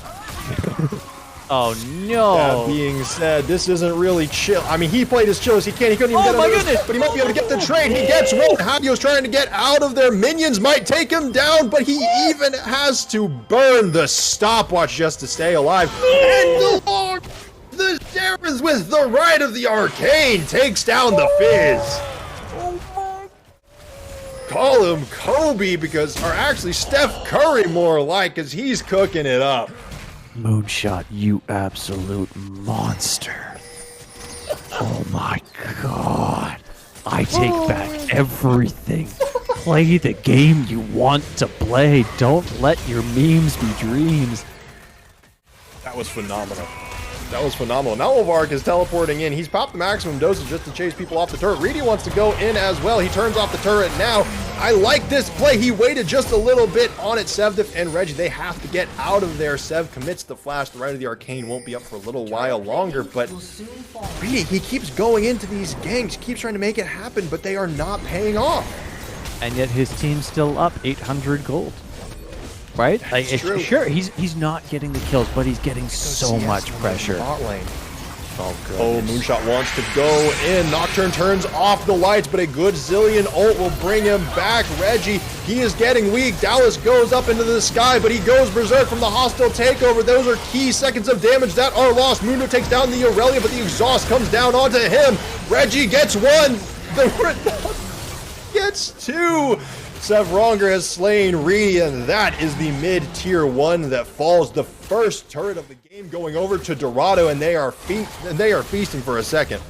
That was incredible by Reggie. The goal of Reggie's initial ult, the dive in onto the Zillion, is not to kill the Zillion. The goal is to make Zillion waste his ultimate, and then as soon as that ultimate gets dropped down, I mean, yeah, he gets popped and it gets used, sure. As soon as it gets dropped, though, they turn their attention over to Dallas, and they push him down, they outweight his ult, and then they kill him. That was incredible. That is calculated to a T and 100% what you want to see coming out of Dorado Gaming for the future. Yeah, and it's every single game. It seems like Dorado have been getting better somewhere. It seems like they've taken lessons from the last game, figured it out from game to game. Even in the ones that they won, they learned something to try to adapt for the second one. Hadio does see a couple of recalls here, but can't get too close. Chum in the water just for a little bit of harassment. Cooldown doesn't look too long on that, but Dorado, I mean, it feels like they are in firm control of this game. As I say that, Moonshot does have to commit the ultimate onto Ulvarik, but the Mundo gets the solo kill, and I provide, what, my 5th or 6th caster curse of the night? You have to take a look at the items. I'm going to keep saying this every time. I feel like Moonshot does not pay attention to the items that Ulvarik builds on this Mundo. He already has a Bramble. He already has the Sunfire. There goes your healing. There goes half your damage. Now you're hurting yourself. It's okay to just farm. You don't have to try and kill him every single time. It's fine. Mundo is disgusting. He's an absolutely incredible champion with the rework, and Ulvarik utilizes every ounce of him so well. The team, however, that has been built against the Mundo will do incredible when they group together. You just have to get there. Just relax. Just relax. It's a new day. Yeah, take a step back. We're in a new one. You can stay refreshed. You can be a new man now that we have crossed the hour of midnight. Cinderella stories maybe come to an end after midnight, but we'll have to see if Dorado can keep this one alive still. The gold has swung briefly back into the favor of TA Knight, but Dorado are the ones with priority over the Rift Herald. They pick it up. That will even up the gold just a little bit. But take a look at the gold again really quick. Ulvarik has a 1,400 gold lead over Moonshot in the top lane, but Reggie currently has a 2,000 gold lead over Reedy in the jungle. And I mean, your mid laners are dead even. There's about 1,000 in your ADC, not really much in your supports. And that the biggest thing I'm looking at is vision, though. 100% bot lane dominated. By TA. Team fight. Reggie goes in. He gets a pretty important stun onto Sev, but again, the hostile takeover. Not only does it force damage on the enemy team, but it takes it away. Hadio goes in and cuts off Sev from being able to put in too much more damage, and Ulvarik, he is on the back line. Hadio comes in for a double. He comes in for a triple. The Renata Glask is on the run. Hadio wants the quadra. This is only the Renata. He will surely take it. That will be 4 kills for TA Knight and a dragon in their pocket. That fight was devastating for Dorado. Oh no, Reggie's gonna and fall now as Reggie well. gets cleaned up too. Oh, No, okay. Never mind. Just barely makes it out. The fear coming in clutch. Yeah, Dallas just with a little off on the feather angle there. You see right here, everything gets burned super, super early from Dorado Gaming on Reedy. There was nothing left to go anywhere else. Dallas had full health almost that entire fight. And ultimately, for everything that you burn on the Big Bear, he just got Zillion ulted. Comes right back, walks away. It was an incredible engage onto Sevdiv, as you mentioned. He was forced into a very bad situation, had to back up and use his ult with less than 100 health. Easy cleanup for Hadio. What a fight for TA Knight. That's all you can say. They were in the right spots at the right time, used the abilities correctly, and Dorado Gaming did not. Yeah. And the gold lead is starting to reflect that. But again, last game, Dorado, TA Knight, team fights went back and forth. Dorado could still very well win the next team fight. It is getting late. Stamina is getting tested, mental stamina as well as physical stamina. So it could, that makes things a lot swingier. But again, as has been the case throughout the series, dragons are tied, kills are pretty much tied. Turrets and CS are not, and that is giving TA Knight currently about a 3,000 gold lead overall. And this is something that we have seen in every single game and that we talk about in every single game. Dorado Gaming does not properly capitalize on the kills that they get. There is occasion, we talked about it a lot last game, where they strictly capitalize on kills that they get because the game state allows for it. Yep. Most of the time, they are unable to push properly, and a lot of that has to do with what we're seeing right here. Moonshot, it will end up in an unfortunate situation against Ulvarik, so that the lanes are too pushed in, and then, a fight happens somewhere else. They're sitting on a what? Did they not sweep They this? haven't cleared it out. They did not sweep it. The hostile takeover comes through, and the Nocturne goes in. no. That's so much damage along with the Ride of the Arcane. Reggie goes unstoppable, and it doesn't matter that the revive comes through. The Zaya falls again. Reedy trying to make something happen, but he is feared up. He's trying to run away. A triple kill for the Nocturne. Hadio and Reedy, all they can do is run away. Not sweeping that ward cost them so much. Moonshot on the chase. Hadio does his best to be the slippery fish that he is, but Moonshot takes him down and is on the chase. The Q through the minion wave. Reedy, he ults just to survive and chases Moonshot away, but that is a one team fight for Dorado. Let that be a lesson to every single person out there that does not pick up a pink ward. If you're going to sit in a bush, and you've seen bush camping work dozens of times between these two teams, but if you're going to do it, sweep it, pink it. No other questions. If you don't, you deserve to have that happen to you. I'm sorry, TA Knight, but quite frankly, if you're going to sit one of your biggest carries on your entire team in a bush without sweeping it, and you don't move for more than 10 seconds, that's going to happen to you. Every single time that should happen to you. Yep. And speaking of what just happened there too was Dorado using perfect communication, the hostile takeover, the paranoia, the Rite of the Arcane, all layered immediately on top of each other with the collapse from the rest of the team. Talk about perfect communication. Talk about an evolution from that first game where everything seems so disjointed. So Snowlife just immediately respawned, went straight up to cross the river and kill that ward. He felt betrayed. Not again. Not another one. Reedy goes right in. He doesn't even have the ultimate charged up yet. The paranoia, though, is certainly back. The Zillion ult comes through one more time to bring back the powerful Snowlife. But, oh no, the Ride of the Arcane takes down Reedy. Hadio is weak as well. He has to run away. That's a kill for a kill, a jungler for a jungler. Important ults burned for everybody, but Vanguard's Edge and Hostile Takeover are still very much alive, and it is hard to run away from a Jinx, but it looks like TA Knight do so successfully. A lot of respect coming out of both teams after that fight. Yeah, I mean, neither team wanted to keep fighting per se. Both of them just kind of went to the minions, cleared the wave out, and ultimately, in my opinion, that is a huge victory for TA Knight. Why? Baron buff. That's it. They just completely stalled any Baron push whatsoever off that fight. That's it. Baron is half over at this point. Great. Perfect. What did they get out of it? They got a bunch of kills. They went and got Baron. They're going to get some gold out of it. Can they turn it into a Drake? We're about to find out.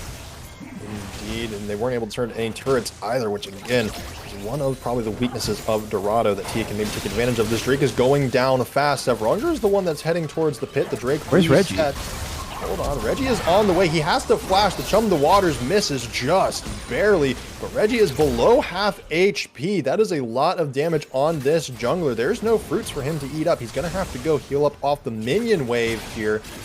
Dorado Gaming, they are currently in a 4v5 if TA Knight want to try to take it, but no, it actually looks like the Nocturne has come back. Reggie is still here. The Rite of the Arcane comes through after the hostile takeover. These layered ultimates are proving so deadly. Moonshot takes down Reedy. Another one goes down. It's the Zaya. Moonshot with the hostile takeover finally falls to the Fizz. Hadio trying to make it happen, but Jinx is starting to get the resets. She is excited. That's a double kill. Olvara can only run away. This is a Mundo commits the flash. Moonshot with the zap doesn't get him, but that is 4 for Dorado Gaming Omega. They still have the Baron buff. They're going to start running it down the mid lane. 100% what we called happening in every team fight so far.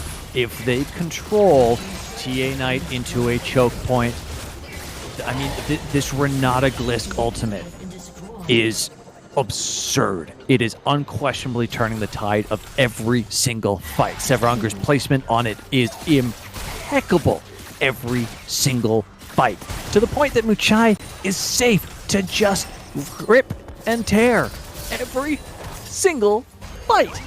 It's beautiful. Sev gets to free fire, Muchai gets to free fire, Moonshot's having a bloody party in the back line. And why? Sevronger. Yep. I mean, we're seeing it time and time again. You said this during the draft. All that TA Knight can really do, other than the Fizz, is walk at Dorado. the problem with Renata Glass's ultimate has been that it's slow. You have to be basically on top of the enemy in order to use it, to get it to work. But guess what? The enemy is the one that has to walk towards you, and when that happens, that is when that hostile takeover is at its absolute best. We're seeing Reedy and Ulvarek, like, not only are they doing damage to their team, they aren't doing damage to Dorado, and that is arguably much more important right now. And on top of that, it is a massive stall on everything. It's not just damage not happening, it's not controlling your champion, right? Think about that. You have a Mundo whose survivability is tied directly to his ultimate in those fights. He pops ultimate, hostile takeover, there goes 3 seconds of your ultimate. Okay. We just don't shoot you for those 3 seconds. We go ahead and attack someone else. Probably the person you're also attacking. Yes. And then when they do finally decide to start killing Ulvarek, his ultimate wears out those 3 seconds sooner. What an incredible ability, and the way that they have put it to use Hadio, don't you dare. Ooh. He managed to get out of their smart foresight to just turn tail and run. Yeah, I mean, slippery fish, right? Unquestionably slippery fish, but still. You don't want to get caught up in this, because look at the CC that comes with this, right? If they get on you, a Xerath stun hits you, a Renata snare hits you, a Nocturne Fear hits you, and you're probably dead, if not by the third one, or the second one by the third one. Yeah, and it's working out. It's continuing to work out. Ulvarek, Hadio, Dallas, they are down here. We do see the chum in the waters. Muchai gets chunked out considerably, but the hostile takeover again. Dallas manages to get one in return, but it's still a 3v2 down here in the bottom side of the map, the right of the Arcane. It's doing a lot of damage, but it doesn't do enough. Dallas still survives. It is a 1-for-1 trade for the time being, but Aurelia is on the top side of the map, pushing in the wave. The bottom tier 1 and the top tier 1 are going to fall at about the same time. It's a 1-for-1 with the wave state incredibly in Dorado's advantage. And this is something we do not see frequently. This is a huge part of why they have not been able to turn kills like that into tower takes. That was incredible. They finally got a wonderful pick at the perfect timing. And I love hearing you scream it out in every fight, because it's so true. The hostile takeover. It's the turnkey of every single fight. Sevranger is using it flawlessly in every single fight. And if, heaven help them, if TA Knights manages to pick Sevranger off before that gets used, that fight will be theirs. Yeah. It will look much, much better. They'll be able to actually use all of their abilities when they want to. They'll be able to do the damage that they need to. Baron has spawned. It is back on the map. The next dragon is going to be spawning here in just about 30 seconds. I am sure both teams want to scrap for that. This is a fairly late Dragon Soul, so we'll have to see who wants to aggress for it. TA Knight look to turn towards the Baron first, at least check in on the pit, see that no major action is happening for the time being. But we are seeing already Dorado ping around the dragon. Moonshot, you need to get out of there, because if you get caught here, it is not going to go well for your team. Just incredible vision control overall for TA at all turns. I mean, I look at the vision scores on each team. You've got 70 to 50 for the supports alone in vision scores.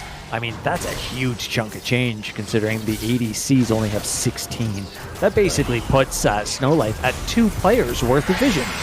Ooh, that is the paranoia comes through. It's very early, but finally follows up on the right. The Arcane takes down Reedy. The Zillion ultimate does not bring him back. Moonshot goes golden and survives just long enough to get out of there. Hadio is going invulnerable, but it doesn't matter. He walks right into the waiting arms of Jinx. The Xayah manages to get 1 kill, but here comes a resurrection, a shutdown from the Xayah. Does not matter when the Renata Glass takes the kill. That is the team fight ace, a quadra kill from Moonshot. That is Dorado Gaming Omega going in, eviscerating the base. If they can make this quick, this could be the game and the match.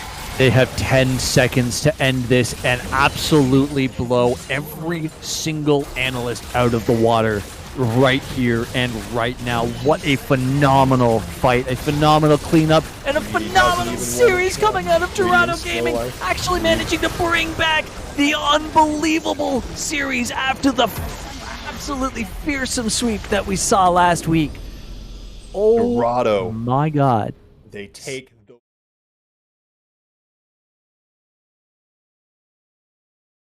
and then start getting good. No, they have been back and forth this entire series. After game one, I was thinking, oh my gosh, their mental is going to be boomed. It was just like last week. And then they turned it around. Props to the players, props to the staff at Dorado, talking to these players. This was a phenomenal series. Dorado, congratulations for proving all the doubters and all the haters wrong and moving on in the CCS playoffs.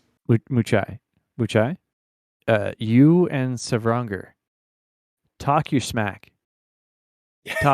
Talk it. We saw it. We saw it before the games. We saw it earlier today. Talk your smack. Do it. Savranger, you were a god with those Renata ults. Unquestionable carry, MVP, VIP, SMH. Like I cannot praise your gameplay enough with those ultimates. It was definitely the Ty Turner. You know what? I'll use every cliche term that there is for what it was. It was phenomenal. Ulvarik, also incredibly well played. Hadio, your Fizz 8-5, phenomenal. What we saw across these 7 games was growth. In a single word, we saw growth. We saw Dorado Gaming have a top laner that couldn't transfer his leads down, and a bot lane that was just outclassed, to a top laner that played with his team incredibly well, and a bot lane that learned how to capitalize on opportunities to the greatest degree. Yeah, it was. I mean, especially that game 5. That was Dorado's most dominant game, most certainly. Like, and to be fair, that's not like it was an absolute stomp, but they felt so much more in control on that 5th game. And so I'm excited now for whoever they're going to face. I mean, if you're Hard Hat Zone, first seed in the Wednesday split, I'm almost wondering, Dorado was probably pegged as the weakest team coming into playoffs, at least on the Wednesday side of the bracket. Do you want to face them now after seeing what they can do in a best of 5, turning it around like that? Yeah. You know what? The improvements, the growth, and the overall team coordination that we ended up seeing from them definitely makes me wonder if you want to put yourself through that, right? Like that's a lot of mental damage to fight against. And on top of that, these guys are going to be going into any next set that they play with the biggest spiritual buff. Like, think about that. They didn't just come into this game as underdogs. They stumbled into playoffs as underdogs. They didn't, and this is going to sound rude, they didn't earn it themselves, right? They had 4 separate sets that they could have won that would have clinched playoffs for them guaranteed, and they lost every single one of them. They got in on a default because somebody else lost. Yeah. But hey, they have turned it around. They are starting to prove themselves here in this matchup. But we will be back in just a moment. We do have an interview with one of the members of Dorado from the winning team. Don't go anywhere. We'll be back in just a moment as we get that pulled in and set up.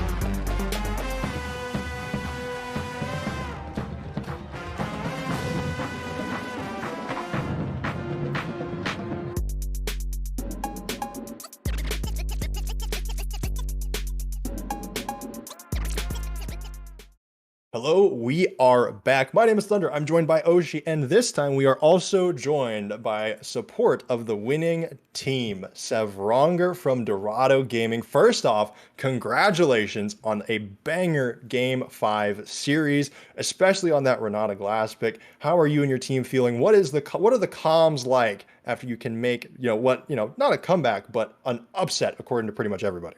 Yeah, thanks. Comms are like pretty. We were going pretty hype.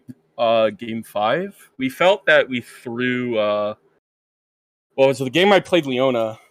Yeah, I think so. It was like Okay. game 3 or something. So Mhm. we actually like after we won game 4. Like I actually told the team like, "Yo, it should be 3-1 right now. We should already be done. Like we just end this right here. Game 5, no big deal." Yeah. And that was by far our cleanest game too. So I think Yeah. we were just riding the momentum and the hype. Comms were pretty nuts. So. I would imagine the way that you guys played kind of reflects that as well. I have to ask, I spent a lot of time, especially post game 5, talking about how linchpin Renata was as a pick for you. Am I blowing smoke, or did you guys feel the same way? Yeah, I felt the same way. Like, I told our coach Hoshi, like, it just felt like they always wanted to team fight and would just funnel into these chokes, and it was working so well. And I knew if I didn't pick a game 5, they were gonna ban it on the second rotation, so we just really picked it, and it kind of just shit on what they wanted to do, basically. Yeah, I mean, it performed super, super well. I mean, I was literally every single team fight. It turned the tides of the battle. But I mean, speaking of drafting and kind of adapting as the series went on, after that game 1, we don't have to talk about it too long, but it was a stomp for TA Knight. But y'all still were able to come back. Game 2 it was a slog, but y'all still won. When you make those draft adaptations, is it your coach calling in saying like, hey, let's change these up, or are the players, are you and the rest of the team saying, all right, maybe these are the things that we need to adjust to grow throughout this series? Yeah, it's a mix of. I would say it's a collective effort, but I mean, Dorado is like a really great org. Like we have a lot of people watching the games. Hoshi's really invested. Um, I wouldn't say I'm like the team captain, but I'm definitely like the biggest voice in the team. So it's he comes in, we talk about draft, what went wrong, what went right, and we just kind of go from there. Their their mid laner has like a really really small pool and like can only really play with Sandra, so that was like a big focus in draft. And then once we found out that they had no answers to Renata, like as the series went on, we were just getting in our groove. So yeah. I mean, an 8-kill Fizz has something to say about only being able to play Lissandra, but I'm gonna let that one go. No. He's like a one trick for sure. I was just unlucky. That's whatever. Just a little unlucky. Okay. Hearing that one of my favorite things in League is support players that do a lot of IGL and take a lot of the front and draft. I was very much the same way when I played as a support main myself. Mhm. You say that it's a lot of a collective effort, but what about between games? I mean, obviously in the draft, it's heat of the moment, a lot of stuff. Between games, you have a great support staff, but of the 5 players, who would you say puts the most time into prep, into like, and I don't mean like practice in terms of playing, I mean prep into looking at what the enemy team, like your upcoming opponent plays, seeing if you play any counter picks, figuring out bans. Is that all support staff that does that, or of the 5 of you, who does it the most? Yeah, it's a good chunk of it is the support staff. Obviously, like Hoshi, the coach. Uh, if we say something, he trusts us to say something. Sev does a lot of like champion pool, prep, and then I've like ran teams myself and stuff. So it's just like Okay. the 3 of us bouncing off of it. Nice. That is great to hear. Now, I do want to ask you, so you're now moving on, of course, through into the second round of the CCS playoffs. You have to face either DNX or Hard Hat Zone. It's up to Hard Hat Zone to choose. Who would you rather play against, and who do you think you will be playing against? Let's see. I guess so. I joined like almost halfway through the split or something like that. So I didn't get a chance to play DNX, I think. Oh. So I guess I would like to play DNX personally. I have a lot of experience facing hard head zone. If they, I don't know who they'll choose. I think we showed a lot of grit this series, and I don't know what happened in the other series at all. But I mean, hard head zone's a really good team. Obviously, if they choose us, they choose us. We'll be ready. But just personally, I'd like to play DNX. Yeah, I can understand that. Indeed. Well, and I needed this update as well, thanks to Zerny in chat. TA Light did win in the other side of the bracket, so I'm interested to see. I am interested to see who will get picked there, but I don't know. It's exciting, man. I mean, do y'all do a lot of prep for, again, you talked about your coaching staff. Obviously you can't reveal like all of your secrets, but Right. do y'all do a lot of prep going into matches? Yeah, I would Scouting say. and whatnot? Yeah, for sure. I gotta say the word you used for this series that you had, grit, is yes, that is entirely correct. I can do nothing but speak very, very highly of your growth. Between, obviously, as you know, Thunder and I got to do the commentary for last week's games, as well as this week's games, and the difference that we have seen in your entire team, especially the two of you bot lane, dealing with Dallas and Snow Life. Dallas and Snow Life were an absolute steamroll in last week's games. They were a powerhouse, and you guys grew and adjusted and became so much more and so overbearing for them this series. That, I mean, I'm an old man, so take this the way that it sounds, but I'm really proud of you guys. Yeah, thanks. No, I appreciate that. I'm really proud of Muchai. Game 1 obviously was not good at all, and just as a series, like I said, as a series got, kept going, we just knew.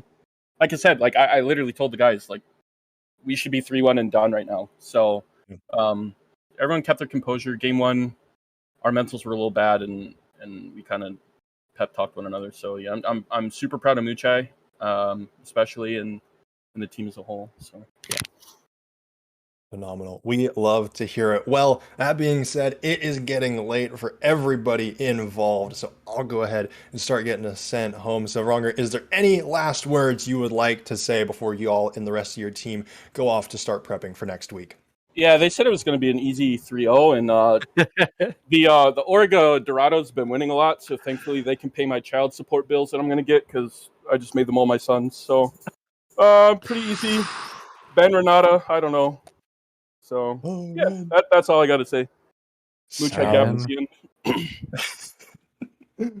Ban Renata. Well, sounds good. Once again, congratulations to Sevronger. Congratulations to Dorado Gaming for coming in with the stunning upset and giving us a 5-game absolute banger. That will be it for us from tonight. Thank you all so much for watching. We will be playing again tomorrow on the CCS 1 and CCS 2 for the Thursday side of the playoffs brackets. Make sure you don't miss it. Until then, be safe, be smart, make wise decisions, and farewell.